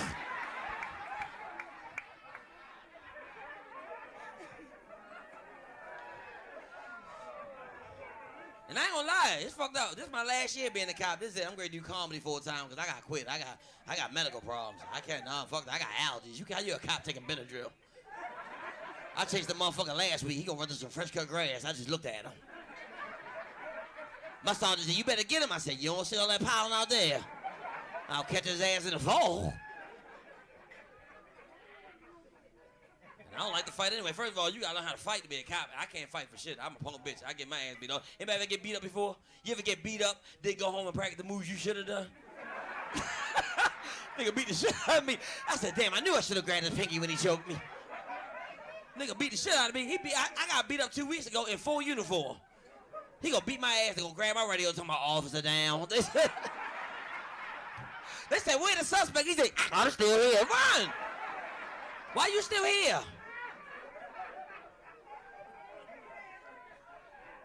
Y'all laughing. My wife, she think every time something happens, I'm supposed to get involved. Let me say to y'all something right now. When I'm on, I'm off. When I'm off, I'm off. I'm always the fuck off. I don't give a fuck. I don't do shit. We in the bank one day. Some guy come up with a ski mask and gun to me, get on the ground, and don't nobody say shit. I'm the first one hit the ground. So not today.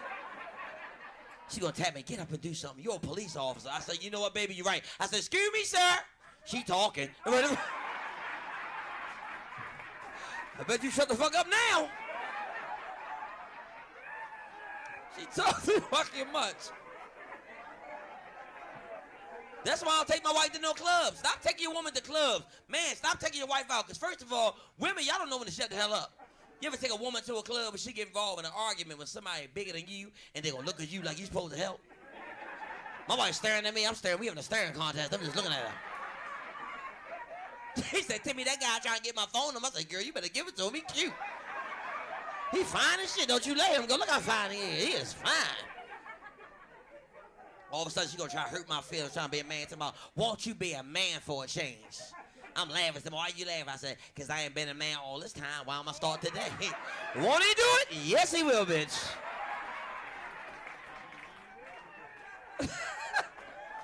So I go over to the guy. I said, what's your name? He said, my name Mike. He all big as shit. I said, I ain't trying to fight. I want to talk. You trying to holler at my wife, you better have a good job. How much you make a year? He said, 500,000. I said, whatever, Mike. You want to be my wife, you better have a nice car. What kind of car you got? He said, a Mercedes-Benz. I said, whatever, Mike. They asked another question, Mike. He said, what? I said, you got a boyfriend? He said, no. I said, you want one? Because you everything I'm looking for. I don't know why. You ready to get the show started? Me? I said, yeah. He'll say, yeah. Coming to the stage right here, Laughaholics, right here with BRIC TV. Clap right now, clap right now, clap right now. Get it for my man, Mr. Stefan Hightower. Yo, this is Stefan Hightower from St. Louis. I'm outside of Lindenwood Diner, finna hop on this Laughaholics. What's up, Brooklyn? How y'all doing? Give it up for y'all hosts one more time, y'all. Show them some love, show y'all some love. I'm glad to be here, y'all. I am. It's an exciting time in my life. I recently just met my dad's side of the family. Thank you. I just haven't met my dad yet, so. Waiting on that. I've been hearing stuff about him, though. Somebody told me that he was a pastor, y'all, a preacher. This dude's a false-ass prophet. Like, how you reaching out to the Son of God, but you haven't reached out to the Son of you yet? I don't understand.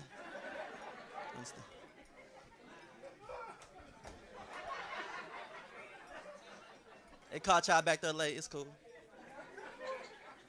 I told myself that when I grow older, I was going to be a better man than my daddy, though, right? I'm trying, though, y'all, but I'm just lazy. I'm lazy. Like, I just watch TV too much. That's all I do is watch TV. I was watching this show on True TV the other day, and they was interviewing convicted felons about decorating your jail cell, making your jail cell look all pretty and stuff. So they was interviewing this lady, and they asked her why she don't want to decorate hers. And she said, because I don't want to feel like home, I don't want to feel comfortable. I felt her. Then they asked her, well, how much time are you serving? She said, 25 to life without parole. I looked at the TV like, ma'am, if you don't get a welcome mat.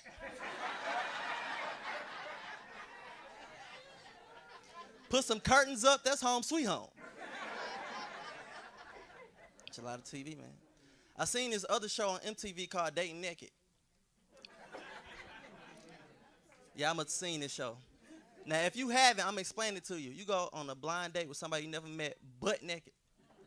I think Jesus made this show.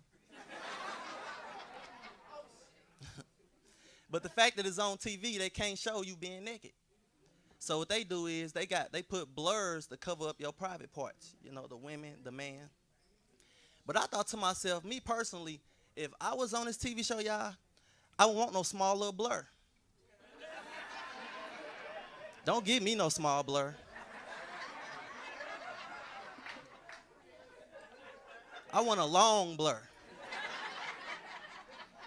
Like, I want a blur so long, it like on your TV screen just gliding. I want an upside down Wi-Fi signal, you feel me?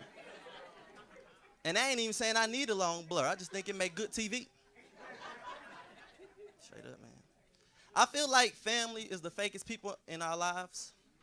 They so fake. I got an auntie who always talk about my other auntie baby daddy. She be like, oh, he lazy and he don't like to work.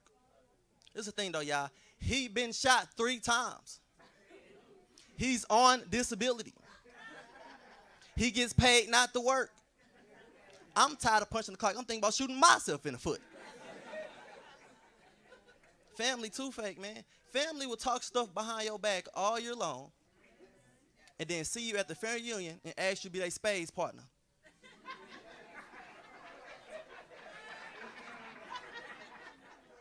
And I'm petty, I'll be your partner. But I'll renege on purpose. I'll cut you out. You play the king of spades, I play the ace of spades. It's 3-on-1. Family, man. I can't stand my family, y'all. I got an uncle, this dude begged so much, he would ask you for change if he heard you got a job interview. He came to me one time talking about some, nephew, I heard you got a job interview. Yo, let me hold $10 to get your first paycheck. I said, my first paycheck? I got to pay myself back? That don't even sound right. My favorite uncle was locked up, though, y'all. He in prison. He mad at me right now, y'all. He talking about something, I'm not real. Because when I got my tax money, I ain't send him no money. I'm like, listen, bro, I'm struggling on the outside. How I'm helping somebody on the inside? Then I had to break it down. So I'm like, listen, bro, I stay by myself paying $5.50 for rent. You got a roommate and y'all live for free.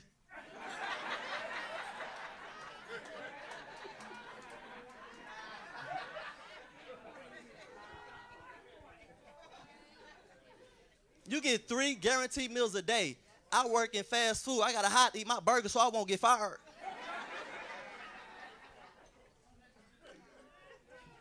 You in there lifting weights, getting all big whenever you want to. I'm so busy, I don't even use my gym membership. Let me tell y'all something. Having a gym membership and not going to the gym is like paying child support and not seeing your kids. I pay gym support, that's what I'm trying to tell y'all. Love my family, man. Love my family, man. Like, I got an auntie who growing up, we always went over her house for family gatherings. And it seemed normal. Only problem is, like, she got all the roaches at her house. Yeah, y'all saying, oh, yeah, that's not. Only thing about it, like, everybody in New York got roaches. Oh, no? Oh, not in Brooklyn. Huh? I live in the Bronx. Everybody got roaches in the Bronx. Everybody. Everybody. Even I got them. And it's so crazy. Back home, only dirty people got roaches. I'm from St. Louis. It's so crazy. I got tired of it, though. I asked my mama one day, I said, Mama, why we always got to go over her house? She got roaches. Why they can never come over our house for family gathering? And she was like, because we don't want their roaches coming over here. Y'all know people with roaches like the shirt. And my auntie had some thug roaches, too, y'all. One time I seen these roaches jump a spider.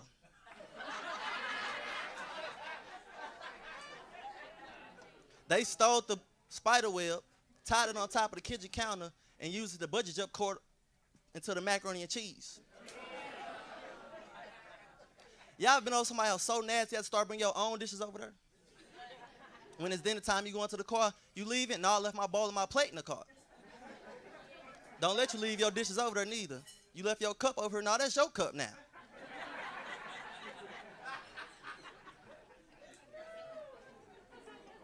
I was born and raised in St. Louis, y'all. Y'all know the Black Lives Matter movement kind of started when Mike Brown got killed.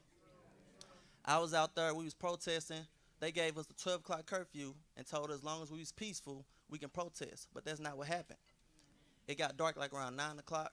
The police went crazy. They started shooting tear gas cans into the crowd. Like, it was burning. My eyes was going crazy. I ran to the nearest McDonald's, y'all, asking for some water. I got the water and rinsed out my eyes, and all I saw was smoke and black people scattered all over the place. And the only thing I could think was, God damn, this is what roaches feel like when you bomb your house.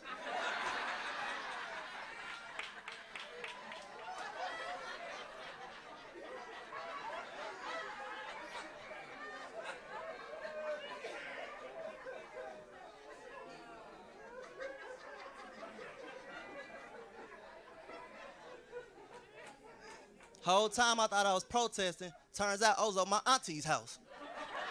All right, y'all, I'm Stefan Hightower. That's my time. I get drunk and I stumble to the phone and conjure up a bone when I'm alone. Y'all keep it going for Stefan Hightower. Y'all keep it going for Stefan Hightower. Oh, man. God, man.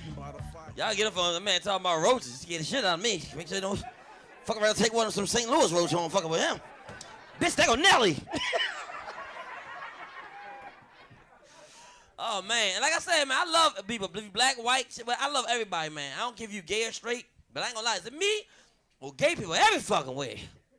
I don't care, but they gave me a gay police partner. I wasn't mad because he was gay. I was mad because they didn't tell me. This is how I found out he was gay. By the way, he gonna describe a suspect on the radio. But I'm looking for a black male, wavy hair, mocha skin, hazel eyes, and a chisel chest. I said, what the fuck we looking for? Usher? Who the fuck is this? I don't see the same people you see. You must got some gay eyes. I don't see that. I just saw a black male with muscles. I ain't see all that other shit. Then I saw the picture. I was like, he is cute. He fine as shit. And I'll talk about gay people because I had to be gay one time. For 13 minutes, my wife got me tickets to go skydiving, bro. You ever been skydiving? Don't go. What they do is strap another man to the back of your ass while you float down the earth. But the whole time, he kissing the back of my neck and blowing in my ear. I said, you better stop me. You shut up, bitch, or I'll drive you. He gonna start asking questions. Who your daddy? You! You my fucking daddy. You my fucking daddy. I don't talk about gay people anyway. I got a gay cousin of mine. I love him to death, like my best friend. And love him for his birthday. He decided he want to take me to one of his little gay clubs. And I said, look, man, I'm going to go in here with you, have a drink and leave, but today you my boyfriend, nigga. We together. We are a couple. I go into that gay club, and our women go to gay clubs for fun. Their clubs are beautiful, aren't they, y'all? Oh, my God, they are gorgeous. They got that little techno in me that... That shit'll get you. I'm like, oh, shit, then I heard, give me that dick. Whose song is that? Who, they got their own DJ. I didn't know they had their own music. So we get to the bar, we laughing and joking, reminiscing about old times. All of a sudden, some guy asks him to dance. He take off and leave me by myself. Now all of a sudden, I got to think I know men can smell fresh meat. I ain't gonna lie. 20 guys try to holler at me. And I never understood women and one night stands, but now I get it, women, because some men can say some shit. Can't because one man almost got this ass. He was close. This man almost had me. I said, oh, you almost got me. If you was my man, you would never have to work again. I said, do tell, what? I ain't got to work? Oh, you got to talk to me. Sit right here. We going to talk all night and figure this out. Of course I ain't do it because I ain't gay. I ain't gonna lie, I ain't do it. But that shit was on my mind all day at work. I went to work and asked you, what's wrong with you? I said, this might be my last day. I ain't sure yet. I haven't decided what I'm going to do, but when I figure it out, me and Charles work it out. If I can get that dick taste out my mouth, I'm good. I ain't got to take this shit with y'all. Fuck this job. He got good insurance.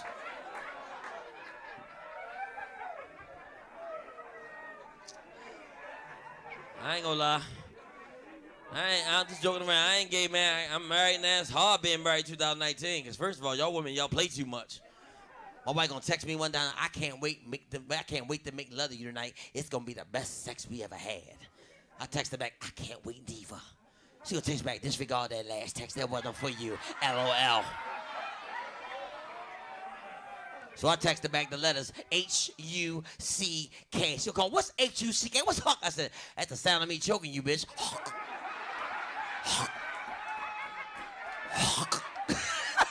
You won't say that shit no more.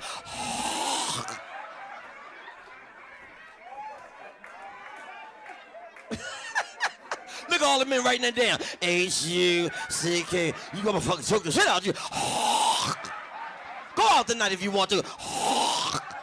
That's the new word. Hashtag. I ain't gonna lie to you. I don't mess with y'all women though. Because first of all, men, please stop cheating on your woman. First of all, stop. Because first of all, men do not know how to cheat. We are the dumbest people in the world. We get caught every time. And never cheat on a woman with a cell phone. Your dumb ass don't know how to work. I'm on the phone with my girlfriend. My wife called. I press the button. We all in a three-way. I ain't know what the... I just start making noise. Timmy, I know that's you. Stop playing, Timmy. I'm gonna do this all night, bitch. Ain't nobody getting through.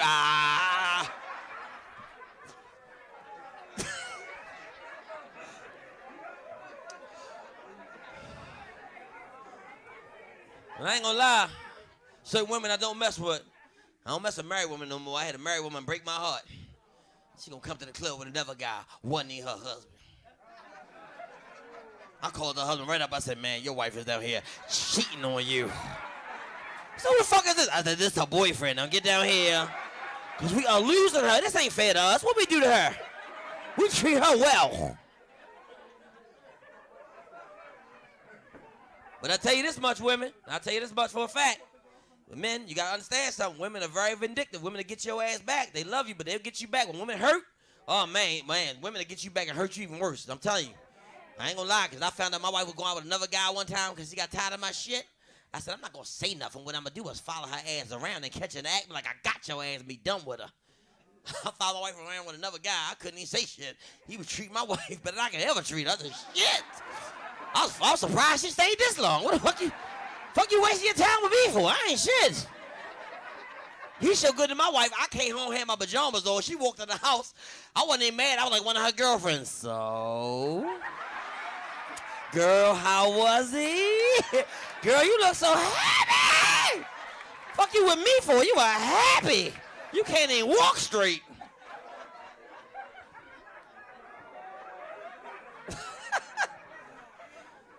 But I ain't gonna lie to y'all. I love y'all women. I do, man. I do. It is hard, man. It's hard. Because the biggest problem with relationships is sex.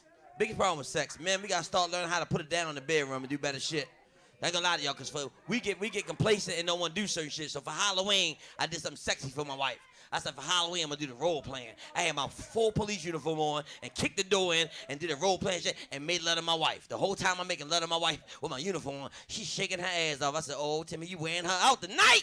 Come to find out, I fucked around and left my gun butt on. I was tasting her ass. Just,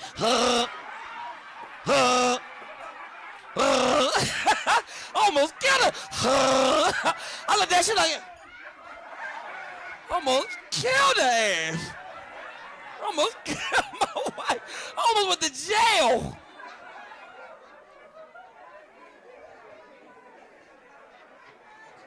And I don't talk about sex in my act, because first of all, I don't talk about sex, because first of all, a lot of y'all women, y'all play too many games with your bodies. I have no idea when a period begins to end. My wife believe every week she should be dead by now. I ain't never seen no shit like, I can't do nothing this week. It's that time of the month. The second week, I must be stressed out. I'm usually off by this time, but I'm on longer than usual.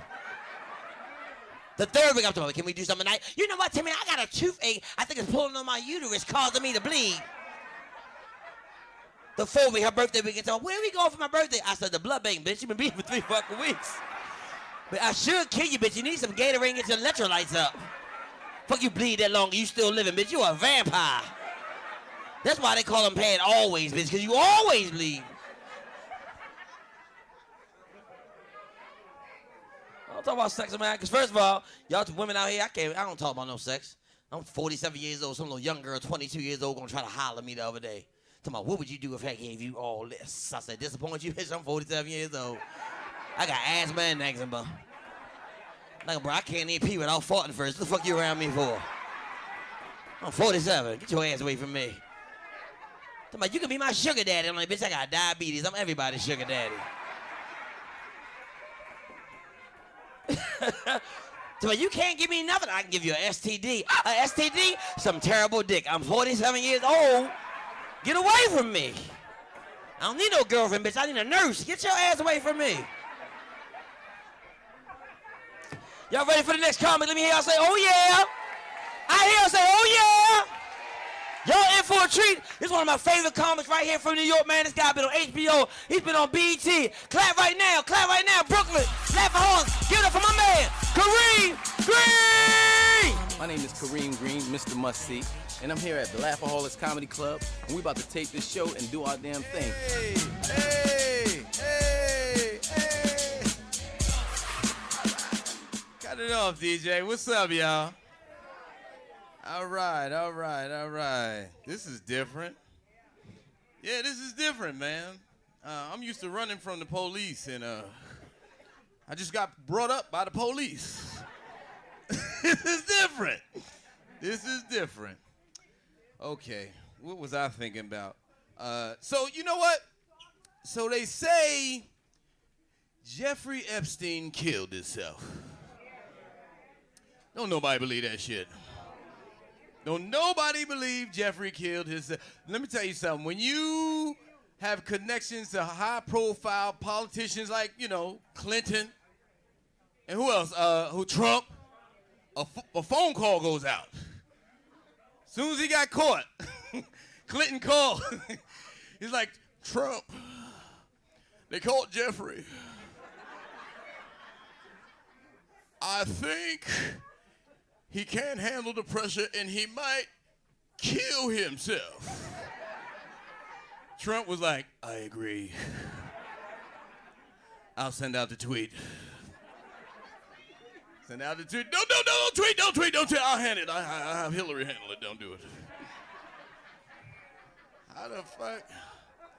Let me tell you something, man. You can't be doing what they doing. The thing is, like, once a white dude get caught, you know it's in their white people contract to tell on your ass. Yes, they don't waste no damn time. White people tell immediately, right? As soon as they get caught. It could be some bullshit, too. They be like, yeah, we're going to give you 30 days. You be like, 30 days? Yeah, but if you tell everybody who's involved, we'll give you 29 days. 29? I want it in writing. They'll tell on your ass immediately. They do not waste no motherfucking time. I realize something, man. We got to just try to do better. That's what I'm trying to do. That's why I'm working out now. I'm working out because Trump is running the country. That's right. I'm getting ready for the revolution. Every time I see a black person out of shape, I'm like, ooh, you're looking like a new slave to me. Better get your shit together. Trump is serious. It's different. Actually, why I'm really working out is because younger women like to date me like this. So I'm doing different things. And younger women, the thing about younger women is they compliment me too. They be like, because I don't talk to them, they talk to me. They be like, oh, you cute for your age. You looking good for your age. And then I take off my hat. They be like, oh my God, you dying. Oh shit, you dying. You dying cute though. You blessed. You dying cute. I never seen a cute dyer. That's what's up. You hang in there with your dying ass. I used to date a lot of older women. You know, when I say older, that's AKA, I mean women my age. You date women? I realize dating women my age is a little different, man. It's a little different because they be undercover angry. They be mad that they my age. You ever have somebody just mad at everything? Simple shit. As soon as we get to the restaurant, I want to speak to the manager. I'm like, let some shit happen first. How you mad before the mother? She mad at simple shit. Why my salad cold? Salad's supposed to be cold. What kind of bullshit is this? It's ridiculousness at its finest. The thing about it too is, man, sex is different with an older woman. Because the thing about sex with an older woman, I realize, man, she's not into a lot of shit. And I still got a lot of energy. I still got a lot of tear that ass up energy. You know, I be doing extra shit. I like to knock over a lamp. Pow! Like, why you knocking my lamp up? Because I'm tearing that ass up. It's a disguise because I'm not really tearing that ass up. Just a distraction. You knock my lamp over, I'm tearing that ass up. You ever try to do extra shit? Like, you know what I'm saying? I try to like put the legs up, you know what I'm saying? Because I'm about to tear that ass. She would not, only thing she ever wanted me to do was put her leg down. As soon as I try to put that leg up, I'm about to tear that. Put my leg down. Oh no, you about to get this. Put my leg down. What is wrong with you? Why you keep lifting my leg? You're messing up the water in my knees. Put my leg down. There's no extra pussy up under there. Put my leg down. What is wrong with you? What is wrong with you? Pick up my lamp and put my leg down. My goddamn leg down. My leg down. The thing about it though, when you older, things are different, you know, because she was older, but she was cute. She was cute, you know what I'm saying? But the thing is, when you older, your age is your age. That's right. You could dice it up, put the makeup on, lipstick, hair, but fellas get in shape, but you're still your age. And that age show up. Her age showed up at nighttime when she go to the bathroom. Yeah, as soon as she get out the bed, like a goddamn zombie.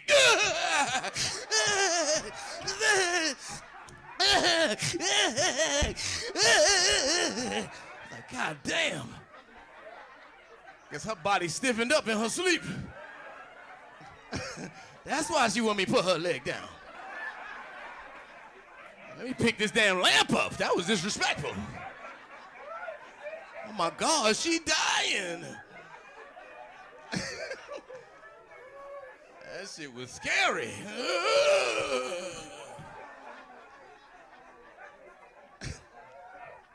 Relationships is different, man.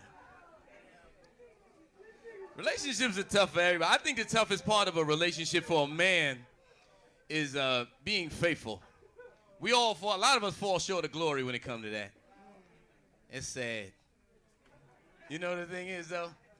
The thing is, I think women don't understand. It's not easy out here. Think about it. Some of the greatest men, you know, they got caught cheating, you know? Think about it. Who is it? JFK, he cheated. Jay-Z cheated on Beyonce. So who the hell is you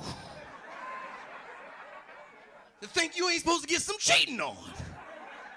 The Queen got cheated on.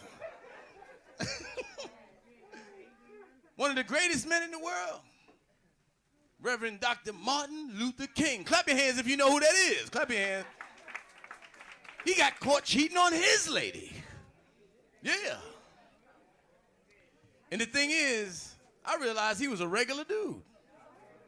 That's how I realized he was regular. Because, you know, he didn't get caught cheating like we do, you know, an email or the phone and none of that. The FBI sent a tape to his house.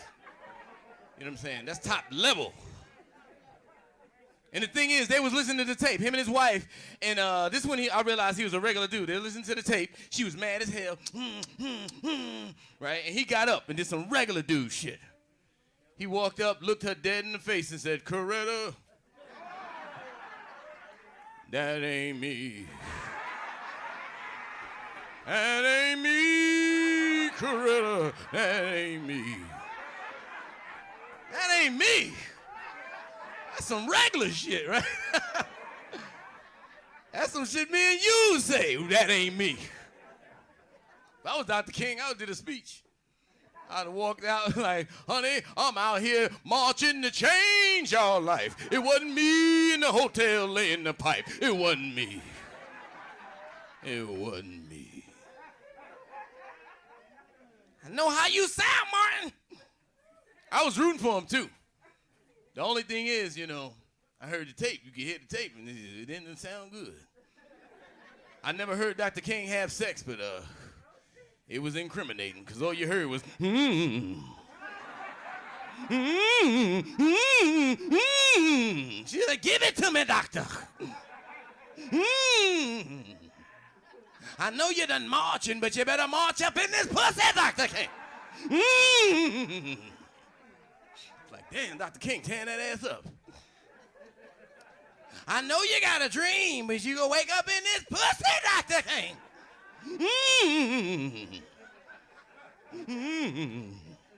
Damn, Dr. King, tearing that ass up. It's different, man. They did that hopefully trying to mess up the movement. That's how desperate they was, you know. They act like when they came to get Dr. King for the movement to march, they was gonna be like, poof, poof, poof. You ready, Dr. King? You ready to march? I can't go. Y'all go on without me. Like, why? Coretta heard her taping now. She don't trust me out here with these bitches. I can't go. What we gonna do? Here's Malcolm X's number.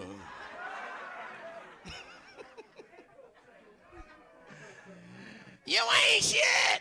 It wasn't me, baby. I gotta go. These hoes ain't loyal. Kareem Green, thank y'all very much. Good night, y'all.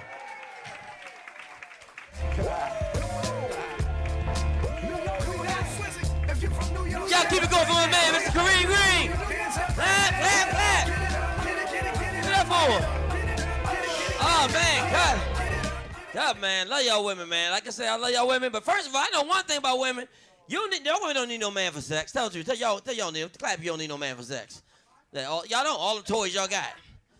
Most of that shit belong in Home Depot. Bitch, how the fuck you got a vibrator with a backup generator? How the fuck you get one of those? All your lights go out, you still here. What you doing? She's about, don't worry about it. Why you talking like that? What the fuck are you doing over there, Sharice? Mind your business. What the fuck are you doing? Go back. Why are you talking like that? Y'all laughing. My wife got one toy. It's the stupidest shit I ever seen. She got this one toy. I don't know where she got it from. You press a button and this bright light pop on. So one night, she gonna try to get freaky and turn the light on and put it up inside her. Her whole stomach lit up. She looked just like E.T. That shit was horrible. I said, how I feel? She's talking about, ah. Y'all don't laugh, because one night I had to use it. One night I had to use the shit. No, one night we had a storm and all lights went out and I ain't had no flashlight. Then I walked around the whole house with a dick in my hand.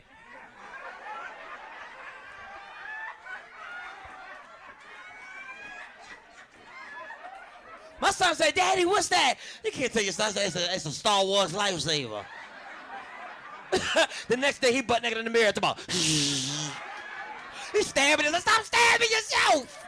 You don't know what that's been. I don't talk about sex in my head. Because first of all, y'all women, y'all get on my nerves. Y'all require too much. You know, I try to, my wife, you know, I try to roll on my wife the other day. She's like, get off of me. I said, what's wrong? You better touch me, lick me, caress me, and get me wet. So I spit on her ass. You wet now? Shit, I got work tomorrow. Look, don't get mad at me. I don't look. Y'all women too. Y'all do shit for us. I don't mind going out on my woman. Not all women though, because some women, y'all know y'all. Some of y'all got to start shaving down there. Some of y'all sitting there right now with your shit braided. You know the fuck you are. Some of y'all, I went down to one girl one time. I'm cutting down trees. I'm raking leaves. She done gave me poison ivy. Bitch, how you got poison ivy? I get some calamine lotion for my face. I ain't gonna lie. I did a show one time a couple of weeks ago. I did that joke. This girl was pissed. She's talking about, don't you talk about a girl's vagina. First of all, that's our body. I said, you right. You know what? That's your body. Do not shave down there for your man. That is your vagina that God gave you. Don't do it for your man. Do that shit for your clitoris because you are killing it. I went to one girl. I pulled the hair back. Her clitoris gonna pop out the mouth. She's trying to kill me. I had to get that motherfucker mouth to mouth. Don't you down me. Look at y'all laughing. Watch your women go home and like, what you doing? Don't worry about it. Mind your business. And it's funny because now I got my son. He talking about sex, 5 years old, asking sex questions.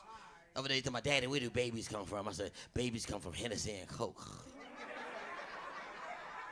Then gonna ask me another question. What's fellatio? First of all, let's face y'all right now. I went to public school. I don't know what the fuck fellatio was. I had to look that shit up on the computer. Couldn't find out fellatio is the correct terminology for a blowjob.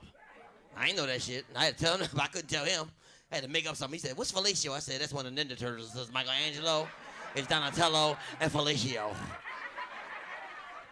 He said, Dad, I ain't never heard of that turtle. I said, she a female turtle. She brand new to the crew.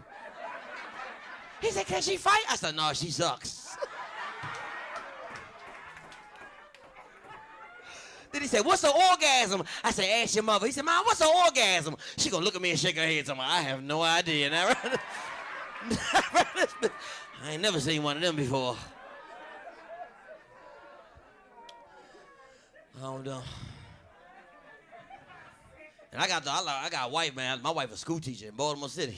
And school teachers out there, I give y'all props, but y'all gotta learn how to turn that shit off. She grade every fucking thing. This bitch grade everything. I made love to my wife the other day. I put it down on my wife. After I finished, I said, how was it? She gonna put a stick on my chest and my needs improvement. Like, bitch, you ain't in class.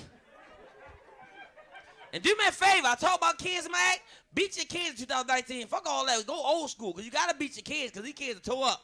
My wife was in school. When she was in school, she teach second grade math. I went to go help her teach, and I knew how you had to beat this kid, because these kids are fucked up. She would ask the little boy a math question. If Mike had 5 apples and Billy took 2, what would he get? He said, shot. I said, see right there? She said, what's 2 downs? He said, probation, bitch. I said, God damn. I ain't gonna lie, I had to beat my son. I had to beat my son, my nephew, and my niece. My son, 5. I said, what you want for breakfast? He looked me right in my face and said, I want some fucking pancakes. My niece, 6. I said, what you want for breakfast? She said, I don't know, but whatever it is, I don't want no fucking pancakes. My nephew, 9. I said, what you want? He said, I want some cereal. I said, why you want cereal? He talking about, because pancakes get you fucked up around this bitch.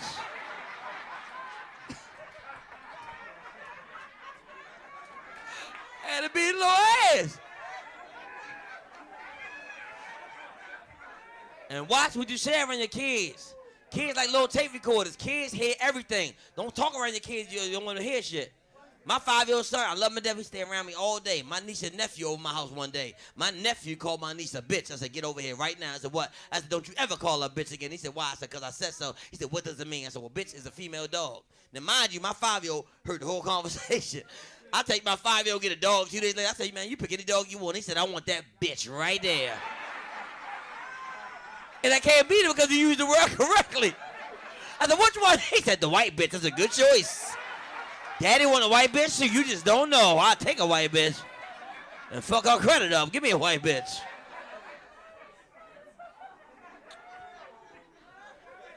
It's funny, I ain't gonna be here long, because I don't talk about weed, Mike. I don't talk about marijuana, because I can't smoke that shit, but I ain't gonna lie to y'all. In Baltimore, they try to make marijuana legal. They might as well, because everywhere you go, somebody try to sell you marijuana in Baltimore. I'm at a real light the other day. This guy told me, I want to buy some weed. I said, man, I don't want no weed. Come on, buy some weed. I said, sir, I don't want no weed. I said, buy some weed. I got so frustrated, reached in my pocket, pulled my badge out. He said, oh shit, you're a police officer. I said, yes, I am. He said, you know you get 10% off. I said, what the fuck?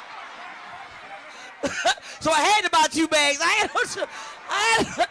You can't just pass him a discount. It was law enforcement week. I had to get him 2 bags of weed.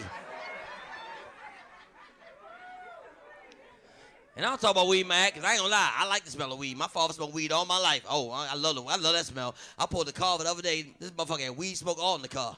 Oh, I was on that bitch for 2 hours. License and registration. Nigga, I was out there so long. I was so high. I'm in the back of his car. Who did something? This how you know you fucked up. I didn't even recognize my own police car. I said, oh, we got a cop behind us. Let me talk to him. I think I know this motherfucker. I'm ready to get out of here. Nah, I ain't gonna be here long, man. Y'all fucking around. I gotta drive away Baltimore and go to work tomorrow. No, I love Baltimore, because Baltimore fucked up. I knew crime was bad. This how you know crime bad. I knew crime was bad in Baltimore when I got robbed by a family member. Motherfucker gonna jump out with a ski mask and gun tomorrow. This is a stick up, Timmy. How you know my name and I ain't giving you shit tomorrow? Don't talk back to your father. This how I knew Baltimore was fucked up. This guy gonna try to rob me with a voice box and his battery's dead. You know how fucked up this was? I come out the store, he talking about. I said, what? He gonna run to the store, come back with 2 AA batteries, talking about, give me your money. I just right back to that motherfucker, no.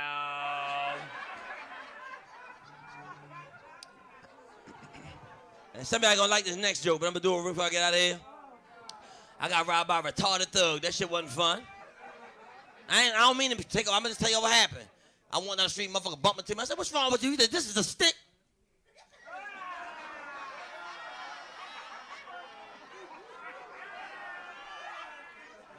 Oh, I'm like, go ahead, motherfucker. I ain't playing with you. Hold up. I'm fucking out here. Look, stop being so sympathetic to retarded people. They get everything. Who got the best parking space out here? Who got the big ass bathroom stall with the little workout bar?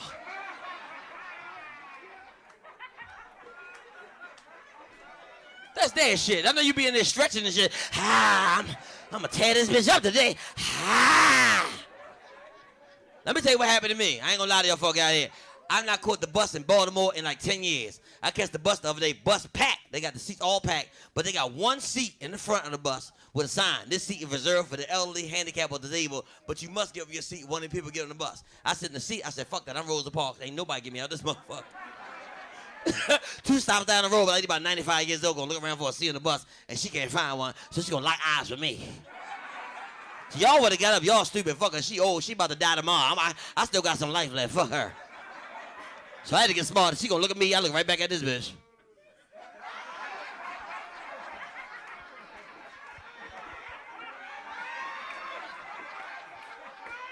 This is my seat, bitch.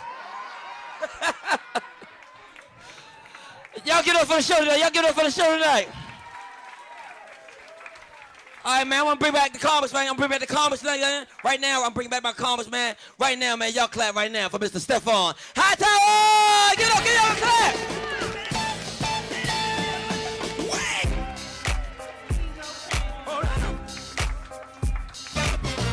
Laugh for Horns, Brooklyn, get up for my man, Mr. Kareem Green!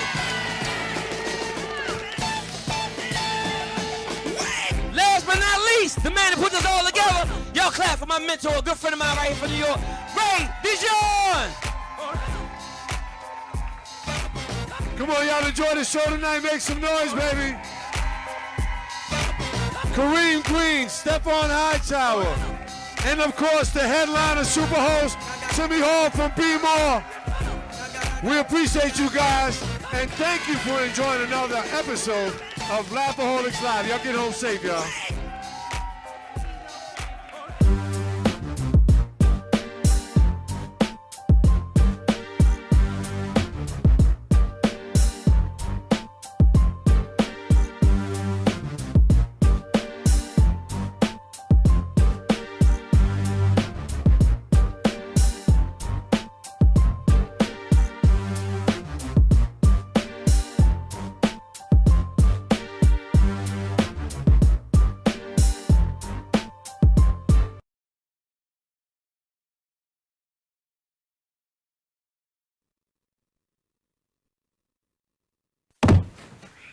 One, 2, 3, 4, 5, 6, 7, 8, 9, 10. Ready or not, here I come.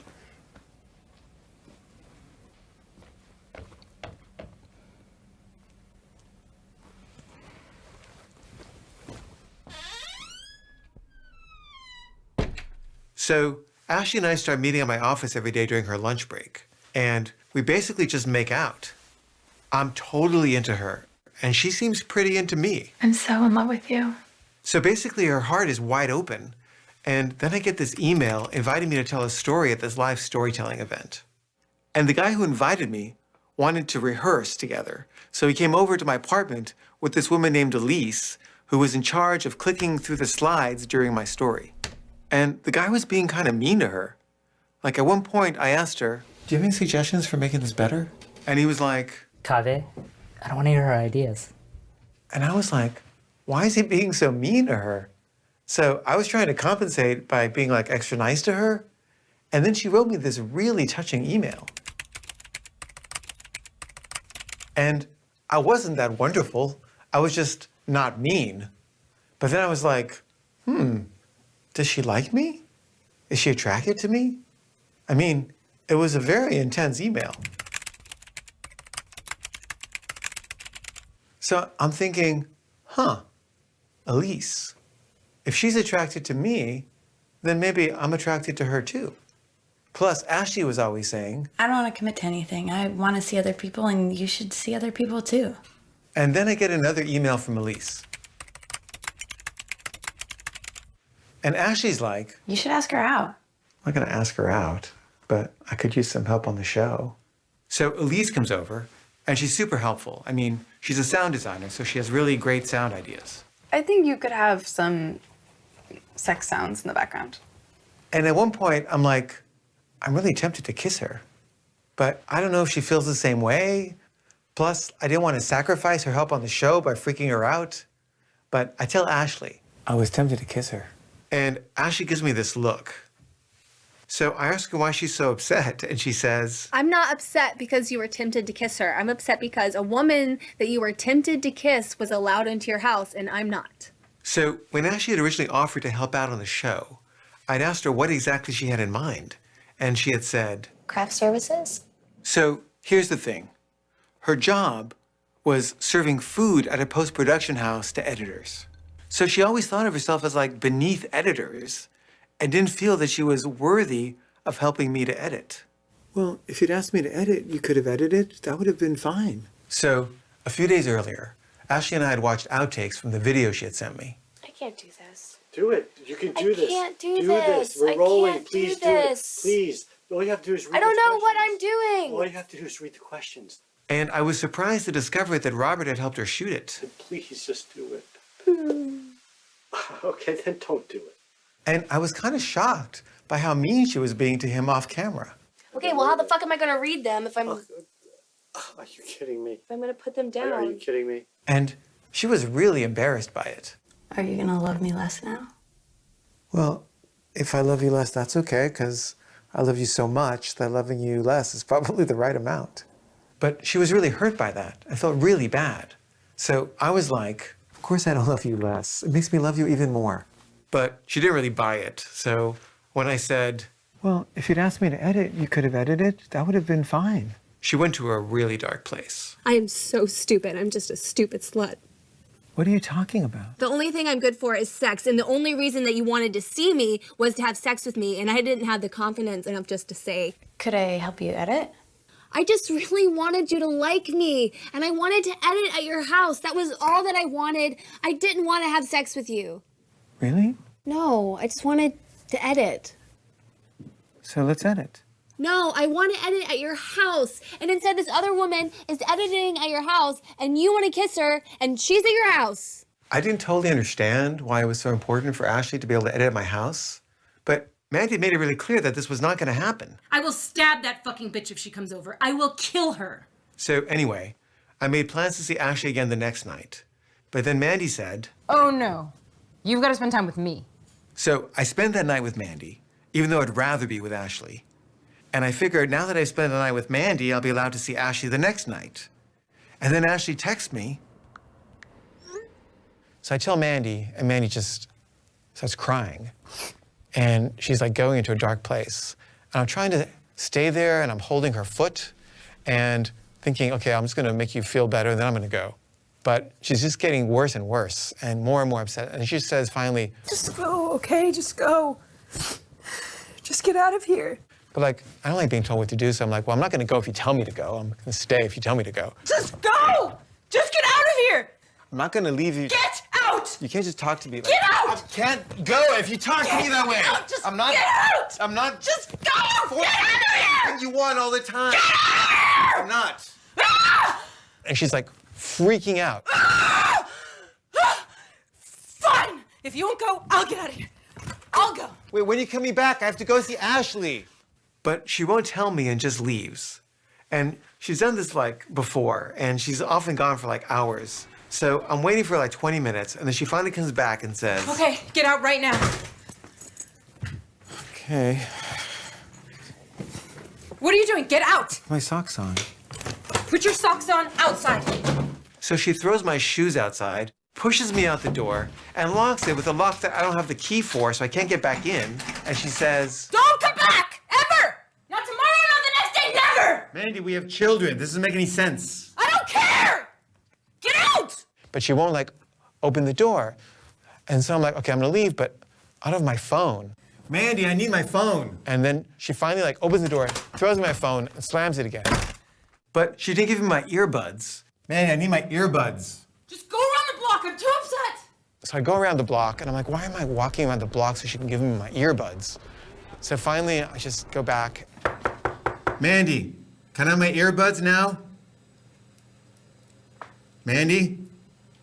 Can I? And I leave, I get in a cab, and I realize she gave me the wrong earbuds. So I couldn't even listen to music on the way there, and I'm just upset. Oh, I forgot the whole important part, which is this. Before she throws me out, she grabs our guitar that I was just playing. I was playing Hallelujah by Leonard Cohen. Hallelujah, hallelujah. And she smashes it on the ground over and over again, like Pete Townsend from The Who.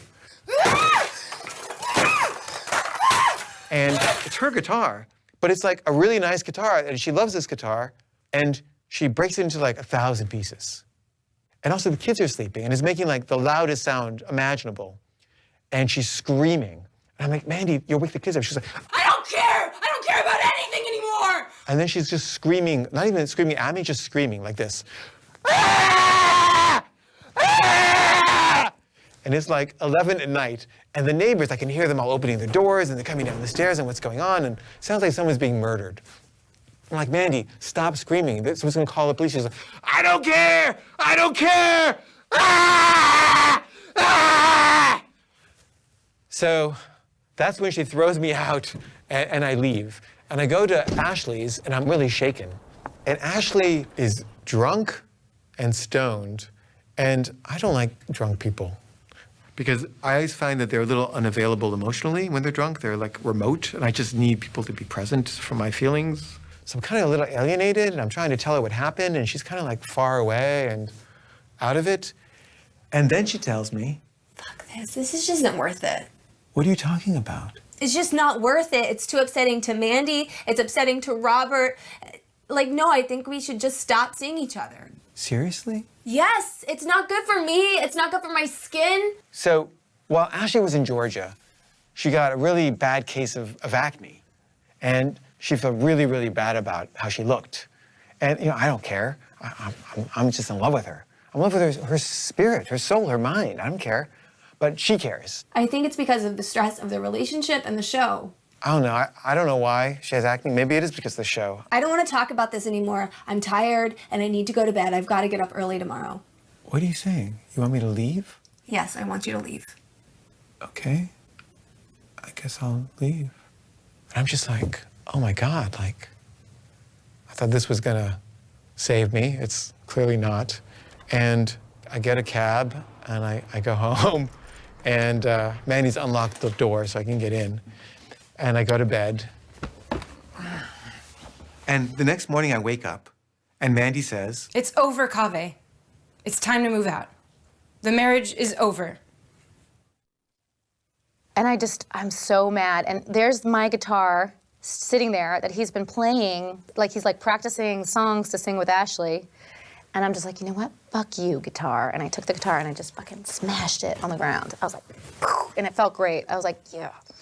I hate that guitar. I've always hated that guitar. The frets were too big for my fingers. My parents got it for me in high school. And then he's using it to play his little love tunes for his new girlfriend, and I fucking hate you, guitar. And I just broke it to smithereens, and it felt right to do that for me. And I feel like I understood, like, I can't be pushed anymore on this. This is the end. Like, my insides are telling my outsides that this is the limit. I cannot do this anymore. This is too painful.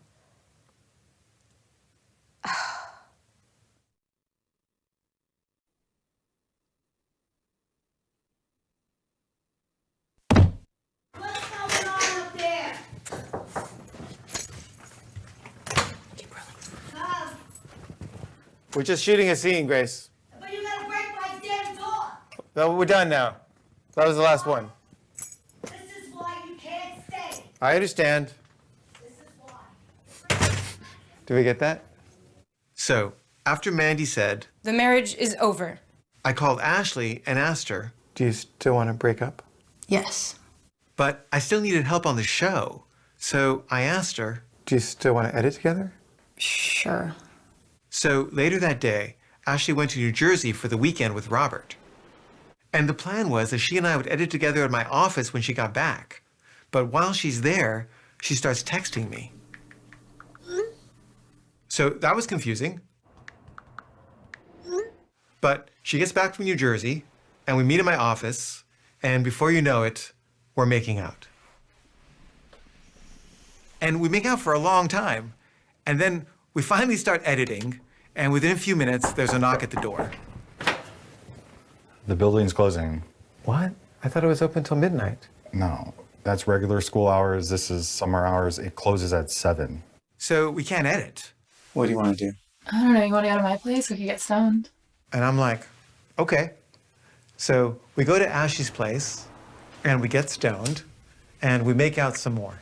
And then we try to edit. But she has like 17 roommates, and she lives in, it's like a communal housing situation. And, it was hard to find a place to edit. And, people were resenting that I was taking up this shared communal space. So we ended up editing in her room, which is just a closet with like no windows. And the only place we could edit was on the bed. And, the hard drives kept disconnecting because it was like bouncy. And it's really frustrating. So we just get stoned again and have sex. But we keep trying to edit at her house. And we get to this scene. Don't go out with Ashley. And Ashley gets upset. So I follow her to her room, and she's crying on the bed. And when I ask her what's wrong, she says, I don't want to be in the show anymore. Everyone's going to hate me. no, they won't. And if they do, so what? People are going to say that I'm a homewrecker, that I broke up the parents of your children, I destroyed your family. No, they're not. They're going to hate me. I'm the one who's going out with a 24-year-old. No, they're going to hate me. Well, they'll hate us both. But that didn't really make her feel better. So I tried giving her a massage, and that didn't really work either. Meanwhile, Mandy's in school 3 days a week. And I have to watch the kids while she's in school, so I'm not getting anything done. And I'm getting irritable with the kids, and I'm like yelling at them. And I'm like, if only Ashley could come over, she could be so helpful with the kids and with the editing, and I'd get so much more done. Mandy, please. It would make things so much easier. We wouldn't have to pay a babysitter. No fucking way. You babysit the kids. So Mandy's making it impossible for me to finish the show, which means I can't pay our bills, so I'm getting really stressed out about money. Also, when I see Ashley, I can't see the kids. And when I see the kids, I can't see Ashley. And I'm starting to resent not being able to integrate Ashley into my life. And then Mandy says, You know what would be great for the show? what? You should let Jamie interview you. So Jamie hosts a live interview show at this hipster bar in Brooklyn. You guys could have a conversation about honesty. Okay. Anyway, I wasn't sure what her motives were, but Ashley said, We should all get stoned together after the show. that's a great idea. Maybe Jamie could help talk Mandy into letting you come over. So I sent Jamie a text.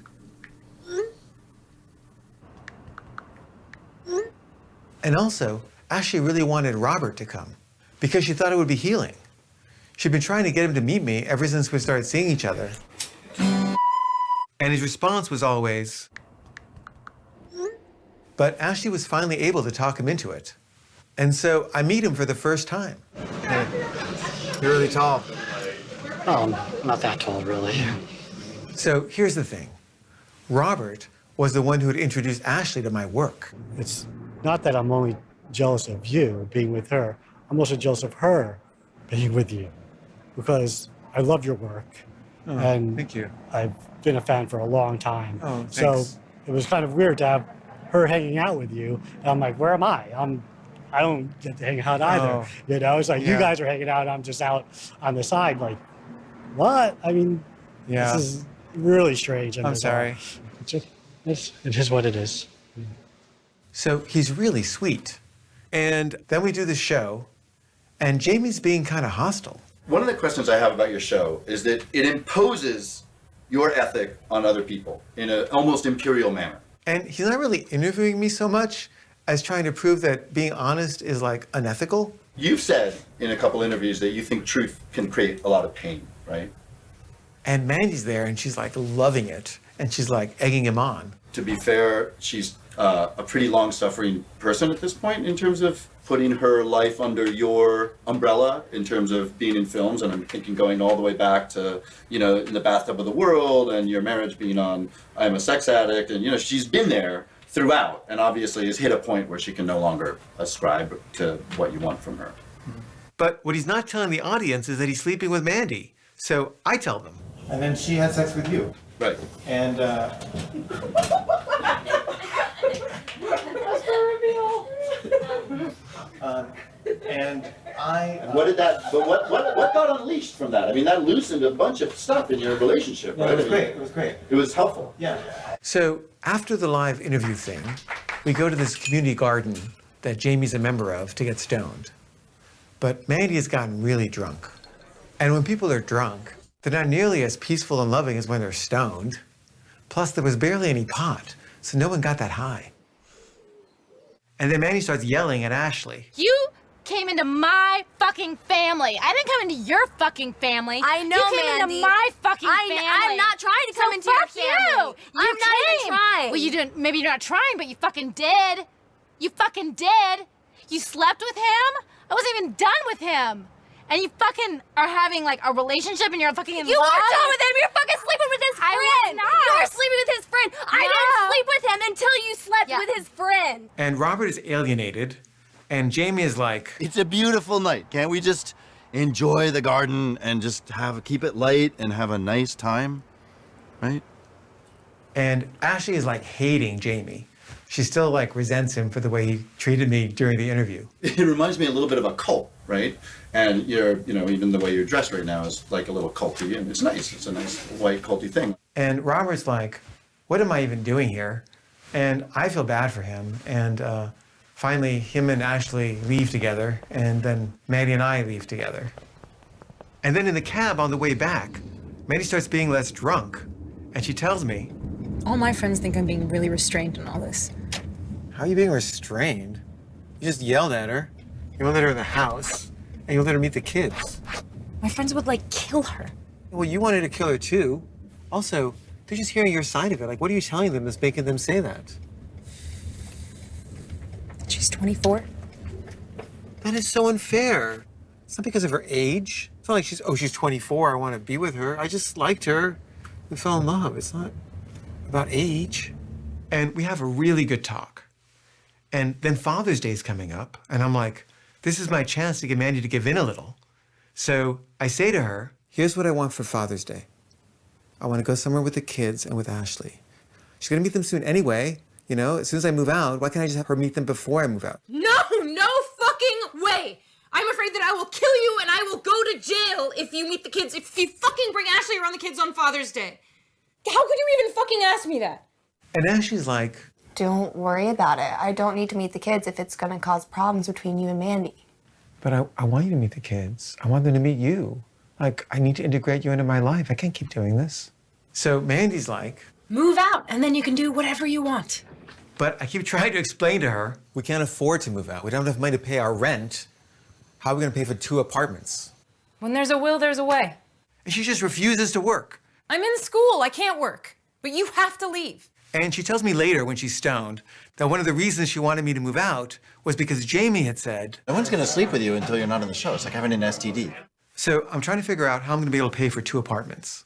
And then I get an email from Slum Machine, who I hadn't heard from since she had come to the class web show screening. So I'm like, thank God. And I go to Viceland the next day. Kaveh, everybody here totally fell in love with the show about the class. Oh, thank you. Yeah. It's great. We love it. So this is supposed to be the same Viceland guy who came to the Metrograph screening. But the actor playing that guy moved to Scotland. So I ended up replacing him with this other guy because they both have similar hair. The only problem is that it's not really like Viceland's audience to like have the content be about kids that young. Oh, come on, it's Viceland, man. White males 30 to 35. Oh. Yeah. So sort of in that vein, we still would love to work with you, but we kind of need to push for that audience, and we think that we can get a show greenlit by you if it were to take place in like a bar. You gonna make a show about a bar?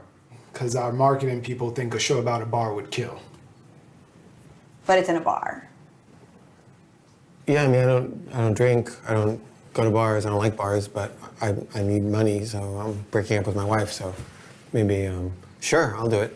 Awesome. Well, then we're really excited to see your style like in that setting. Cool. How much do you guys pay?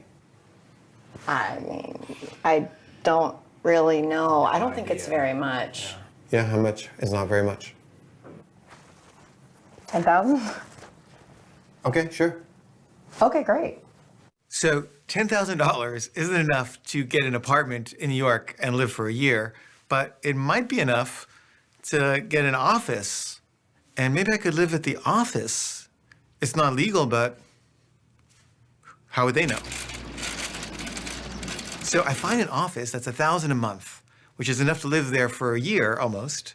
The only problem is there's no bathroom, but there is a bathroom down the hallway. And there's no kitchen, but it's not that far from my house, so maybe I could go home and make food sometimes. And Mandy's like, Yeah, do it. Get an office. Get the hell out of here. Then you can work with Ashley as much as you want in your office, so long as you're not here. so I make plans to take the office space for $1,000 a month.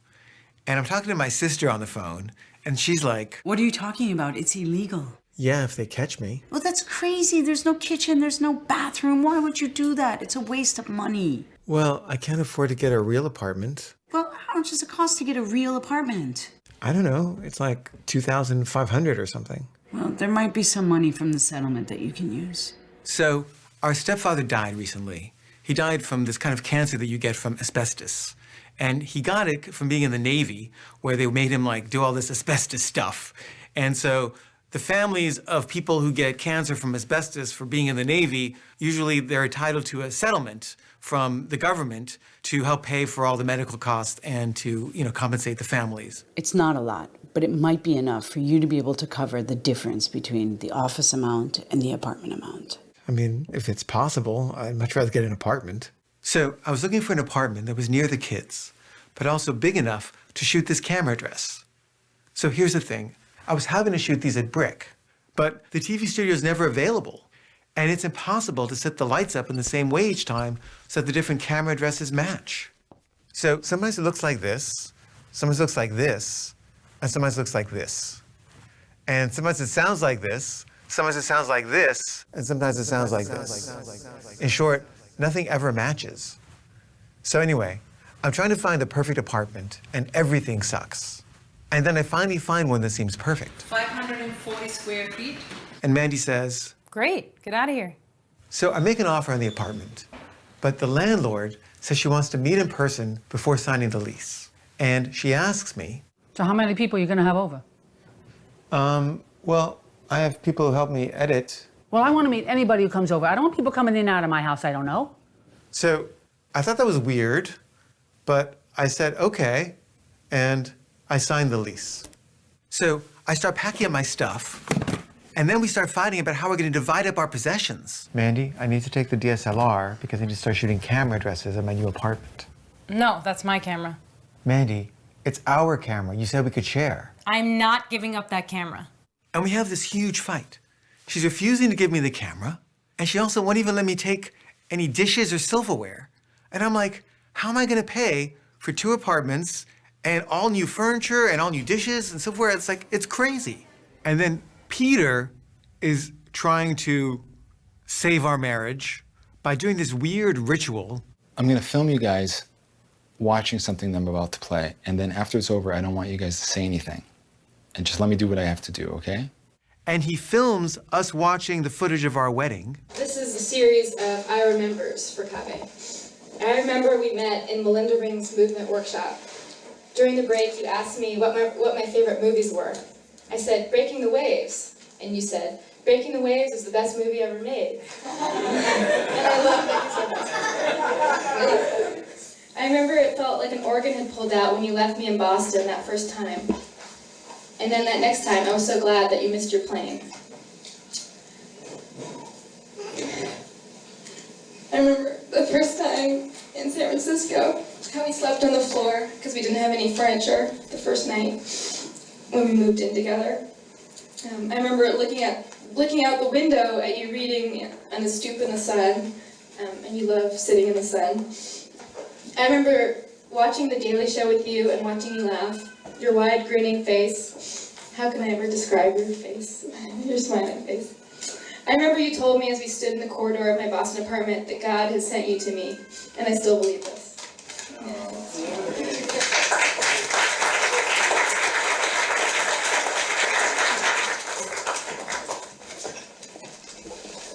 I remember the first time I saw you. I thought you were pretty, but I couldn't see how beautiful you were yet. I remember the night I fell in love with you. It was on the phone, and I suddenly knew that you were the one I'd been searching for all my life.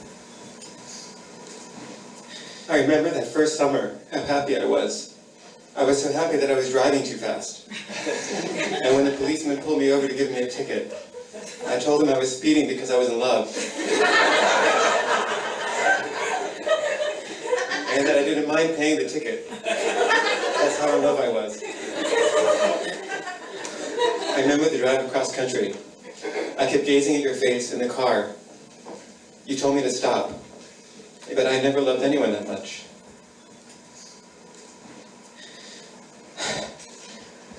I remember our talk on the bench in Nashville and the promise that we made. Okay, let's see this. I remember how you didn't want me to film you for my movie.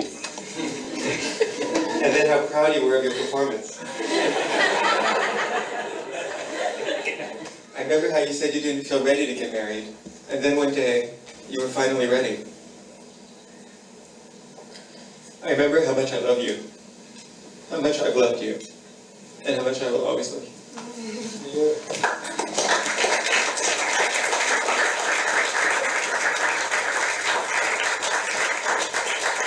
And then he takes the tape of us watching the footage of our wedding, and he puts it in our hands and says, The filming of this show broke the bond of holy matrimony. May the breaking of this tape restore that bond. And he breaks it. And Mandy and I are like, what the fuck was that? Like, it's not gonna save our marriage. And I'm thinking, why the fuck did he break the tape? I could have used that in the show.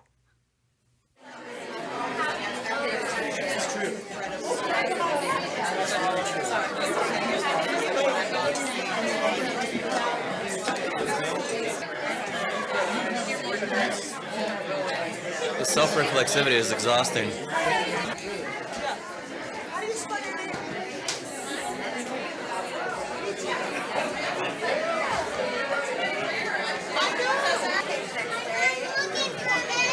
She's over there by Kabe.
For a blink moment in time, people are aware of what they're feeling every day. If you're going to restore and sustain a democracy, there must be an informed and engaged citizenry. I spent 2 years in immigration detention. You know how much they spent to feed me for one whole day? How much? 75 cents. Immigrants as a whole, migration as a whole, is associated with lower rates of crime. Immigrants make our communities safer. What causes climate change, the selling and burning of fossil fuels, benefits most the power elite. And so they have a disincentive to address it, and they have an incentive to deny it. They're not gonna funnel more money into our schools. They're not gonna do it unless they have to, right? And the way they have to is by our participation, our organization, us taking accountability for our actions.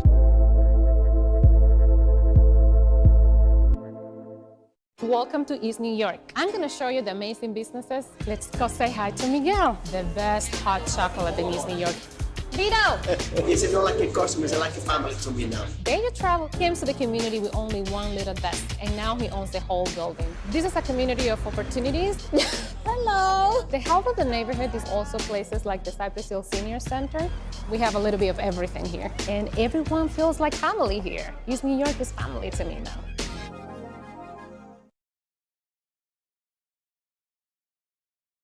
As per U.S. law, any child bought or sold into the sex trade is a victim of human trafficking. Why is the first time I'm hearing about this? On the same websites where you sell a couch, there are sections to buy people. Really?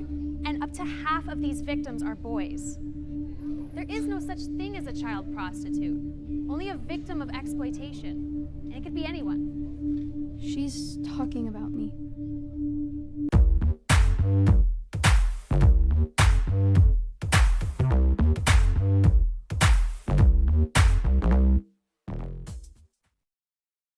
All right, y'all, we starting.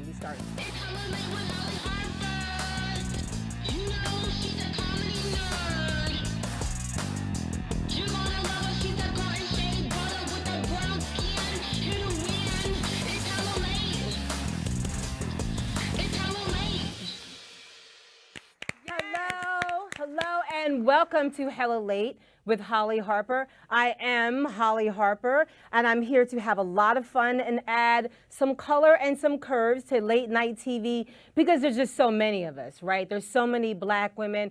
Who is looking out for white men? Who's looking out for them? When are we going to see them on late night TV? But they need affirmative action. But seriously, I am a comedy nerd, and I'm also a mom of 2 kids. And I have to tell you guys, this past year with remote learning has not gone well for me at all. Like it's been a struggle. Like I don't know how they feel doing the actual work, but it's hard for me watching. It is. Seriously, when I see like 2 plus 8 times 25 divided by 9, that is just a mojito. You know what I mean? Like that's how that adds up. And I don't really need my kids to find out how dumb I am every day, okay? Don't need that. So listen, I am so happy that BRIC knows exactly what I know, and that is that black women are cats. That's right, black women are cats. Cats move through a world built for dogs. Okay, and let me explain this to you, all right? If you have a dog, and you throw your dog off your bed, your dog's gonna turn around, he's just gonna be like, come on, don't be like that. Like, don't be like that. But if you throw your cat off your bed, your cat's gonna be like, bitch, I was walking that way, I don't need this. So listen, this first episode is called Blurred Nation because blurred, black, nerd, and nerds have basically taken over the world. Like they've taken over this whole thing, and I married a blurred. I actually cannot get hot unless you have asthma and some glasses. That's about 78% true. So I am so here for this, and I love my show, and I hope you love Hella Late as much as I do. So you guys ready for a great show? Now listen, my friend Heather has a lot of questions. She's a girl with questions, so right now we are going to visit Heather on the street.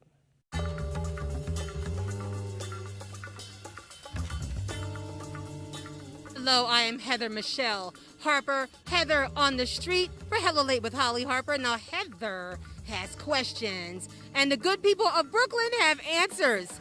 So y'all gonna come with me right now for Heather on the street. Whoever you identify, whoever you're attracted to, we're gonna play Marry F Kill. All right? All right, so you have to marry one you F, and one she gotta go. You don't have to kill her, you can say she can go home. You can say she can go home. All right?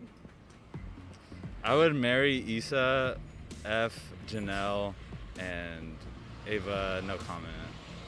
Yeah. She gonna go home. You pay for her Uber, right? You pay for her Uber. You gonna get her a lift home. Okay. Okay, I would marry Janelle. I would F Issa and then go home. Sorry, girl. She had to go home. But you would give her money for the train, right? Yeah. All right, you give her money for the train. One had an Uber, one was on the G. I love that. Marry F Kill with the Blurds. Okay? So we see Issa Rae, beautiful Issa Rae, beautiful Ava DuVernay, and beautiful Janelle Monáe. We got the A's, okay? Marry Ava because she's like sharp already, like we're gonna be set as a foundation, as a couple, as a unit. I would hook up with or sleep with Janelle Monáe. That's like an exciting time.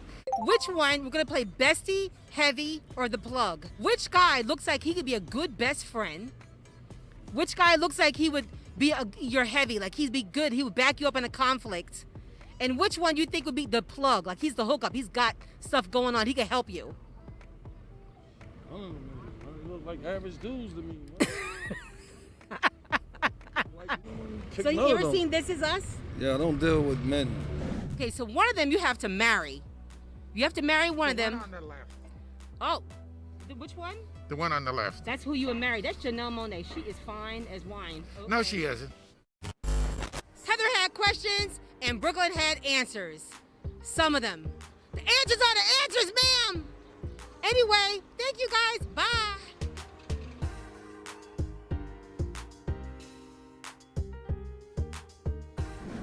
We all know little kids have feelings, and when they put them into song, it paints a whole story.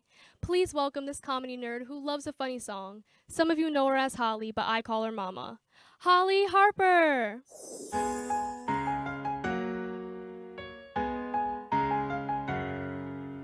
Dear Mrs. Williams, I'm annoyed. You treat my inner feelings null and void. You act like you're the queen, took my Mad magazine, now you're messing with my whole sense of joy. I can see the Newports in your bag. You huff and puff when we are playing tag.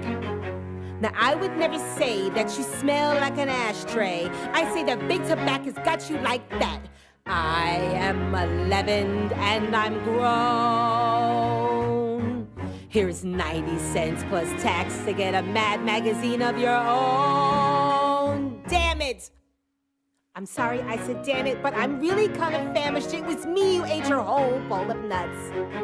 And I could see that wedgie up your butt.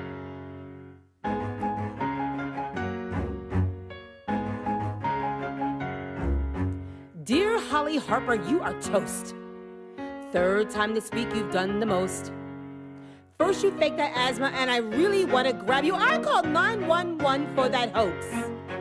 I heard you at recess talking smut. In my day, we'd fix that with hand to butt. But now we talk of healing and a child's inner feelings. You're fresh, and I've had enough. I am too menopausal for this. I miss my fourth smoke break, and my pantyhose are itchy as shit. Now, don't screw the pooch, cause I think you're kinda cute, but your attitude will always uppercut. And I can see that wedgie up your butt. There are people that are natural on stage, and then there are people that are born to be on stage. She's one of the baddest in the game, as well as my friend. Please give it up for comedian Dara Jamont.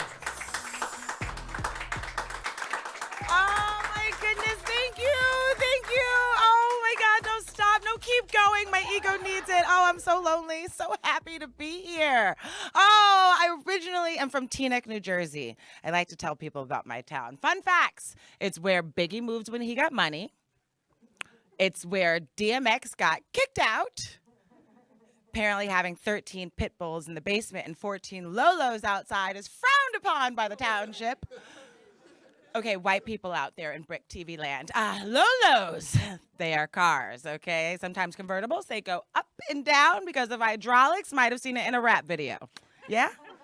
All right, now that we're all caught up, the best part about my town is that we were the first town to voluntarily integrate our school system. I know, in the entire country. I know. So this meant that we had very nice white people. Yeah. Like the cream of the crop, white people. So it was weird for me when I left my small, diverse town and I went to a big white university. I went to Syracuse University and I met white people who had never met black people. That's a different bunch. I was on the elevator and this guy gets on and he looks at me and he says, "Hey, what's the hood like?" I said, "I don't know, ask my gardener." But the older I get, I realize, no, if we paid our gardener X amount of money on a Tuesday, he did 6 houses that day and did that 6 times a week. He lived in a much bigger house than we did, okay? But that's just economics. That's a very hardworking man. Have we become too PC as a society? It makes me so nervous sometimes as a comedian. I don't want to get canceled, you know? I have to be very mindful of the things that I say. I learned on stage I couldn't say a word. It starts with a T, it ends with a Ranny. I don't say it anymore. It was the wild, wild west back in the 90s. We said whatever we want. But in that moment that I learned that I could not say this word, I felt, whew, it's the one and only time I ever felt this feeling. I felt like an old, rich, southern white woman learning she couldn't say colored for the first time. What you mean they're not colored? They've been colored all my life. They will be colored to the day I die. But I respect people. So I took it out of my vocabulary, you know? Still waiting for it to happen with the N-word. Any day now. Can we talk about that real quick? Let's do it. All right. I feel like we, as black people, we don't have anything that daggers as hard as the N-word does, you know? Our options, lame and limited. Let's review. We have cracker. That's a tasty snack. Okay. Great with cheese and grapes. Charcuterie board, if you will, you know? We have redneck, but that's a badge of honor, you know? They love that. It's like their government name. The only thing that we have, and we have to dig so deep in the bag for this one, is look here, Whitey. And do you know how mad you have to be to pull out a look here, Whitey? And you have to say it just like that in order for it to be effective. With the hand, with the leg, with the voice, like you just came out of a black exploitation film. Look here, Whitey! And then what's the sentence that comes after that? I don't know. Could you picture me at Dunkin' Donuts? And the guy behind the counter gets my order wrong. And I'm like, look here, Whitey! You got my latte wrong. Nobody believes that. Because that guy would be Indian. White people run on Dunkin', but they don't work at Dunkin', okay? I'm Dara Jamaat. You guys have been great. Thank you! Please give it up once again for our comedian Dara Jamaat. Yes! Now, if you know me, you know that I love to ask questions. Where people come from and how they see the world is everything to me. Please enjoy this 20 to 1.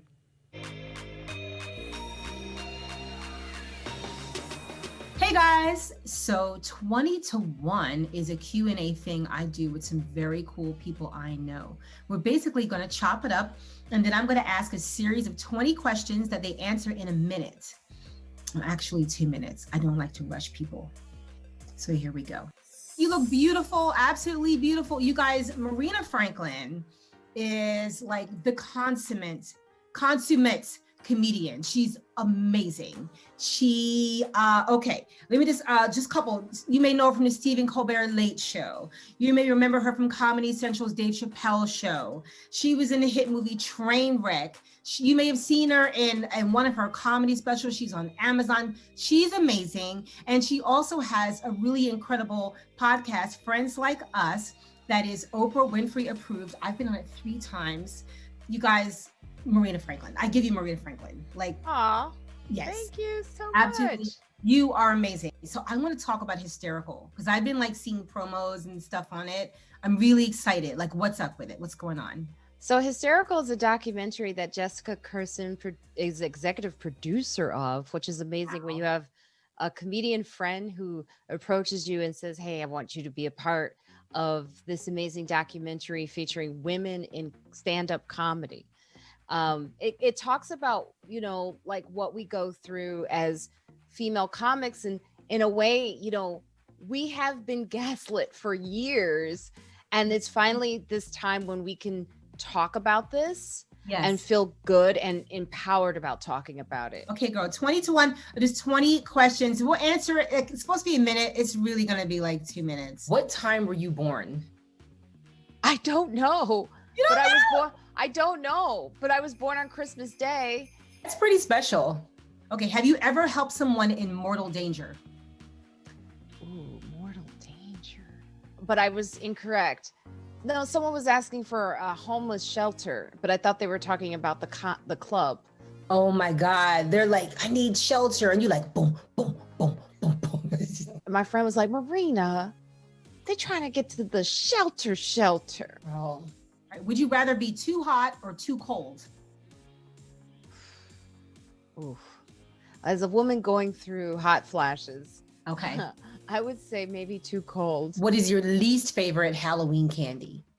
Oh, that orange thing. Candy corn. Candy corn is disgusting. And the fact that they put that, like when they used to put that in your bag, it's like, do you not like me? Like, what is that about? If you could live 300 years, at what age would you freeze your body? Yeah, 45 was the best. Look at me telling my age. You were the hot 45. Look at me saying how much older I am. Hey. 45 was a good body year. Oh, all right now. All right. Have you ever gotten jacked up by an animal? My cat used to always jack me up when it would sit on my lap. He was like, it would turn from love to hate real fast. Do you always wear underwear? Always. Would you rather eat fish food or dog food?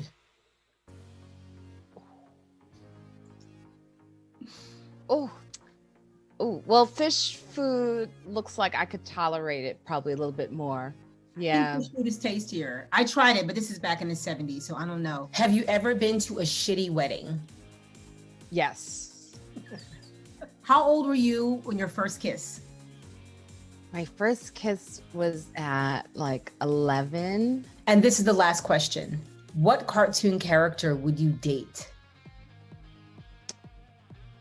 Archie.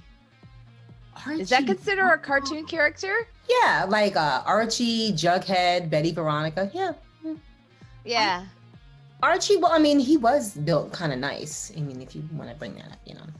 Well, he never really dated a black girl. He was always between Betty and Veronica, and I was into that as a kid. I was like into this battle between Betty and Veronica.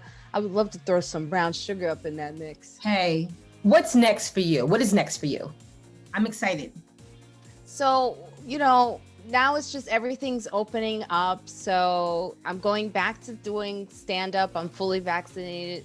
So I'll be going back to the Comedy Cellar. And just more of, you know, everything from Hysterical. That documentary is so wonderful. And maybe some sketches coming soon. And also my wonderful podcast, as you've been on. Oh my God. Holly, you've been amazing on my podcast. Every time I'm on your podcast, I'm like, I'm on Marina's podcast. Yes. So thank you. Thank you so much for doing 20-1 with me and Hella Late. Your fans are going to be like, Marina. And I'm just awesome to see everything you do in the future. I'm such a fan, Marina Franklin fan. Thank you so much, Marina. Thank you. So much. Best person in the world. I'm not a perfect mom, but I love poring over cosplay. It's a staple of Blur culture. So please enjoy a perfect mom who loves it way more than me. Hi, I'm Malaika, and welcome to MBS This Morning's new segment, The Perfect Mom. We've got some really great moms for you to check out, and here is our first one. Hello, Charlotte, and welcome to Perfect Mom Studios. I see someone really likes cosplay. Yes, because cosplay is life! And I am Charlotte, Charlotte, Charlotte. Okay, well, thank you for that. I did ace spelling in the 3rd grade. Ooh, I love aces and clubs and diamonds and spades and hearts. My girls and I, we have dressed up as all of them. And the Queen's crown, what? Oh my God. Okay, I'm sorry. Okay, well, Wow. So tell me, why do you think that you were nominated as a Perfect Mom candidate for MBS This Morning's Perfect Mom competition? Oh my God, it's so exciting. I guess it's because cosplay is life. Like I said, dressing up, exploring characters helps you see who you are and who you are not. And I do that for my girls. You make your girls dress up too? That is so mean. Whoa. I am dressed as Black Sadness. Not because I'm Black, but because sadness is sadness, and I just happen to be Black Sadness. Charlotte. I'm back. Hi, Wonder Woman? No, I'm actually dressed as